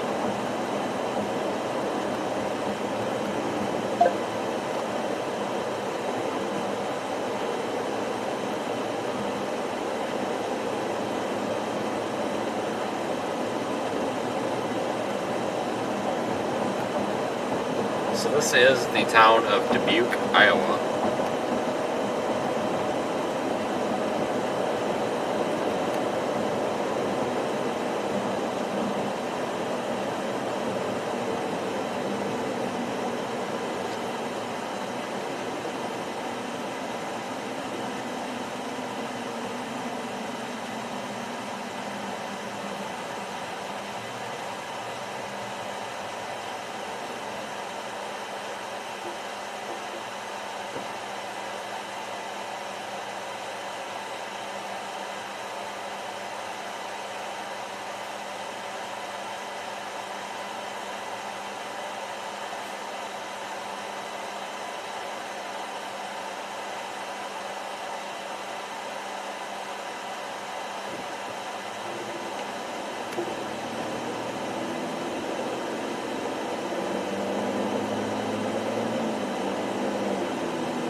A new severe thunderstorm warning has been issued.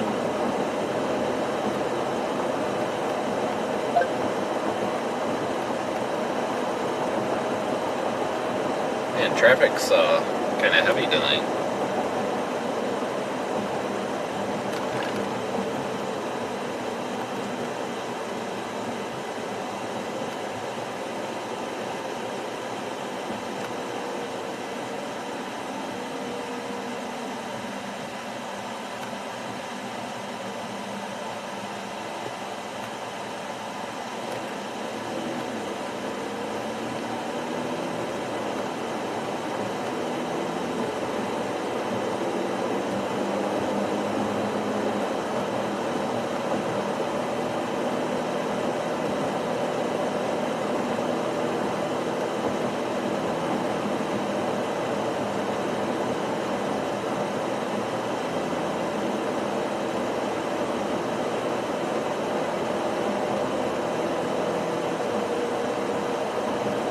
Areas this far east still might get some rain today, or tonight. In fact, I think this area here, Dubuque, is probably going to get some rain once this moves through, but I don't think it's going to be anything to be concerned about, though.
I think they closed that tornado warning, I think. think that tornado warning's been dropped. So once we get through Dubuque, we'll start signing off for the night.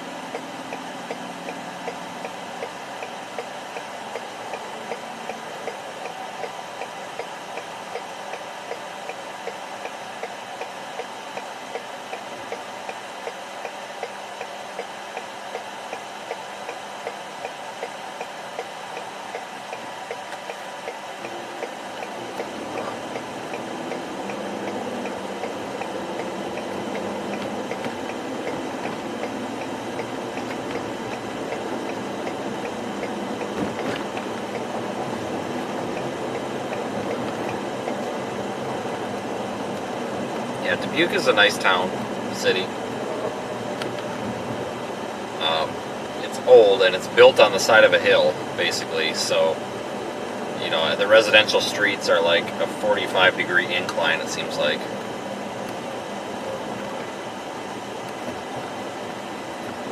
It's only flat down here by the river.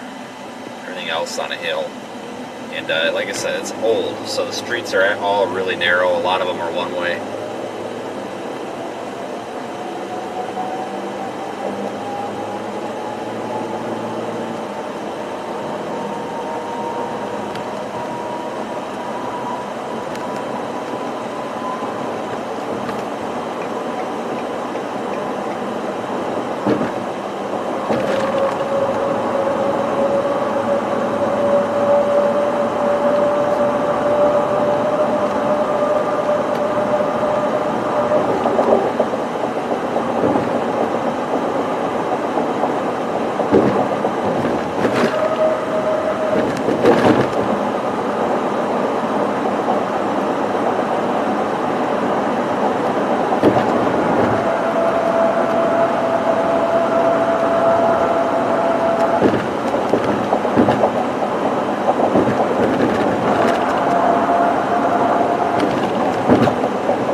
Lightning in Minneapolis? Yeah, it looks like it. That storm up there's got a lot of lightning associated with it.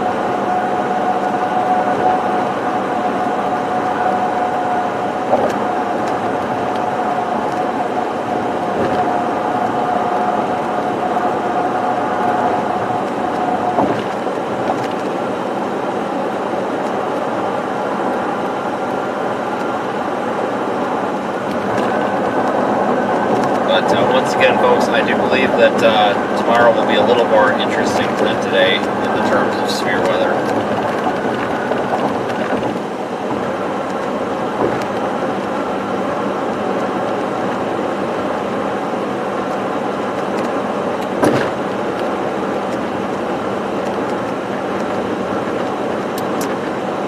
I think that we'll probably have a stream going by noon, 1, 2 p.m. at the latest, Central Time.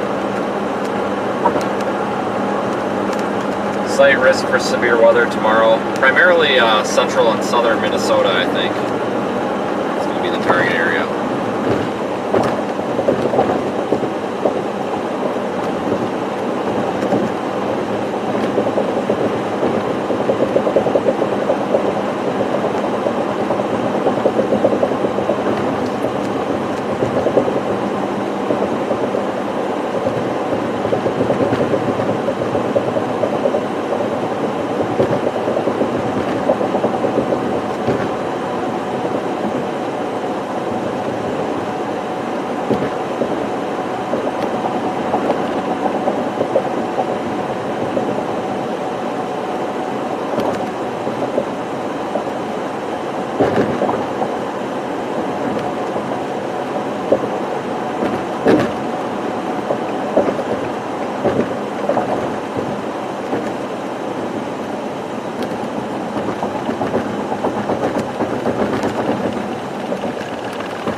most part, it's been, I'd say it's been a successful chase. I'm going to go ahead and shut down the radar omega feed here.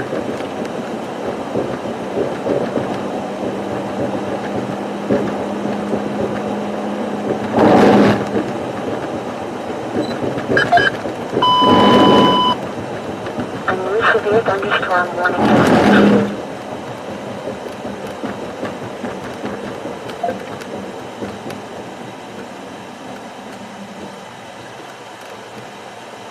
Alright, so I ended the main camera feed in radar omega, but I'm leaving the rear, or the handheld zoom camera up.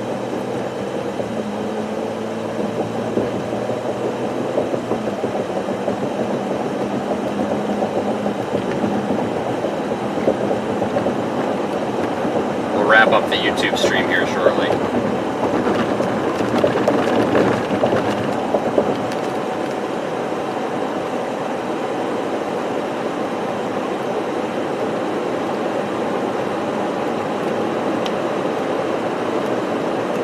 A new severe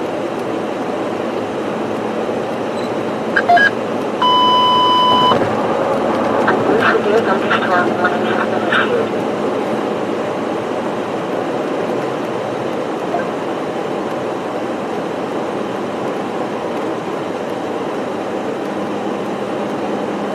Yeah, hopefully all you folks had a good time today.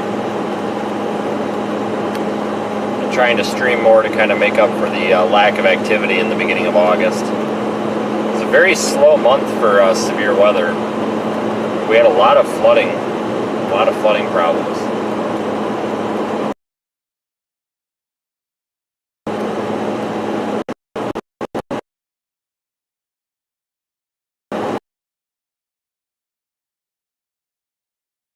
Mississippi the other day.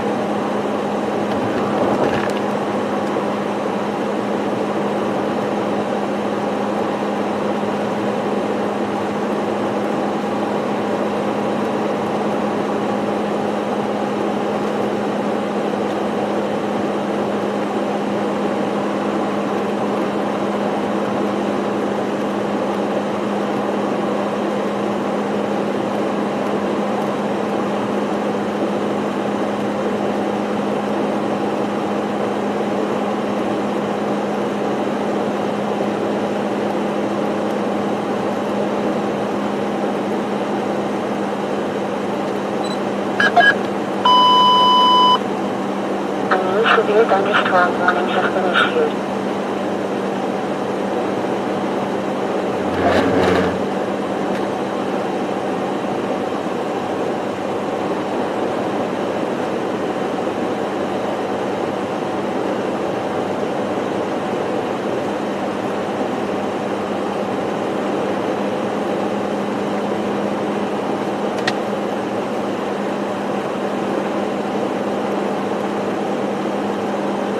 Yeah, this part of Wisconsin is really tough to stream in. Really poor data service out here.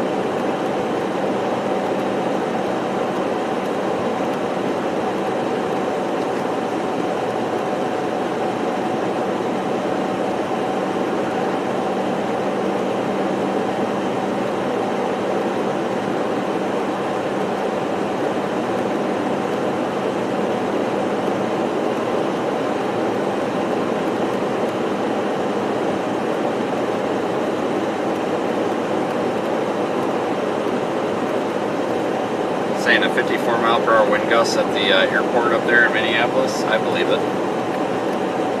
Those storms are probably bringing some moderately significant straight-line winds, I would say.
that was a deer up there, but I think it's a mailbox.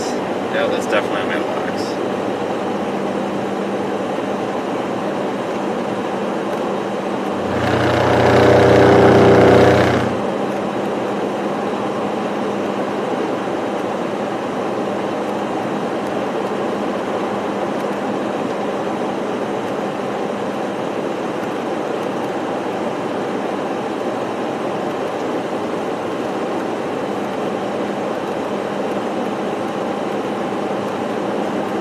Alright everybody, I think we're going to go ahead and end the stream right about here. I am almost home. In fact, I should be home in just a few minutes.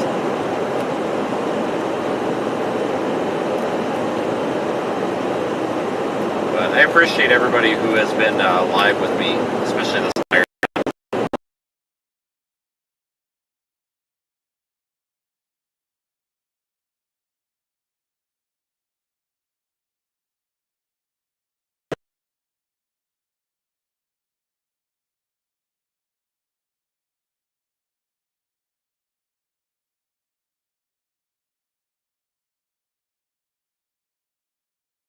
again tomorrow after.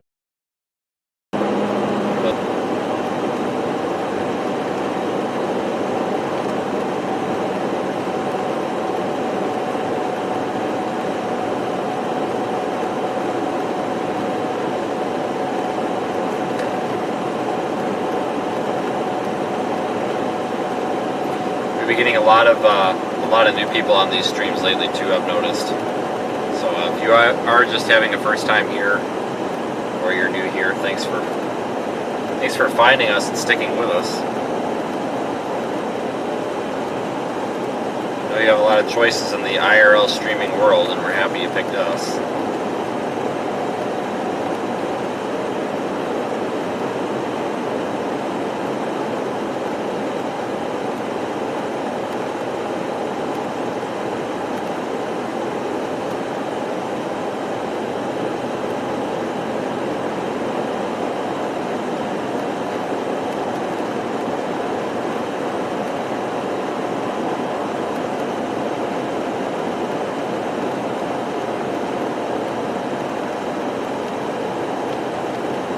So I hope everybody enjoys your Saturday night. Saturday night, right? Yeah, it's Saturday night. I hope everybody enjoys your Saturday night. It's pitch black out already. It's 9:15. And we started around, I think we started about 4 o'clock. It's kind of a relatively short live stream compared to usual today.